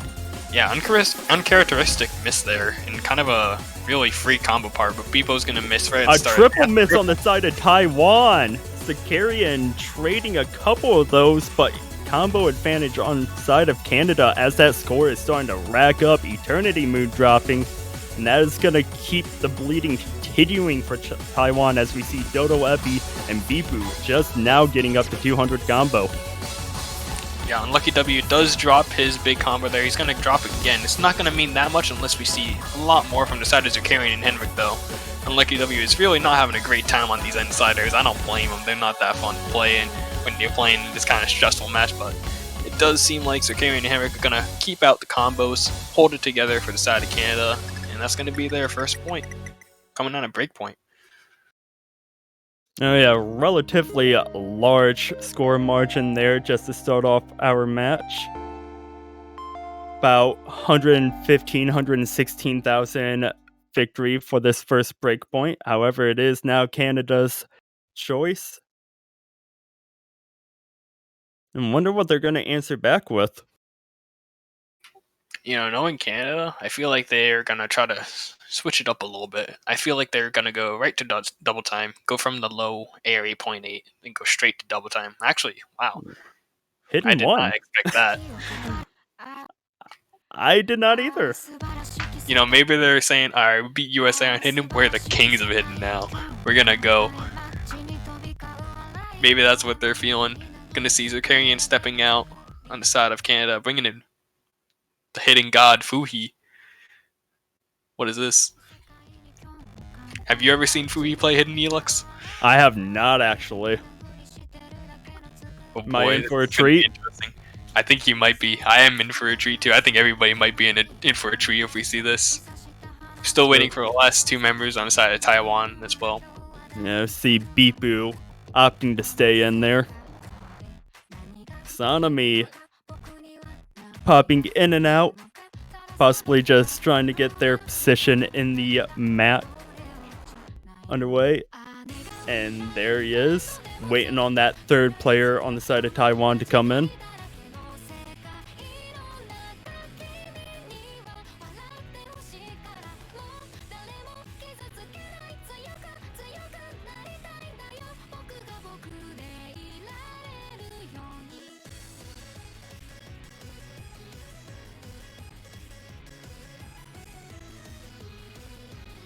And it is going to be ZX, not to be confused with XZ, coming in, filling out that third slot for Taiwan. So it's going to be Unlucky W, Henrik, and Fui for Canada, Sanami, Bipu, and ZX for Taiwan. Taiwan looking to get a breakpoint of their own.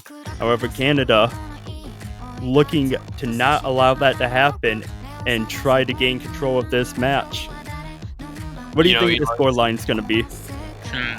Honestly, scoreline, if anything, I'm basing off of that first map. I think it might be like a 6-1, 6-2 in the favor of Canada. But they are my boys, of course. Mm-hmm. But I do want to say, do you think we're going to get the birthday FC from Fuhi on a hidden map? Oh, we might. And what's this I hear about a birthday at full combo? Oh, that would be pretty nice. It is his birthday. Everybody wish happy birthday to Fuhi. Anyways, this map is a bit different than the other hidden maps. This map kind of tends to be more favored towards non-hidden players than the other ones. Usually this is just a kind of skill cap map instead of a hidden map. So if you're really good at this kind of map, you're going to be really good at it regardless if you have hidden or not. So that's maybe why we see some of these players who not really are used to playing hidden, but might be just better for this map in general. Got a couple early misses. Sanami dropped within the first 5 combo, but Unlucky W, that drop is going to hurt Canada more than that drop from Taiwan. But Taiwan, a triple drop. Yeah, that part has been catching out people all day. I kind of don't know why, but it's a bit tricky, but not that much. But it's going to be a bit painful to come back from. But it is just the big outside of the map, and these guys, they know what they're doing. They can definitely come back from this at this point. So you see ZX just struggling to get a foothold on this pick. Seen a few additional drops by him. Henrik, Fui, about that 200 combo mark. Bipu as well, as Sanami is going to drop. Unlucky W getting up to 200 combo, and that score is going to continue growing in favor of Canada.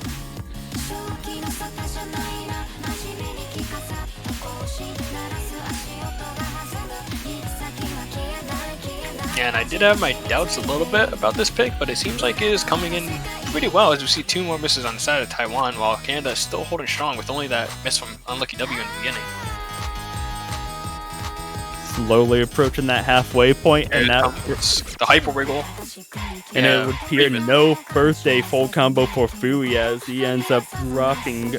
Same with Unlucky W, Sanami, and ZX. Bipu dropping as well.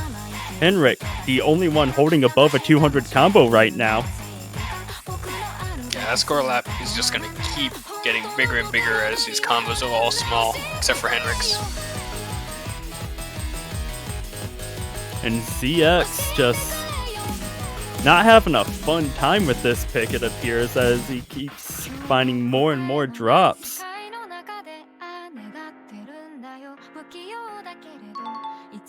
And at this break point, Canada sees that they have a commanding lead against Taiwan in this pick as Bipu catching up Sanami with that 200 combo mark. Trying to control the bleeding on the side of Taiwan a bit, but ZX just now getting up to 100 combo, but Henrik dropping no more full combos on the board for any player. Yeah, we also see a trade there from Lucky W and Sanami. Taiwan actually has the combo advantage right here, but they need to catch up by about 240,000 points at this point. It's like maybe 30 seconds after the map. It's probably undoable. Most definitely undoable at this point, I'd say. Having some pretty nice combos at the end though, because this part is a bit harder than the other parts, and they're still holding, so it's pretty nice.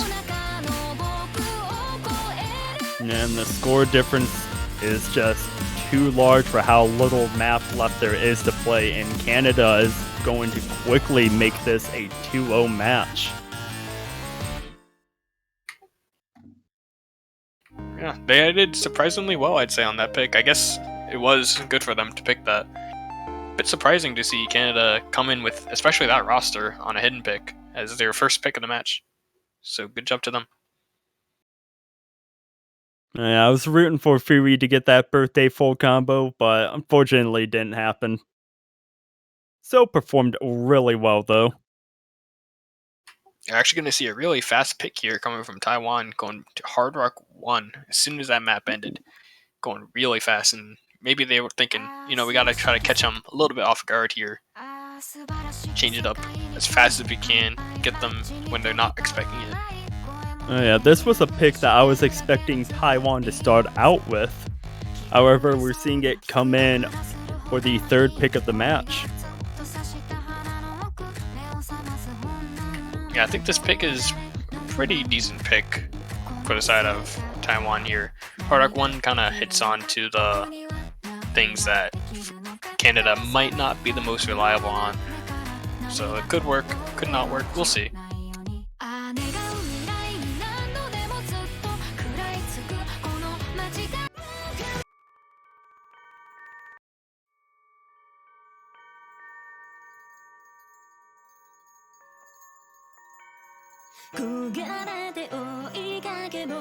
Unlucky W, Henrik, and Fui still on the side of Canada. Sanami, Bifu staying in. Dodo Epi coming in, replacing ZX. You know, one thing that I'm actually really interested about here is Fuhi is staying in. I'm pretty sure Fuhi is one of Canada's main Hard Rock players. I don't think he's ever really had to go from playing Hidden to Hard Rock in a tournament, like back to back, ever really, because he doesn't really play Hidden. So seeing how he switches from Hidden to Hard Rock without really having any time to get between the two, either he's going to do pretty well or he's not going to do well at all, which I hope he does well. Don't want to wish anyone to do bad ever, but could be possibly not a good time. We'll see. Depends on how experienced he is in switching up between mods that fast. We see Yoshi Green coming in for Canada and XZ coming in for Taiwan, filling out those last-minute substitutions. Henrik, Yoshi Green, Fui wanting to make this a 3-0 match. Taiwan wanting to get on the board with this Hard Rock pick.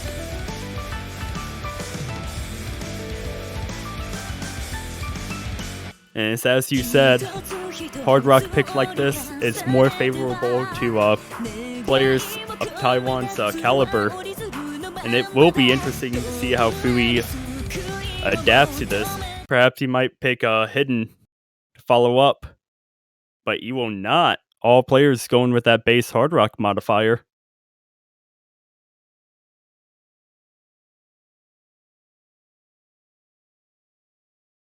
Yeah, not that much of a surprise here that we're going to see everybody just go with base Hard Rock. This map has a few hard parts, especially with Hidden, where the specific placement, especially in the intro, I feel like we're going to see at least one miss in the intro, maybe in the first 100 combo or so. Some of the parts are a little wonky, but not that wonky. And with a map length of a little over 4 minutes, a miss or two in the beginning does not mean the end of the world for either side, as it is a jog, not a sprint. Everybody does hit that intro pretty well. Usually you've seen misses in there, but as soon as I say that, Fuhi's gonna find the first miss right about 160 combo. Kind of in the slow part, a little bit unexpected. He's probably saying, "Oh man, why'd I miss that?" And other than that drop, all 5 other players still holding on to a double S. And not much to talk about so far. But XC is going to drop as soon as Fui gets up to that 200 combo, maybe a little less. And that is what Canada needs to quickly start building points back in their favor. Yeah, that miss is going to be a little bit more impactful, not that much more, but if all things go as they are now, Canada's going to come with a slight point advantage, maybe about 3,000 or 4,000 points, because the miss was slightly early on this side of Canada on Fui's side. But I don't think we're going to see everybody FC this map from this point on, because it's a pretty hard map. Getting all FCs from this point would be pretty impressive, honestly, and I wouldn't expect that from any team, really.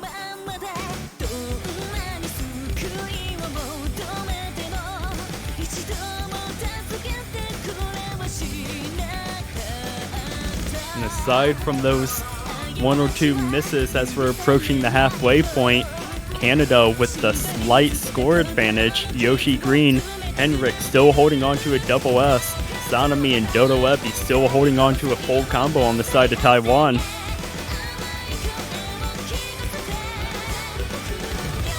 Yeah, something that's very interesting. Oh, I was going to say that we were close on the scores, where XXC does find another miss right there. Missed a few notes, so it might be a little bit more than just a singular miss, but not that much more. But we're going to need to see a miss on the side of Canada to be able to even things out at this point. And there is a miss. Yoshi Green dropping. But it is traded right back with Sanemi on that stream section. And Dodo Epi is going to drop. No more full combos on the side of Taiwan as Canada, Heinrich, the lone full combo and double S left on the board.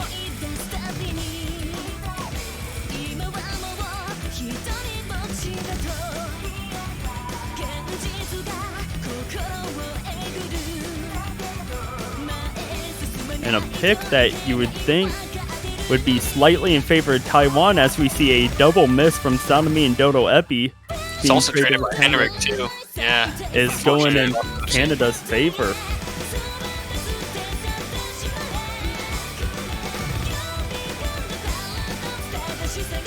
Canada has about a 100,000 point advantage here. Gonna need to see probably a triple miss very soon, I think, to start climbing back on that score gap. And if it's gonna happen, it needs to happen now while all of Taiwan's players are above 200 combo. But Yoshi Green, Fui holding strong, Henrik back above that 200 combo mark. And it does not appear it's gonna happen. Yeah, it does seem like Fui actually adapted to Hard Rock from hitting pretty well. He's doing probably the best in the lobby, I think, right now. Yeah, if not, it's tied to Henrik right now with the score. Only slacking in the sprinters, I think. Yeah. So good job. Taiwan actually did pretty well there, getting 3.2 million on a Hard Rock pick. It's not even that bad. It's just that Canada said, hey, we're going to do really good here. We're going to get all one miss.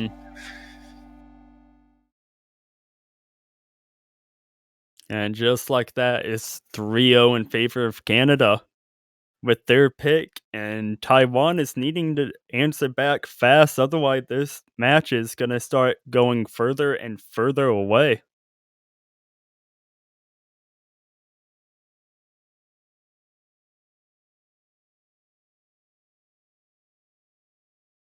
And you gotta wonder, after seeing a Hard Rock performance like that, will Canada answer back with another Hard Rock pick? It's definitely possible, but I feel like they might try to change it up just a little bit, not too much. I could see them going for possibly something like DT1 just to maybe see how it goes, you know, test out the DT pool. If they're feeling really good, they could definitely go for DT1 and try to go for the limit test map, see how good they can actually do in a match like this.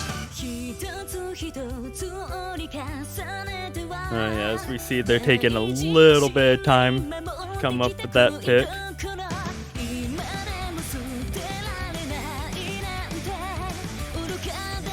Ooh, they're gonna go hidden too. Yeah, they're just sticking with the hidden, it seems. No more hidden picks left on the board. That is gonna close out that mod pool. Hidden 2, him, mapped by Gemsu, coming in at just under 2.5 minutes. You know, I was kind of hoping we would get to see Fuhi on this hidden map as well. That would have been a treat. He already blessed us with his presence on one hidden map as we see his Zakarian coming in. Yeah, nothing out of the ordinary there. Zakarian stepping in for hidden. Gonna see who's gonna be that final member on side of Taiwan.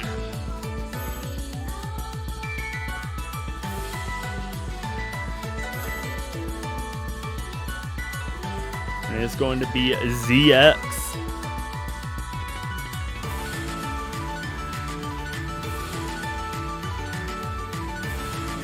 And so far, I'm a bit proud of myself. I have not mixed up XZ and ZX's names yet. You know, you just jinxed yourself right there by saying that. I'm sorry.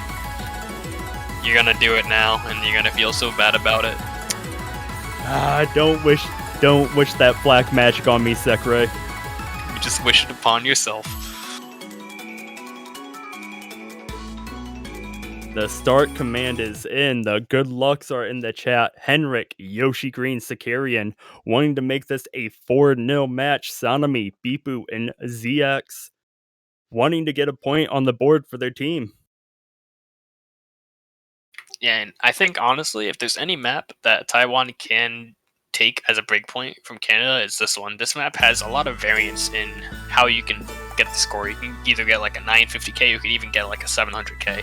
You know, you could either do really good, really bad, and maybe Canada would do really bad, maybe Taiwan would do really good. It's kind of like a bit of a toss-up at that point. More so based on consistency, but of course, there is a lot of variance in this map compared to other maps, I'd say. And as the map starting to pick up pace, no players getting caught out in that beginning slow section. But Sakarian on the Wiggles is going to drop as everybody else gets up to 200 combo, but Sanami is going to trade it. Yeah, this intro is usually where a lot of the combos are built. You're going to see the first really hard part at about 300. Minus stack into a hyper dash, but you do see Beepa missing right before it. Everybody actually hits the hard part that I was thinking about. I guess I'm just not that great at the map compared to everyone else in here, but you do see Sanami and Beepa missing a little bit more after traded by Henrik. And Taiwan just not having a fun time with this pick as there are misses all over the board. Sakari and Yoshi Green holding strong for Canada, and Henrik building combo up fast. And that score margin is greatly in favor on the side of Canada and is continuing to grow right now. Oh yeah, we do see Yoshi Green breaking that full combo around these wiggles. These wiggles are really painful, especially if you're not used to hitting. We do see the side of Taiwan all missing on these wiggles. It's not even nothing to feel bad about because those wiggles are really painful. It's just actually amazing that Canada actually all hit them. That's actually really impressive, I'd say.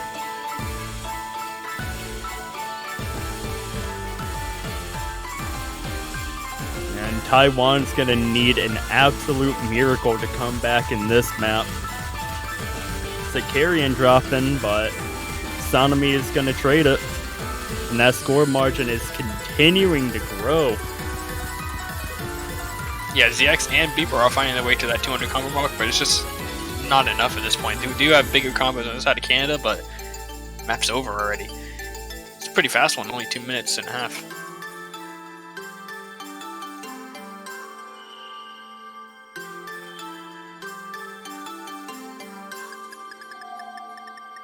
And that is a statement win right there. A commanding victory on that pick for Canada. 645,000 points between the two teams.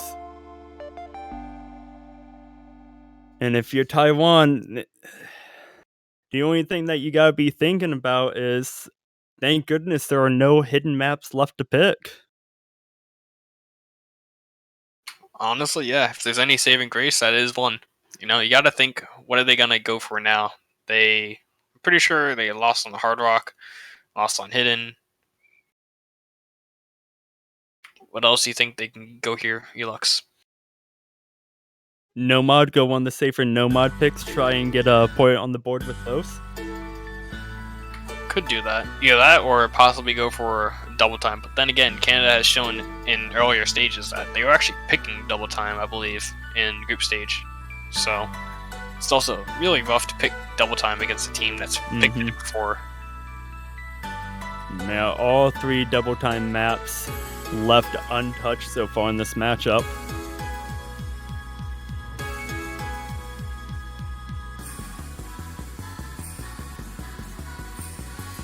Ooh, and it's gonna be Taiwan choosing double time 1.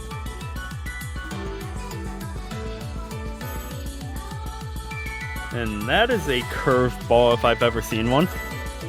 Oh yeah, this is probably the hardest map of the pool by far, which is a bit surprising to see it coming off from Taiwan. Maybe they're like, okay, you know what, we're just going for it, because anything can really happen on this map. This map is wild.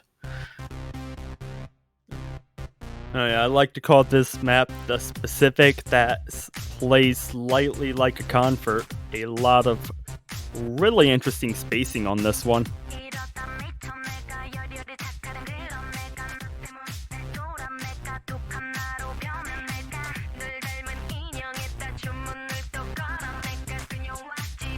Approach rate of 8, circle size of 5, so slower of the double time picks, but by no means the easier one. We see mapped by Rakma, notorious for making challenging maps.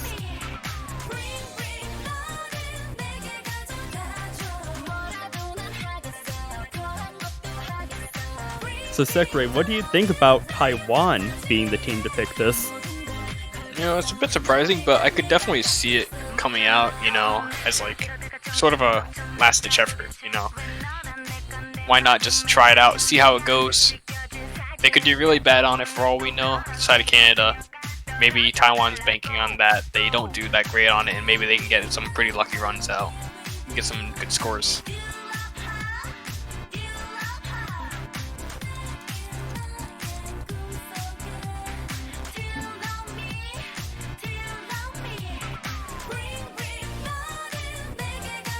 Had coming in for Canada is Henrik Zakarian, staying in Sanami, Dodoebi, and XZ. And for Taiwan, will Taiwan be able to find an answer against this really strong Canadian roster, or will Canada force it to match point? The thing about this map is it has a lot of the far jumps at like the 200 combo mark.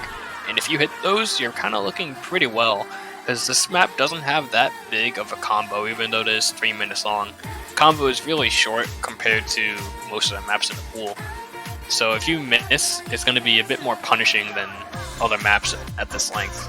Obviously because the score starts going up to 200 combo and then it starts flatlining at that point. So if you can get a nice combo up in the 400s, you're looking pretty good on this map, I'd say. Round 5, Canada versus Taiwan.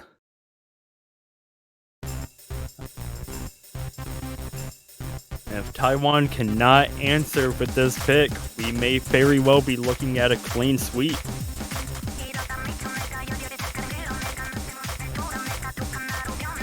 Everybody's starting out relatively decently. Everybody hit that first wheel. Sometimes you just see some people miss up on that first wheel. We are going to see Sanami and Dodoebi missing on the slow sliders. A bit unexpected.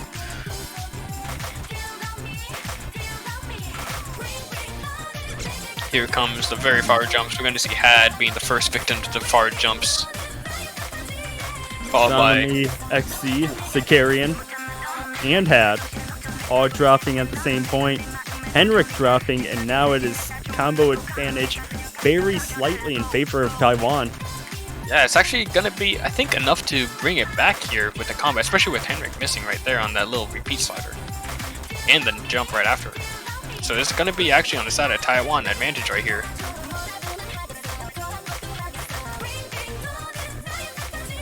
Yeah, Dodoebi holding on to that 200 combo. Sakarian dropping right before he gets up to that 200 combo mark. Sanemi XC dropping, followed with Dodo Ebi. Yeah, but they still got a pretty big lead, but Sanemi finding that another miss is going to give the Henrik combo. drops. Oh. And Henrik not even spinning there. Had right now. The saving grace for Canada, holding above that 200 combo mark as we see Henrik dropping. Sakarian getting up to 200 combo. Yeah, Had holding this combo is really huge for the side of Canada right here. Sakarian dropping.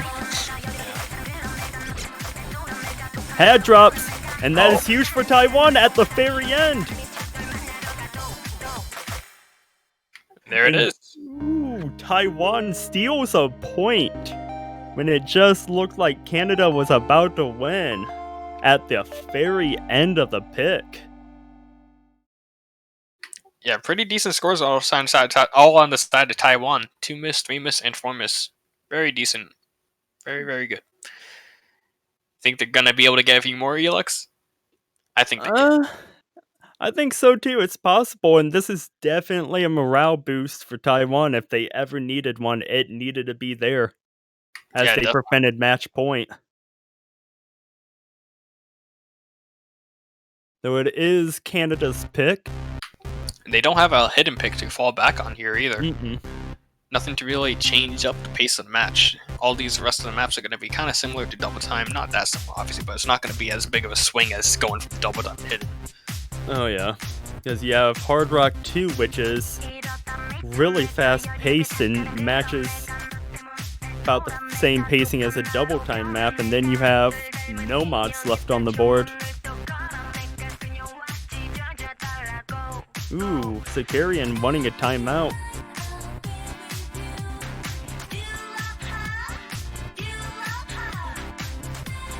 So that time will be added on after the first 2 minutes to pick their map is done. So not surprised Canada taking timeout right here.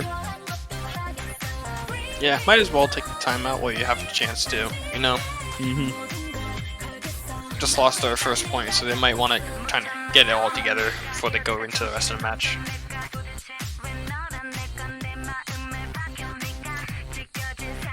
Yeah, because losing 1 point, not the end of the world, but if you rush into things too much, it can start adding up and create a snowball effect.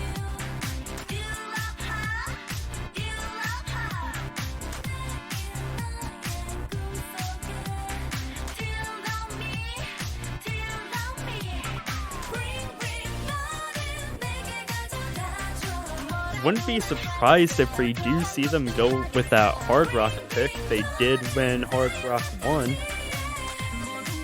What? Could be the answer. I also could see something like possibly even Nomad 4 here coming from the side of Canada.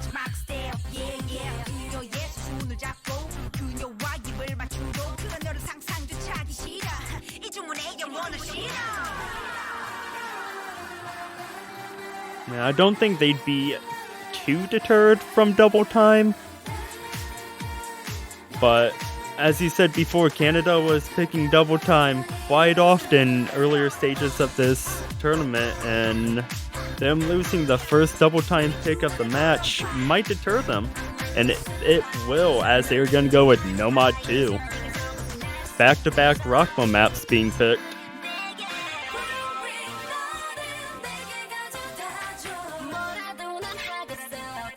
Yeah, this one's a bit more expected, but not really the most expected map, I'd say. It's kind of like the middle ground of, yeah, we could be comfortable on this, and the middle ground of like, yeah, we don't really want to pick this, but I guess we could pick it to see how it goes. Maybe they're picking it because they think Taiwan is not the best on it. Who knows? But Canada, they do have definitely a roster that can play this kind of map, play it pretty well. Same thing with Taiwan.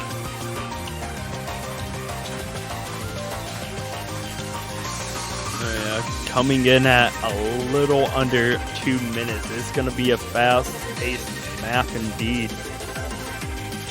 Yoshi Green, Unlucky W on the side of Canada, Dodo Ebi, Sanami, Bibu on the side of Taiwan, and Henrik is going to be filling out that third slot for Canada.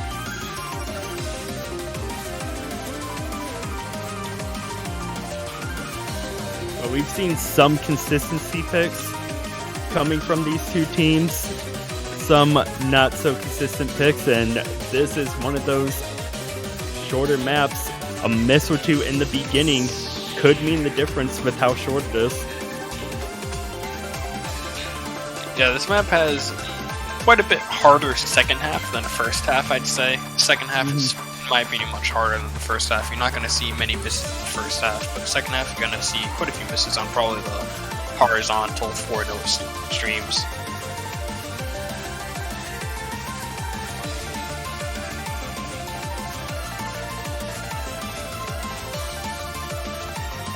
Unlucky W, Yoshi Green, and Henrik wanting to force match point. Taiwan, Dodo Ebi, Sanami, Bifu wanting to stay alive here, wanting to get a break point. And the start command is in. Good lucks, have funs are in the chat. And we're about to get round 6 underway. Chrono Diver.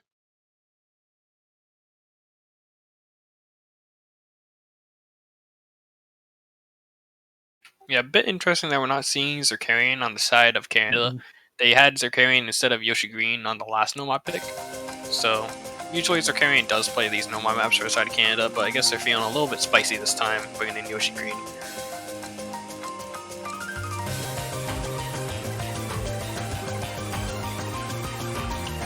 All players getting up to 100 combo with relative ease, not much to talk about, but a miss by Unlucky W is going to swing things in favor of Taiwan early on as everybody else gets up to 200 combo. Yeah, the thing about that miss though is it is before the 200 combo mark, so it's not going to mean as much as a miss would be from now on. But everybody does seem to be navigating these wiggles quite well so far.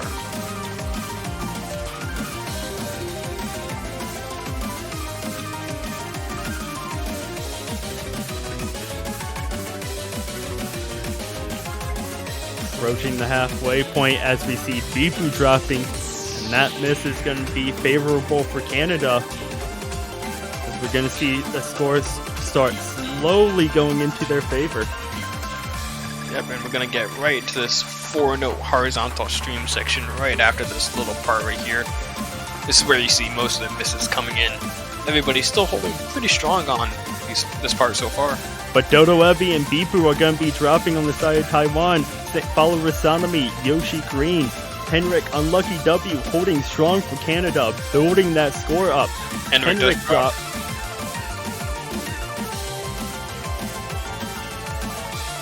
Gonna need to see at least 1 or 2 more misses in this very last section of the map for Taiwan to be able to bring it back here. It's definitely possible still.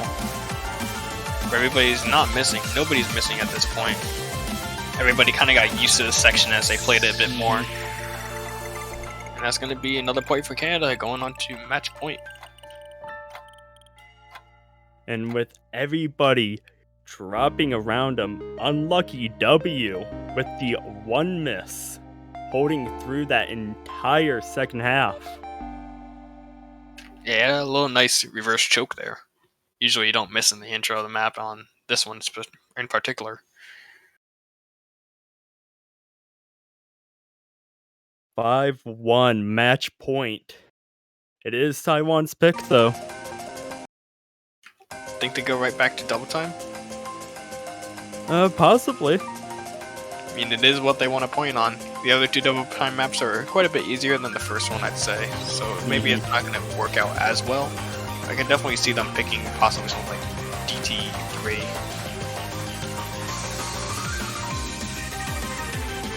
Yeah, if they were to go the double time route, that's what I would place my money on, is them choosing double time 3.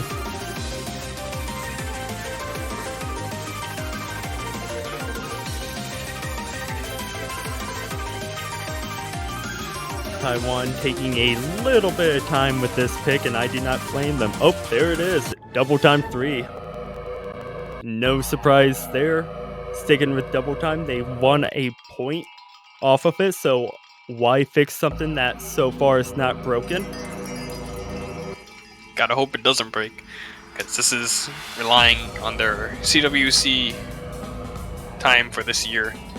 Remember, loser of this match is eliminated, as it is loser's bracket, sadly. And this is do or die for Taiwan right now. And they're going to need to be pulling out everything that they have on this pick if they want to stay in.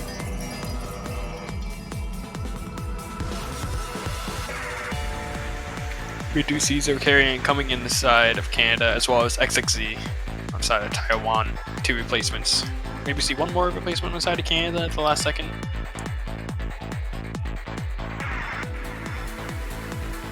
There it is. Had's coming. Barring any last minute substitutions, it is going to be Unlucky W, Zakarian, and Had wanting to close this match out. Sanami, Dodo Ebi, and XZ wanting to keep their team in it.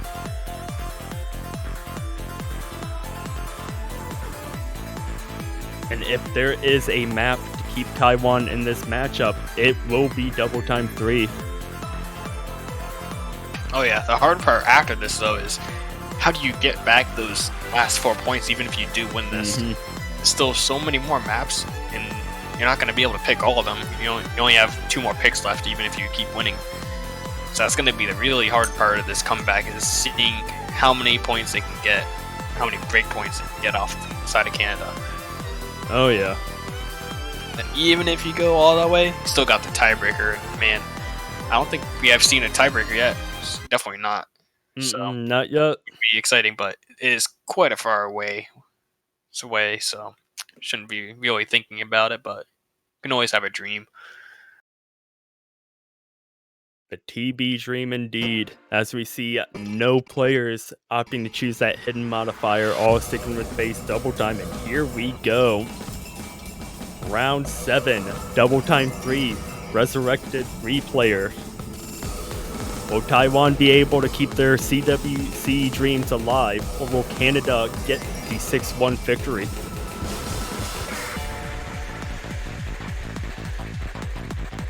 Everybody holding that SS right in the beginning. Very easy beginning, very calm. Calm before the storm, pretty much. Players getting up to 200 combo with these, still holding that double S. But Unlucky W is going to be the first one to drop. Score is going to start building up in favor of Taiwan right now. You know, he did do the same thing in the last map where he missed in the intro and then FC the rest of the map. So we could still see him coming back and setting a nice score after that singular miss in the intro. Taiwan still holding strong, triple SS. Unlucky W getting up to 200 combo, stopping the bleeding. Looking like it's going to be about 30-ish thousand difference as Sanami and Unlucky trade misses there. So the score's not going to change much at all.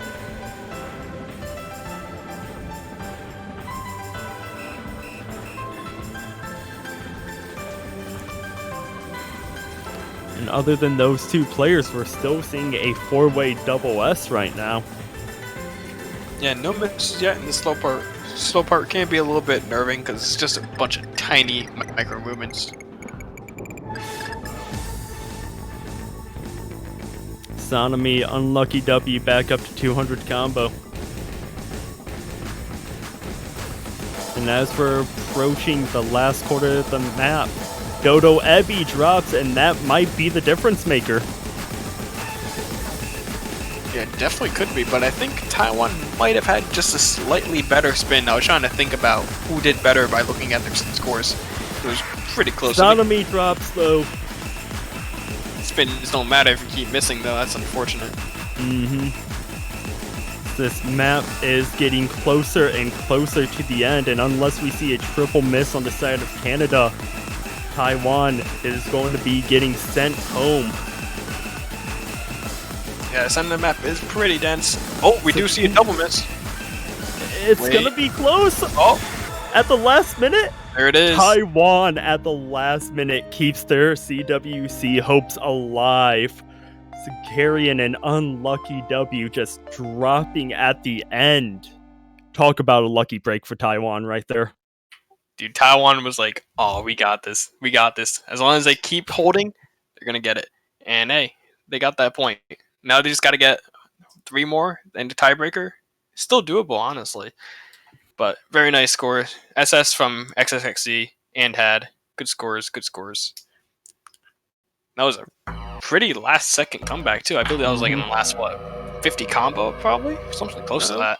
Something like that, though we have been, this match and last match, we have been seeing points being decided at the very end. But Taiwan still holding on, but it is Canada's pick now. And after losing 2 double-time maps, you gotta think they're probably not planning on going with DT2. Oh yeah, probably not at this point. It's probably going to be something like Nomad 5, I'd say, from the side of Canada at this point. Either that or the Hard Rock 2. Hard Rock 2 still being available. Mm-hmm. You know, I'm also pretty sure that Canada, they have used their timeout, but Taiwan still has theirs, I'm pretty sure. I don't remember it being used earlier, do you? No, I do believe they still have theirs.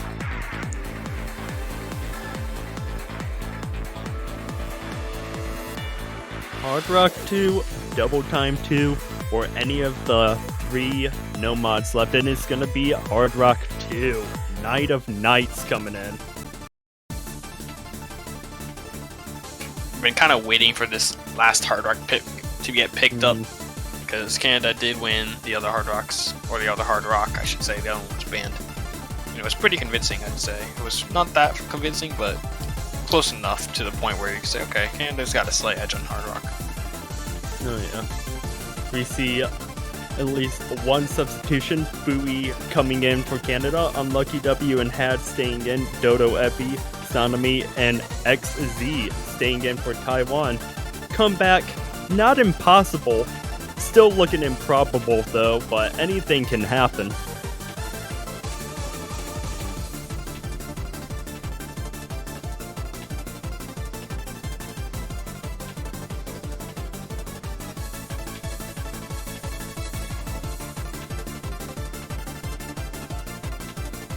Seeing Unlucky W dropping out, Henrik coming in, so another substitution on the side of Canada.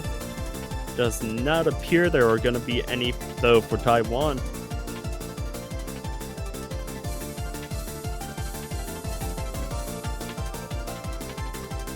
Yeah, Taiwan seems to be sticking with this roster that's been doing pretty well on these double time picks, trying to transfer it over to the Hard Rock.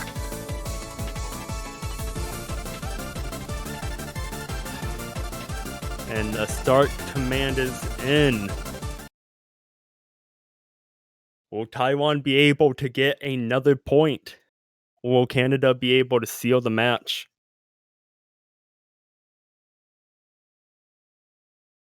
Round 8. Hard Rock 2. Night of Nights.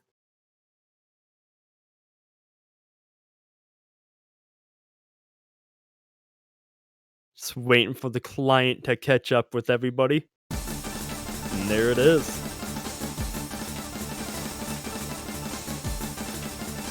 Yeah, I'm going to be expecting maybe a few early misses in this 100 slider section coming up right here. We do see the first one coming in from Sanami.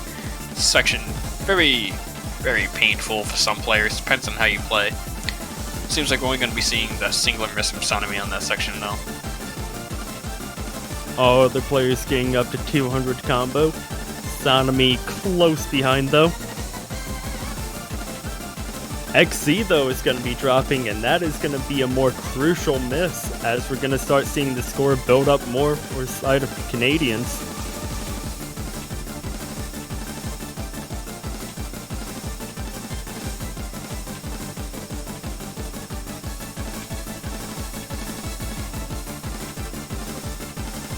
XZ getting up to 200 combo, stopping the bleeding as soon as Henrik drops. And Had And just like that, as we're approaching the first break mark in the map, Taiwan, seeing that 2 of the 3 Canadian players have missed, and they're not out at this point yet. There's a far jump right there. We do see 3 misses on there. See Sanami and Ecstasy still holding that combo. That's going to be a lot of points getting gained right here very fast. Nobody on the side of Canada has over 100 combo. Had just getting there right now. Yeah, map is halfway done and Taiwan building up score fast. Had getting up to 200 combo, stopped the bleeding. The rest of his team and Dodo Epi close behind. Second break mark of the map, and Taiwan see that they have the lead by about 36,000 points right now. Yeah, it is quite a sizable lead. That's definitely more than 1 miss, I believe. That is about 2 misses in this map, so I think I have a little bit of wiggle room to go with. Descending can be a little bit painful, though. Definitely get some misses on these awkward doubles. And Fui is going to drop, and that is huge for Taiwan, as that score advantage is going to continue growing in their favor.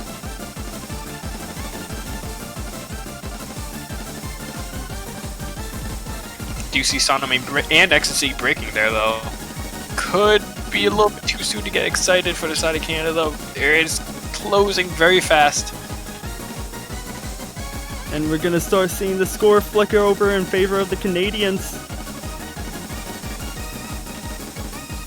Henrik dropped, but XD dropped, and Dodo Ebi at the end, and that is going to seal the deal. That drop from Henrik could have propelled Taiwan back into this match, but unfortunately Dodo Ebi and XZ dropping right at the very end there, and Canada is going to make this a 6-2 match, their victory. Yeah, that was actually really close there. We had several times where the kind of bar at the bottom swung between both teams. It could have gone, honestly, either way. There was just a few misses at the very end of the map that kind of sealed the fate there. Anyways, well played to Canada, well played to Taiwan. That is going to be the end for Taiwan in this World Cup, though. Canada going to be moving on in the losers bracket. Play one more match at least. Yeah, they are going to be facing Chile, and that's going to be a matchup I want to see. Oh yeah, rematch from group stage. Gotta love it. Those two teams played each other in the group stage. Chile did get the better of them in the tiebreaker, though. And Canada is going to be coming back with a vengeance.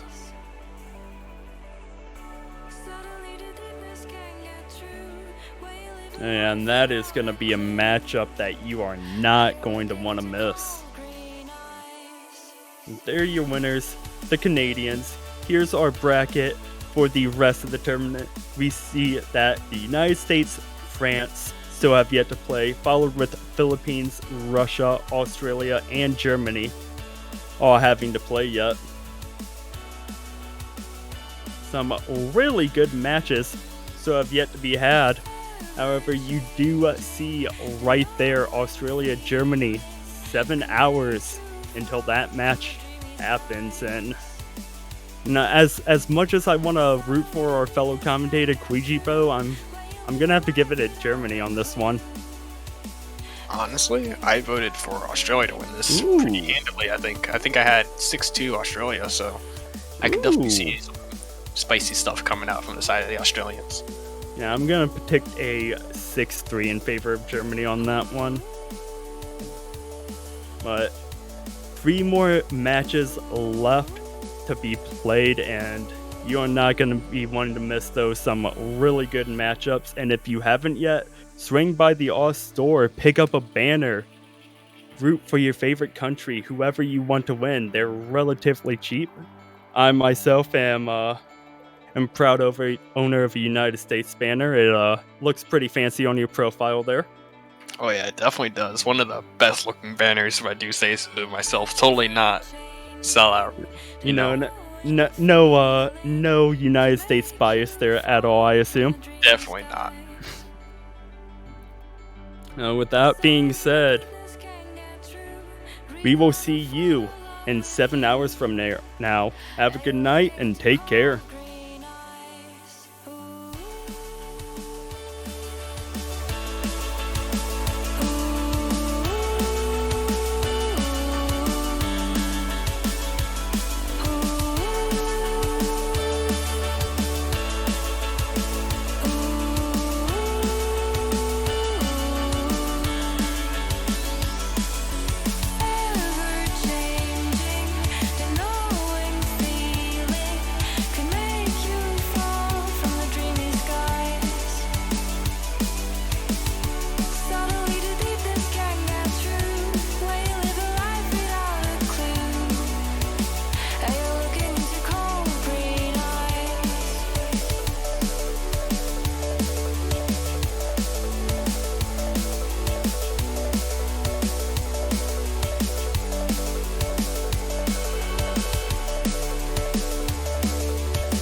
Suddenly the deepness can't get through.